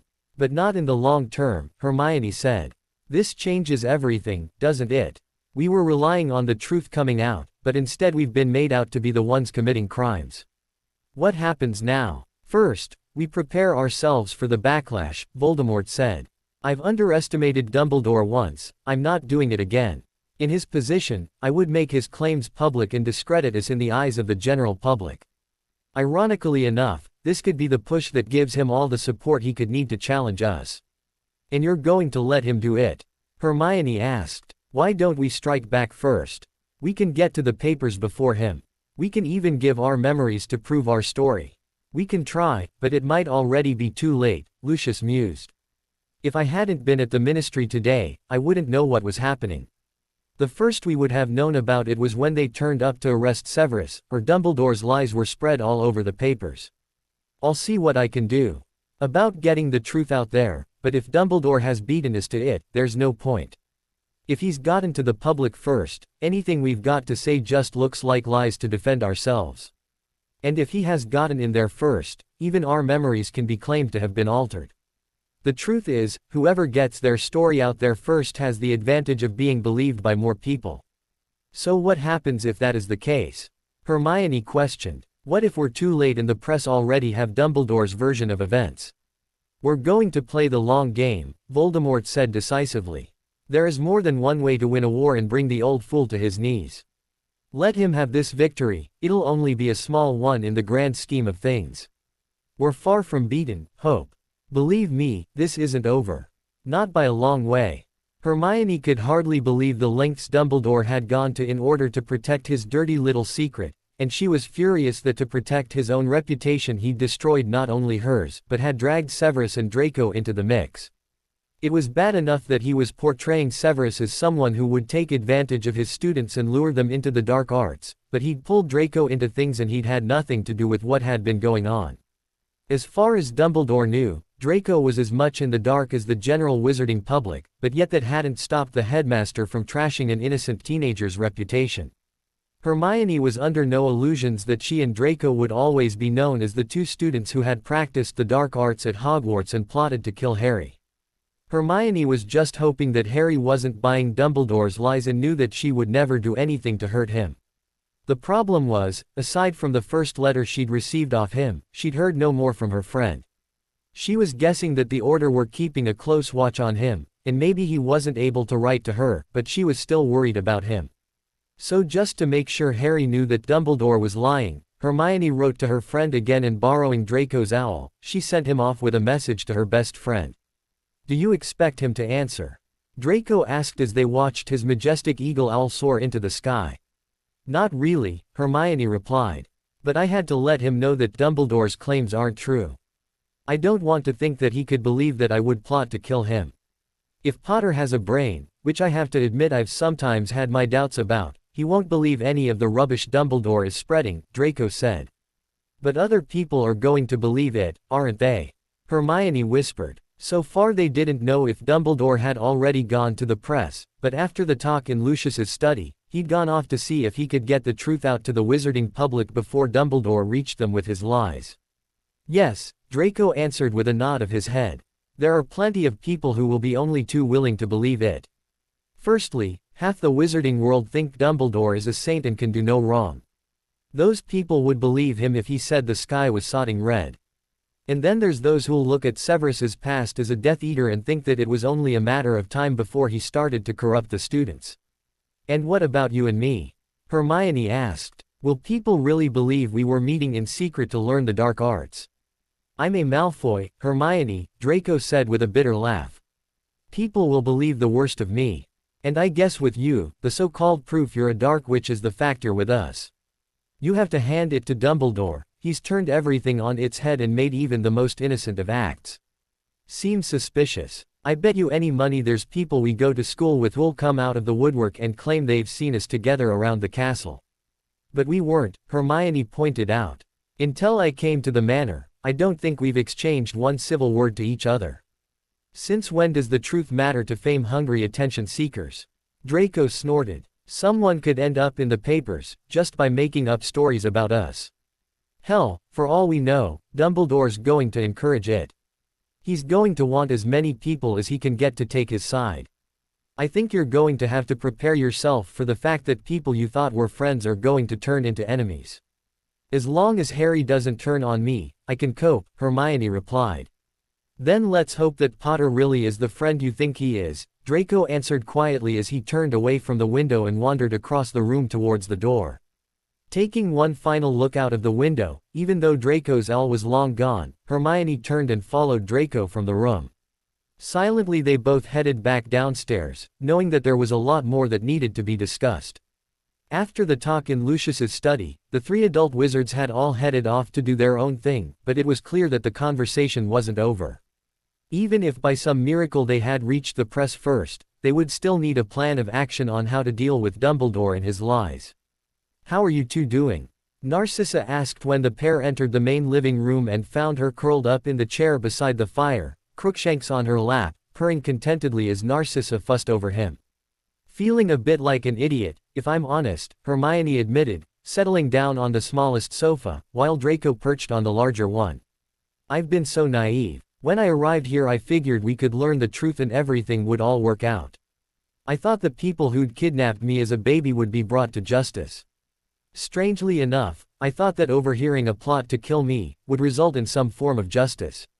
The Ministry aren't the only people capable of issuing justice," Narcissa said softly.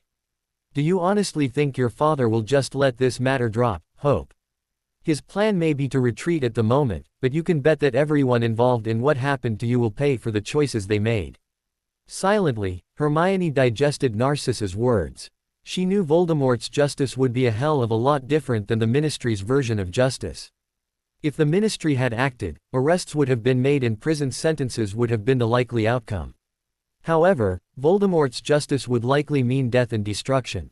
Hermione just had to decide if she could live with playing a part in that sort of justice. Because Hermione knew that even if she wasn't personally involved, it would be happening, and by staying with Voldemort she would be condoning his actions. The other alternative was walking away, and the one thing Hermione did know was that she didn't want to do that. Finding out Voldemort was her father may have given her the shock of a lifetime. In fact, even now she still woke up in the middle of night grappling with the idea, but it was her reality now and she wasn't going to walk away from the life that had once been stolen from her. Truth be told, Hermione had no real idea where she stood anymore. But she did know she'd been given a second chance with her father, and nothing in the world was going to make her walk away from him. Hermione was still lost in thoughts about her father, and the situation she'd found herself in, when the adults began to filter back into the room. Severus was the first to arrive, thanking Narcissa for the use of a guest room and assuring her that he was all settled in and the elves hadn't left anything behind at his cottage. Voldemort entered the room shortly after Severus, settling down beside Hermione and checking that his daughter was coping with the day's events. And finally, Lucius entered the room, a look of frustration etched on his face. "We're too late, aren't we?" Voldemort asked in a sigh as Lucius headed straight for the bar and poured everyone a stiff drink. "We are," Lucius confirmed. Pulling a paper from his robes he handed it to the Dark Lord. "A preview of tomorrow's prophet." Hermione leaned closer to her father as he unfolded the paper. The front page was dominated by a picture of Hogwarts, surrounded by three smaller ones of Severus, Hermione and Draco. The headline blared about a dark trio plotting death and destruction at Hogwarts. Most of the article was inside of the paper, but from the beginning of it, Hermione could see that it was going to repeat the exact same lies Dumbledore had fooled the Ministry with.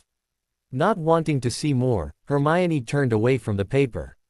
However, Voldemort devoured the entire thing, before passing the paper over to Severus. "How bad is it?" Hermione asked Voldemort. "Pretty bad," Voldemort replied, choosing not to lie and sugarcoat things as his daughter would have to face what they were dealing with head-on. "It covers everything Lucius was told at the Ministry. Severus is named as an active Death Eater, and you and Draco are named as his apprentices. There's apparent plots to kill Potter and Dumbledore mentioned, and evidence that was supposedly found in Severus's office and classroom at Hogwarts. Because if we had been practicing the dark arts, we would leave evidence just lying around," Hermione snorted. "Does it mention Harry's reaction to the news?" "No," Voldemort replied. A source close to him is quoted as saying he's inconsolable after the betrayal of his best friend. I'm not sure if we'll ever know if he believes the lies or not. He won't, Hermione insisted loyally. And the other thing is that the paper seems to have changed its tune about my return, Voldemort said. Barely a week ago, Potter and Dumbledore were unstable, attention-seeking liars, but now they're the pillars of our community and above suspicion. My guess is the Ministry will soon follow their example and agree with Dumbledore that I'm back. Will that be a problem? Hermione asked. Not really, Voldemort replied with a sly smirk. To be honest, it doesn't matter if they believe I'm back or not, they'll still not be able to predict my next move. And what is your next move? We'll discuss that later, Voldemort said, noticing that Severus and Narcissa had finished with the paper. Right now, we need to discuss the immediate future, he said in slightly louder voice, including everyone in the conversation. Contingency plans, Draco said as his father joined him on the sofa. Contingency plans, Lucius confirmed with a nod. Obviously we were all hoping that the truth would come out and Dumbledore would be dealt with. In that case, we were confident that we could give Hope enough protection for the pair of you to return to Hogwarts as normal. But that can't happen, because Dumbledore is still there, Hermione said. Although given the allegations he's making against myself and Draco, I expect us both to be expelled, she finished with a slight sob, the thought of being expelled from school breaking her heart. Damn it, Draco cursed. If I'm going to be expelled, I would rather it be for something I've had the pleasure of doing. Hermione couldn't help but smile at Draco, and from the smug smirk that crept over his lips, she guessed that had been his intention. All along, mouthing a thank you to her new friend, she turned her attention back to Lucius, to see what else he had to say. Even though we hoped for the best, we planned for the worst, Lucius continued once he had the two teenagers fill attention. And we've got two alternative plans.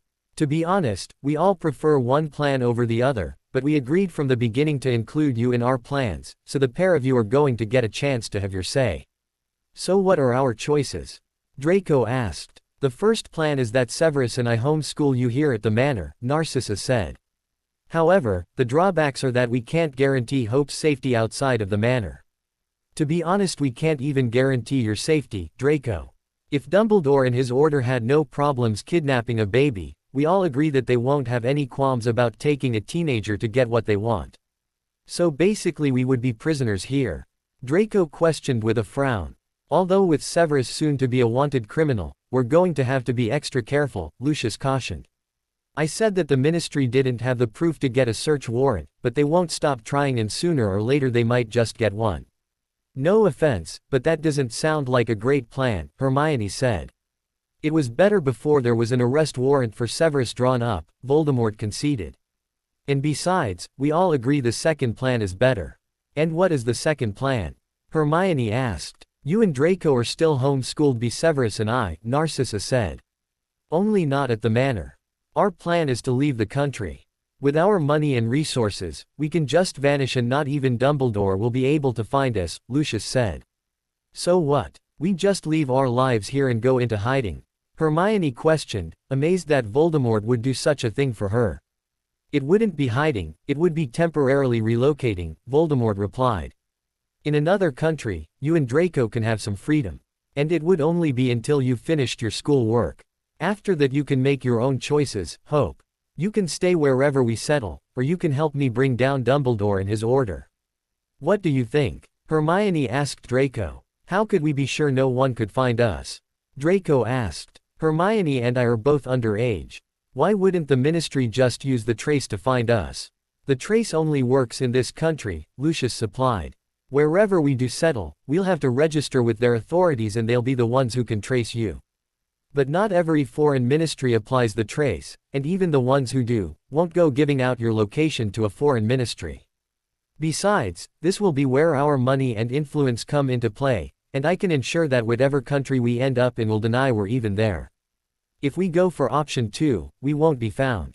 Then I say go for option 2, Draco said with a slight sigh, thinking of all his friends he would have to leave behind. Are you sure? Hermione asked the blonde wizard. You'd have to leave your friends, Draco. At least at the manor, you could still see them in the holidays. The last thing I want is to force everyone to leave their lives behind to keep me safe. You're not forcing us to do anything, Draco replied. We're all doing this because it's the right thing to do. Don't fight us, Hermione. Let us look after you. You agree with the second plan as well, don't you?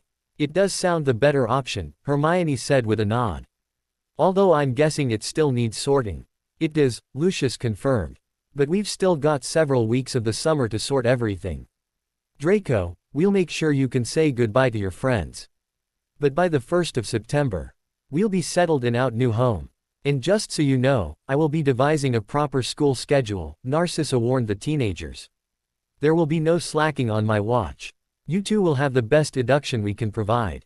And if you want, I can even teach you a bit of magic, Voldemort offered. Draco hastily accepted the offer, eager to learn from the Dark Wizard. However, Hermione was a bit more hesitant as she wasn't sure she was ready to learn dark magic. Luckily Voldemort wasn't offended, and he promised her that he would only show her the magic she was comfortable with. If she wanted to learn dark magic then so be it, but if she didn't, he had other magical skills that he would be only too happy to share with his long-lost daughter. Fresh from the shower, Draco stood in front of the large floor-length mirror on his bedroom, magically drying his hair and styling it perfectly. Behind him, Hermione was lying on his bed and through the mirror he could see her scowling at something. Since the day's edition of the Daily Prophet was also lying on his bed, he suspected she was scowling at whatever lies were being printed in the paper that particular day. Since the original story had broken in the papers, which had been a few weeks since, not a day had passed without a fresh story appearing in the Daily Prophet. Some stories focused on Voldemort's return, something that Ministry were no longer denying and instead had issued warnings that the entire country was in danger. Other stories focused on Severus, and the fact that he'd vanished before he could be arrested and he was now a wanted criminal. However, most of the stories focused on Hermione, which Draco was convinced was Dumbledore's doing. The Weasleys has spoken out more than once about Hermione, and just recently Ron had given a tearful interview alongside his parents, expressing his heartache at how Hermione had betrayed them all. Harry hadn't issued any sort of statement, or given any sort of interview, but there were still constant references to him being too distraught to talk to anyone about the situation with Hermione. All in all, Dumbledore was doing a superb job of making Hermione look like a truly evil and despicable person. Knowing that not even the truth would help matters, and Dumbledore would likely only use it against them, the dark side had stayed silent. However, Draco knew that his father was passing the truth on to his trusted friends, and before long there would be an underground rumor that Hermione was Voldemort's daughter and the story everyone was being told was all lies. Of course most people still wouldn't believe it, but a few people might, and at the end of the day their belief might make the difference in the war that was still going to come to the wizarding world sooner or later. You're only making things harder on yourself reading that trash. Why do you care what lies Dumbledore is spreading today? The truth will come out eventually and bite him on his scrawny ass, Draco remarked, finally happy his hair was perfect and turning away from the mirror. However, once he got closer to the bed, he could see that Hermione wasn't scowling at the paper, it was a letter she had resting on top of the paper. In rereading that won't change things either, he added. It's not like the letters were unexpected. That morning both he and Hermione had received owls from Hogwarts, only instead of the letters listing the things they would need for a new term, they were expulsion letters. Dumbledore had very publicly stated that he didn't want any charges brought against Hermione and Draco for practicing the dark arts, although they all knew it was to keep them away from the Ministry in case they said enough to get people wondering about the real story. However, it wasn't a big surprise that he'd ensured that they could no longer go back to Hogwarts. I know, but I'm still so furious, Hermione snarled looking up at Draco, who could see the fire in her deep brown eyes. Dumbledore has taken everything from me. First he took me away from my family and caused so much pain that my mother died. Now, thanks to him, I'll never get the chance to know the witch who gave birth to me. Then he brought me back into this world, and instead of keeping quiet about who I was, he told the one person who was petty enough to hate me for who my father is. Now because of that, I was forced to run from the life I did have, and I've lost all my friends. Now he's taken Hogwarts away from me as well. It was the only place I've ever felt as though I fit in, she ended with a whisper. You fit in here, with us, Draco said softly. Over the course of the summer he'd seen several sides of Hermione, and while on a whole she was strong and fierce, there was a sensitive underbelly to her and she brought out his protective side. Although that wasn't to say he wasn't still slightly wary of her, as he strongly suspected that if she allowed herself, then she truly could become a dangerous, formidable witch who would make her father very proud. "I have to admit, I feel more at home here than I ever thought I would," Hermione conceded. Running to the manor had originally been a necessity to keep her safe, but the large house had quickly begun to feel like home. "But that doesn't change what Dumbledore did." "Nothing can ever change that," Draco replied softly. "He will always be the reason your mother is dead, and why you never knew your father growing up. What he did was unforgivable, but one day he will pay for it." "He will," Hermione agreed with a firm nod of her head. "I'll make sure of it." "I'm sure you will," Draco smirked, wondering if Hermione was aware of just how much of her darker nature she was allowing to show just lately. "I better be getting downstairs before people start arriving. Are you sure I don't want to join us?" "No, they're your friends, Draco," Hermione said as she hopped off the large bed. "You deserve a chance to say goodbye without me making things awkward. Besides, I've got a book I want to finish." Letting Hermione go off to her reading, Draco headed down to the ground floor of the manor. He already knew one of the large garden tables was set up outside so he could spend one final afternoon with his friends, before they went their separate ways for an unknown amount of time. Even if he hadn't been expelled, it wasn't like he would have been returning to Hogwarts, as plans were underway for everyone to move to the other side of the world until he and Hermione had finished their education and Voldemort was ready to take out Dumbledore once and for all. Draco reached the flow room just in time to witness the fire light up twice in quick succession and his two oldest friends, Vincent Crabbe and Gregory Goyle, enter the house. Draco had known both Vince and Greg forever, and the thought of not seeing them for such an unknown period of time made him sad. He was sure that to people outside of their friendship it looked as though he merely treated his two friends as minions, and maybe to a certain degree he was guilty of sometimes doing that, but there was also a deep bond between the trio, and Draco knew he would never have two more loyal and trustworthy friends than Vince and Greg. "Are the rumors true, Draco?" Greg asked after greetings has been exchanged. "Father said you were being expelled from Hogwarts." "I got my expulsion letter this morning," Draco replied. "Damn, what will you do now?" Vince asked. "All will be explained," Draco answered mysteriously. "I've invited the others, so why don't you two go and get the elves to rustle up some pumpkin juice and some snacks while I wait for the others? I thought we could spend the afternoon in the garden." Obediently Vince and Greg headed off to sort the snacks, while Draco awaited the rest of their friends. Next to arrive was Pansy Parkinson, who greeted Draco with a bone-crushing hug. Pansy was also one of his oldest friends, and even though there were times she could be downright annoying and Draco could happily throttle her, he knew he would miss her unwavering support. Not to mention her wicked tongue, as she was the queen of nasty put-downs, and often at school she'd made Draco laugh with her opinions on their professors and schoolmates. "What is all this nonsense in the papers, Draco?" Pansy demanded. "Because I know that you haven't been sneaking around with Granger. I'll explain everything this afternoon," Draco promised.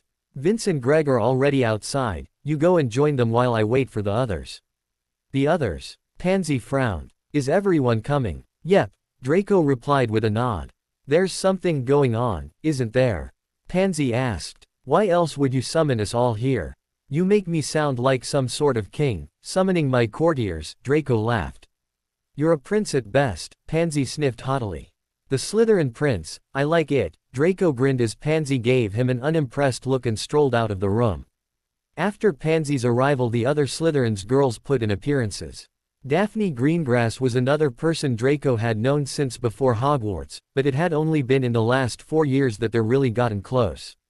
Millicent Bulstrode was someone Draco had sort of known before Hogwarts, but like Daphne, their friendship hadn't really began until Hogwarts. And finally there was Tracy Davis, a witch Draco had never met before Hogwarts, but as with the other Slytherins, she was now a firm friend. After the girls, it was the turn of Theo not to arrive. Draco had known Theo almost as long as he'd known Vince and Greg, but before Hogwarts the pair had never really gotten along. Draco had always thought Theo was up himself and boring, but once they were sharing dorms he realized that Theo had just been shy, and when you got to know him, he was a really good guy. Not that Theo was half as shy these days, and Draco liked to think that he'd played a role in his friend's developing confidence. "What a mess you're in, Draco," Theo remarked with an arched eyebrow. "Expelled before taking your OWLS. I'm bad to the bone, Theo, Draco remarked with a smirk. More like a pawn in Dumbledore's games, Theo snorted. Your father was at ours last week and I overheard him talking to father. I take it he was telling the truth about Granger. If he was saying that she's the Dark Lord's daughter, then yes, it's the truth, Draco replied. But don't tell the others. I don't think they know yet and I want to be the one to tell them. Your secret is safe with me, Theo promised. Where are the others? Outside. Once Blaise arrives, we'll join you. Trust Blaise to be the last one to arrive, Theo chuckled. You know Blaise, always got to make an entrance, Draco returned as Theo headed off to join their other friends. The last member of their group was Blaise Zabini. Blaise had been a bit of an enigma when he'd been sorted in Slytherin in first year. No one knew him, and no one had heard of his family. Blaise had been completely upfront and admitted that even though his mother reckoned he was a pureblood, he couldn't be entirely sure of his blood status as he had no idea who his father was. Even so, his cheeky personality and charm had won them all over and he was soon at the very heart of the group. In fact, Draco would bet that without him at Hogwarts, Blaise would become the undisputed leader of the Slytherins. Sorry I'm late, Blaise called as he stumbled from the flow nearly 10 minutes later. My mother is on the lookout for a new husband and waylaid me with pictures of her latest options. What does she do, pick them out of catalogs? Draco asked with a bemused laugh. Blaise's mother was something of a black widow and in the 4 years they'd known Blaise his mother had gone through several husbands and partners. She scours magazines looking for single, rich, good-looking wizards, Blaise replied. Did they have to be all three? Draco asked. Yes, Blaise answered with a nod. She doesn't do anything other than rich. After all, you need to have a fortune to keep her in the lifestyle she's accustomed to. She prefers them single as it's easier than tearing them away from wives or partners, and they have to be good-looking or she struggles to feign interest in their lives. At least if they're handsome she can pretend to be listening and just distract herself with their looks. Your mother is the shallowest person I've ever met, Draco remarked. Me too, Blaise snorted. But I doubt you asked me over to talk about my horror of a mother. You're right, I didn't, Draco agreed. Let's go outside and join the others. Ah, so you've summoned everyone. Must be serious, Blaise remarked as they headed off to join the others. You're the second person to say I summoned people, Draco said with a frown. Is that really what I do? Expect people to be at my beck and call. You know you do, Draco, Blaise laughed. But that's part of who you are and what makes you top dog. My days as top dog are gone, Draco remarked. Why? Blaise asked. Because of the rubbish the prophet's been printing. How do you know it's rubbish? Draco questioned. Because I know you, and I know Professor Snape. Granted, I've never been able to quite work out where the guy's loyalties lie, but I do know he wouldn't teach dark magic to underage students. Not to mention, I would have noticed if you were sneaking around with Granger. Not if we were careful. Even sneaking around carefully, someone would have seen something or gotten suspicious over something, Blaise argued with a shake of his head. Besides, you've never been missing long enough to be learning dark magic. Unless Snape was teaching one spell in a matter of minutes. It doesn't add up, Draco. That's because you're right and it's all lies, Draco replied as they emerged from the manor and into the back garden.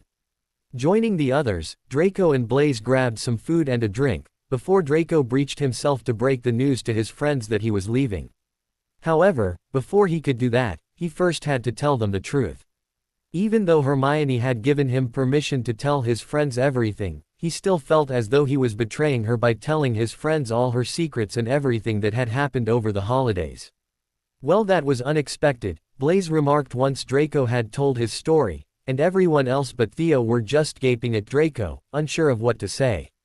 That's a bit of an understatement, Blaise, Draco laughed as the others continued to digest the news.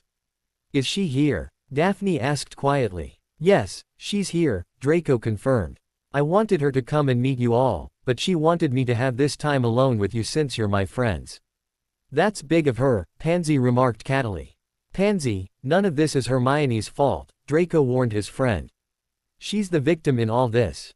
She didn't ask to be kidnapped as a baby, and she didn't ask to find herself at the center of a murder plot either.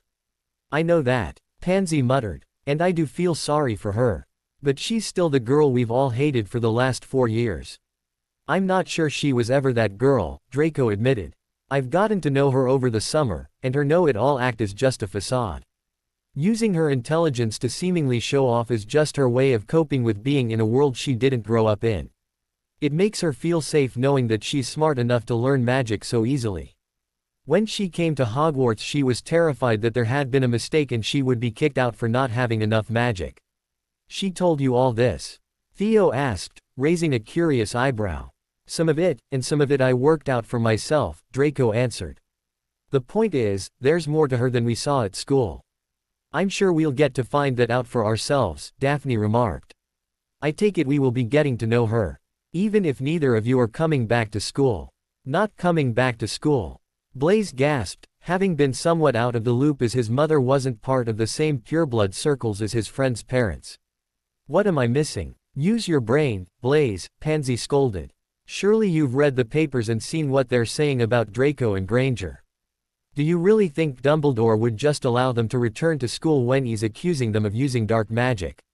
You've been expelled, Blaise questioned, turning to his closest friend in the group, silently begging Draco to tell him it wasn't true.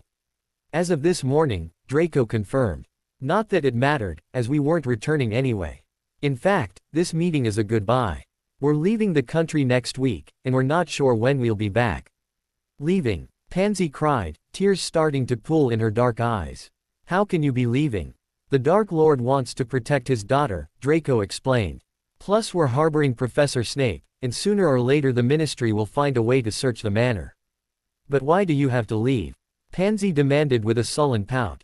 The Dark Lord could take Granger and leave, and Snape could go with them. It's not fair that they're dragging you along as well. It's not safe for us either, Pans, Draco said softly. Dumbledore knows where Hermione is. He already decided she was a danger as a baby, so one day soon he's going to consider her a danger again. And when he comes for her, we don't want to be here. If he could take a baby from her parents, do you really think he would think twice about snatching me and forcing me to talk? We're all leaving, and it's already been decided. When will you be back? Greg asked sadly, feeling slightly lost at the thought of losing Draco. Definitely not until Hermione and I have finished our schooling. But that's 3 years, Daphne gasped. I know, and it might even be longer, Draco admitted. But I'll write to you, even though I can't tell you where we're going. And you can write to me and keep me up to date with what's going on. But I will be back. Promise? Pansy asked quietly. Reaching across the table for his friend's hand, Draco took hold of it and gave it a squeeze. I promise, Pans. It's going to take more than Albus sodding Dumbledore to bring down the Malfoys. Plus, I don't think the Dark Lord is going to come with us full time. I get the impression he's still got plenty to do here. The fight isn't over, it's only the beginning. Hermione was in a reflective mood as she double-checked around the guest room at Malfoy Manor, which she'd come to think of as her room. She was checking that she hadn't left anything behind as today was moving day. With only a few days to go before the beginning of September, it was the day Hermione, Severus and the Malfoys were leaving Wizarding Britain behind. For weeks the adults had planned the move, and as of yet Hermione and Draco had no idea where they were going. All they knew was that it was outside of Europe, and if Dumbledore did manage to find them, it would be a complete and utter fluke. Not that they were really worried about Dumbledore spending much time looking for them, as Voldemort had made it clear that he was still going to be around Wizarding Britain and he had a few plans to keep Dumbledore and his order busy. With the move arranged, everyone had spent the last few days packing and the elves had been transporting their belongings to the new house. Not that you could tell the manor was about to be left, as nothing was out of place. Not one piece of furniture had been removed from the manor. Only personal effects and belongings had been packed. When Hermione had packed, she'd also included everything she had at home in the Muggle world. Given what they were doing, Hermione had been worried about her parents and what might happen to them once word leaked out that she'd left the country. Since the Grangers hadn't realized the full story when they'd adopted Hermione, and because they'd raised her and loved her, Voldemort had agreed to keep the Muggle couple safe. However, to do so, he and Lucius had to relocate them and completely wipe their memories of Hermione. Hermione knew it had been the right thing to do, both for herself and for her parents, but it didn't mean it still didn't hurt when she'd endured an emotional farewell with the couple who had raised her. Losing her parents was yet another blow to Hermione, just one of what seemed like hundreds over the course of the summer, and it another loss she blamed Dumbledore for. Voldemort may have been the one to obliviate her parents, but he'd done so to keep them safe from Dumbledore. Yet again Hermione had lost people she loved because of the action Dumbledore had taken when she was just a baby. Blinking away the tears that were threatening to fall at the thought of everyone she'd lost thanks to the headmaster of Hogwarts, Hermione resolutely completed her check of the room and turned to Crookshanks, who was lying on the bed. Opening his wicker-carrying basket, she placed it beside her cat. "Come on, Crooks," she muttered. "It's time to go." As if understanding what she'd said, which thanks to his half-nasal nature he likely did, Crookshanks padded into the basket and curled up as Hermione fastened the door. Taking one final look around the bedroom, Hermione picked up Crookshanks' basket and making sure her wand was tucked safely into her jacket pocket, she left the bedroom and headed towards the ground floor of the manor. Halfway down the main staircase of the manor, Hermione paused as the front hallway came into view and she saw that everyone was waiting for her. Taking in the 5 people gathered in the hallway, Hermione took a moment to reflect on her summer and how her life had changed. She also took a moment to appreciate what every single person in the hallway below had done for her. First, there was Voldemort, her father. Not only had he welcomed her back with open arms and hadn't judged her for being raised with muggles, but he'd been far more understanding than Hermione had ever thought possible. Not once had he pushed her into anything she wasn't ready to do, and even now, he didn't complain that she very rarely addressed him as father. He'd also answered all her questions about her past, and he hadn't hidden his emotional, human side. He'd shared his pain with her, and proven to Hermione that despite his dark nature, he was capable of love and he loved her with all his heart. Next there was Severus. Even when Hermione had first gone to him for help, she hadn't anticipated the lengths he would ultimately go to for her. There was no way of knowing that at the beginning of the summer, when she went to him as her only option for help, he would end up changing his whole life for her. Because of her, he'd fully pledged his loyalty to Voldemort, had walked away from the Order and his job as a professor, and had even ended up being falsely accused of practicing the dark arts with underage students. Now Severus was a wanted criminal and was moving away with them, and Hermione knew it was all because of her. She owned him so much more than she could ever express, and she would forever be grateful that in her time of need, he was firmly in her corner. And finally came the Malfoys. Lucius and Narcissa had welcomed her into their home and had treated her as though she was part of the family. Even though she knew it would have been easier to send her off into hiding on her own, she knew that it was never an option for the couple. From the moment she'd set foot in the manor, she'd become an honorary part of the family, and she'd learned over the summer that there was nothing more important to the Malfoys than family. Finally Hermione's attention turned to the handsome blonde wizard, who'd become a fast friend. She'd been so nervous the morning she'd first conversed with Draco, and to be honest, she hadn't expected that he would want anything to do with her. But he'd surprised her by offering her the hand of friendship, and even though they were still just getting to know each other, Hermione already trusted him with her life. In fact, the only other person she'd ever felt as comfortable, and as safe with, was Harry. As if sensing he was being watched, Draco suddenly looked up and flashed Hermione a reassuring grin. "Are you ready for the adventure?" he called up to her. Smiling back at the blonde, she once again began her descent down the stairs. "I am. So do we finally find out where we're going?" "It's a surprise," Voldemort replied with a chuckle as his daughter joined them in the hallway. "Now that everyone's here, it's time to move," Lucius said, picking up a vase which was standing on a table behind him. "Everybody hold on," he ordered. Exchanging one final nervous look with Draco, Hermione reached out to grab the vase, which was obviously a portkey. No sooner did everyone have a firm grip on the vase than the magic began, and in a whirl of light, the small group left Malfoy Manor to head to their new lives in a new country, far from Wizarding Britain and more importantly, far from Albus Dumbledore. Settling back into Hogwarts without Hermione was proving to be a struggle for Harry. Especially as everyone had read the stories in the Daily Prophet, and the vast majority of people were believing the lies. It didn't seem to matter to people that they'd known Hermione for years, they were still all too willing to believe the worst. Of course, it was made easier to believe the worst when Ron and Ginny were more than happy to act as though the stories in the papers were telling the truth. Aside from telling the real story, a couple of people he could trust, like Neville Longbottom, Harry stayed quiet on the subject. He'd spent the last half of the summer making plans, and he'd already decided the way forward was not to make waves.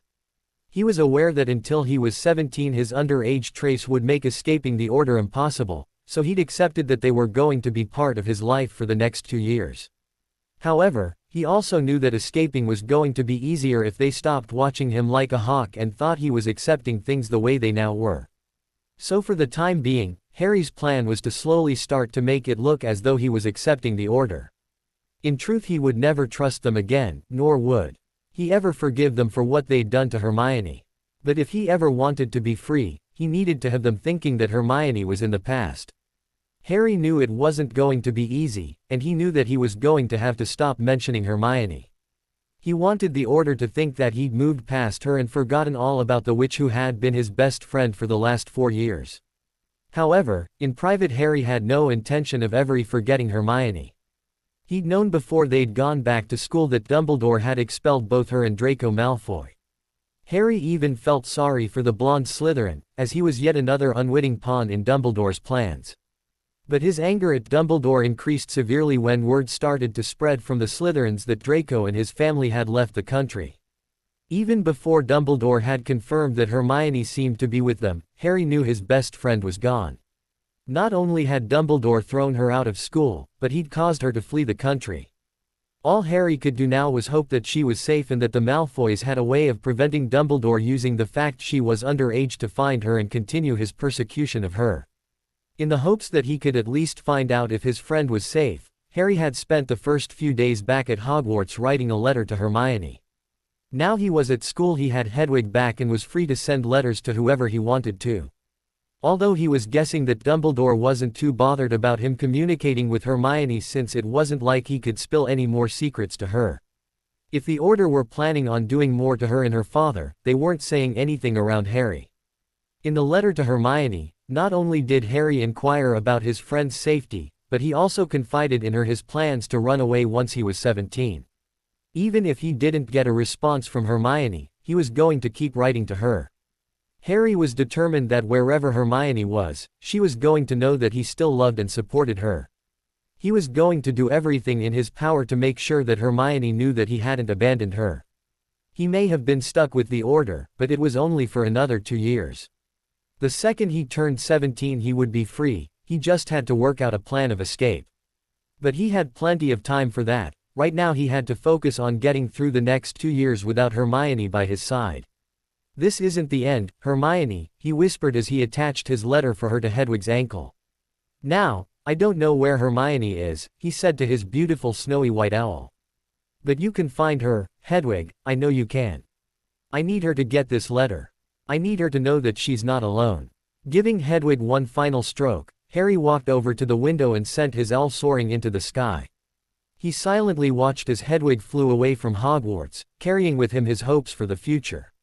A future that would see him hopefully reunited with Hermione and away from the tainted Order of the Phoenix and their wicked leader. To be continued. I hope you enjoyed this story. Also remember to subscribe and like this video. See you in the next video.